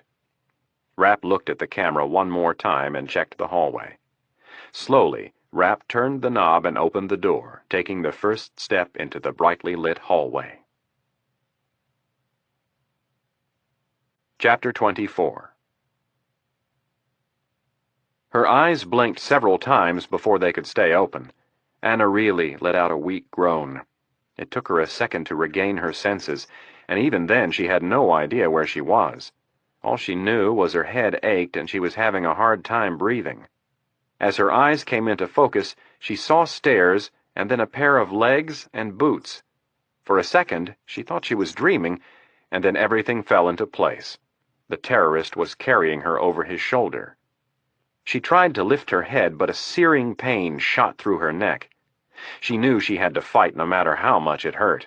Really commanded herself to ignore the pain, and with as much strength as she could muster, the young journalist bolted upright and grabbed onto the slicked back hair of the man who was carrying her. Really kicked her feet violently and began to scream at the top of her lungs. Mitch Rapp almost jumped out of his skin. The female voice was so loud and so sudden that it caught him completely off guard. He was standing exposed in the middle of the hallway, bathed in light. The violent scream had shattered the stillness and sent his nerves right to the edge. Rapp paused just long enough to ascertain which direction the scream was coming from, and then immediately began to move, while Milt Adams stood frozen 2 steps behind. Like a big cat, Rapp began a rapid retreat. Instinctively, his right hand reached back in search of Adams. His left hand kept the lethal barrel of his MP-10 aimed in the direction of the scream, and he pushed Adams back into the open doorway of the president's bedroom. With Adams now in the lead, they hurried into the closet, and Rapp closed the door behind them. Adams had the door to the stash room open and paused for a second to see what Rapp wanted to do. Rapp pushed him into the small room and pulled the organizer closed behind them. Adams turned on the light and grabbed his heart. Jesus, how do you do this shit for a living? Rapp, his own adrenaline pumping, grabbed the monitor around Milt's neck and tuned the picture to the tiny surveillance device they had just planted less than 20 feet away. Anna Reilly clutched her stomach with one hand and the wrist of the terrorist with the other. Her shoes had fallen off, and she could see them halfway down the hallway as the thug dragged her across the carpet. Tears streamed down her cheeks, and the pain from the kick to her stomach was so intense she thought she might vomit. Abu Hassan liked the fight. He considered it part of the thrill, part of the domination. This one, the dark one, was much better than the one he had taken care of last night. The blonde had turned out to be boring. There was no fight in her, only tears. Hassan smiled widely as he rounded the corner and saw the door to the president's bedroom. It was the perfect place to rape this American whore. Hassan thrust open the door with one hand while he held on to Reilly's ponytail with the other. After dragging her another 10 feet, he violently lifted her off the ground and threw her onto the king-size bed. Drawing his knife, he yelled at her, "Take your clothes off, you bitch!" Reilly started to get back up. There was no way she was going to give in. She would rather die than be raped again. The terrorist blocked her arms and sent the butt end of the knife crashing down and into Reilly's temple. The blow knocked her unconscious, and Reilly went limp, leaving her completely motionless and vulnerable on the bed. Abu Hassan wasted no time. Taking his knife, he began cutting off her clothes. The more skin he revealed, the faster he cut. Once he had her pants off, he ripped at her blouse and then stopped for a second. Lustfully, he looked down at the young woman before him and admired her tanned, firm body. Slowly, he reached down and ran his hand over her leg. He stopped at her black lace panties, and then with a violent yank, he tore them from her body. Milt Adams was disturbed by what was happening in the other room, but it wasn't as scary as the transformation taking place right in front of him. Mitch Rapp's face had taken on a very different look. His eyes had twisted into a menacing stare, his jaw was clenched, and a sheen of sweat now coated his forehead. Rapp shook his head several times and muttered something through his clenched teeth. Inside his mind, a battle was being waged. The logical side was telling him that the mission was more important than what was going on in the other room. All of his professional training had taught him that he should stay put and continue to collect information without announcing his presence, that the lives of the other hostages were more important, that killing Rafiq Aziz was more important. Despite knowing what he should do, there was another voice in his head that was saying something entirely different.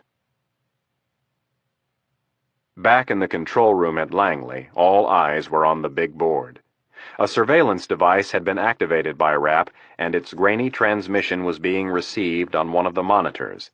The technicians at Langley worked with Marcus Dumont, who, with the aid of the communications boom on the back of the van, was homing in on the frequency and trying to filter out the disturbances. Over the course of several minutes, the picture began to clear, eventually revealing a lone man in a lit doorway. Without taking his eyes off the screen, General Campbell asked Kennedy, "Is that the President's bedroom?" "It must be," replied Kennedy, as she squinted at the monitor. She watched as the man in the doorway turned and walked quickly back into the room. A second man's profile appeared in the doorway, and Kennedy immediately recognized it as Rapp's. "Why are they going back into the closet?" asked Campbell. Kennedy frowned. "I don't know." One of the technicians turned around and said, "We've got audio on the unit." "Put it on the speaker system," stated Kennedy, without taking her eyes off the monitor. A second later, a scratchy audio came over the room's overhead speaker system. There was a loud noise, and General Flood, who was sitting one row behind Kennedy and Campbell, asked, "What in the hell was that?" Kennedy stared at the monitor showing the open doorway of the President's bedroom with the lit hallway beyond and said, "It sounded like a scream." Just then, a man appeared in the doorway dragging a woman behind him. As if on cue, everyone in the control room moved closer to the screen in an attempt to discern what was happening. Within seconds, it was brutally apparent what was unfolding before them. Kennedy, in an unusually tense voice, snapped, "Get me Iron Man on the radio right now!" Kennedy knew Rapp better than anyone in the room, and possibly better than anyone in the world. Kennedy knew she had to assert some control over him, and assert it quickly, if she had even the slightest chance of stopping him from doing what she knew he was contemplating. The MP-10 was on the ground in the corner and had been replaced by the silenced 9mm Beretta. Rapp stared at the gun. Angry beyond comprehension, he felt like punching a hole in the wall. He told himself to bring it back a notch. Too much anger led to poor judgment. But Rapp hated thugs, people that took from others, animals that did what they wanted to do with little or no thought of what their actions did to fellow human beings. Mentally, Rapp was gone. The decision had been made. There was no turning back.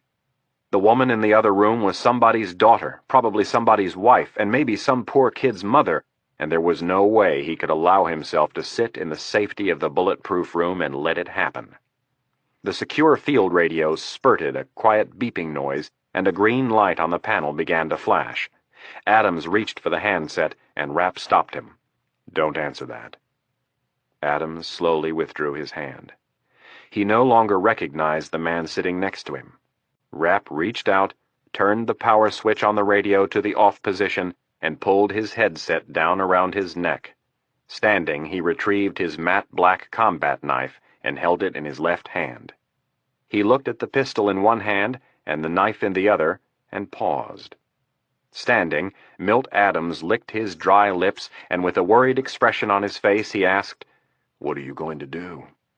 Rapp looked sideways at him, and after a short pause said, "I'm going to go out there and kill that piece of shit. It's not what I should do, but it's what I'm gonna do." Adams swallowed hard and with a nod said, "Good." Then after a second he added, "Do you want me to help?" Rapp shook his head and closed his eyes. "No. Turn off the lights and open the door. Then stay here and be quiet." Adams did as he was told. He couldn't see Rapp, but could feel him as Rapp slid through the passageway and into the closet. Anna Reilly opened her eyes and tried to focus. Above her was darkness, but to her right there was light. Slowly she turned her head and saw her attacker. The man had already taken off his shirt and was working on his pants.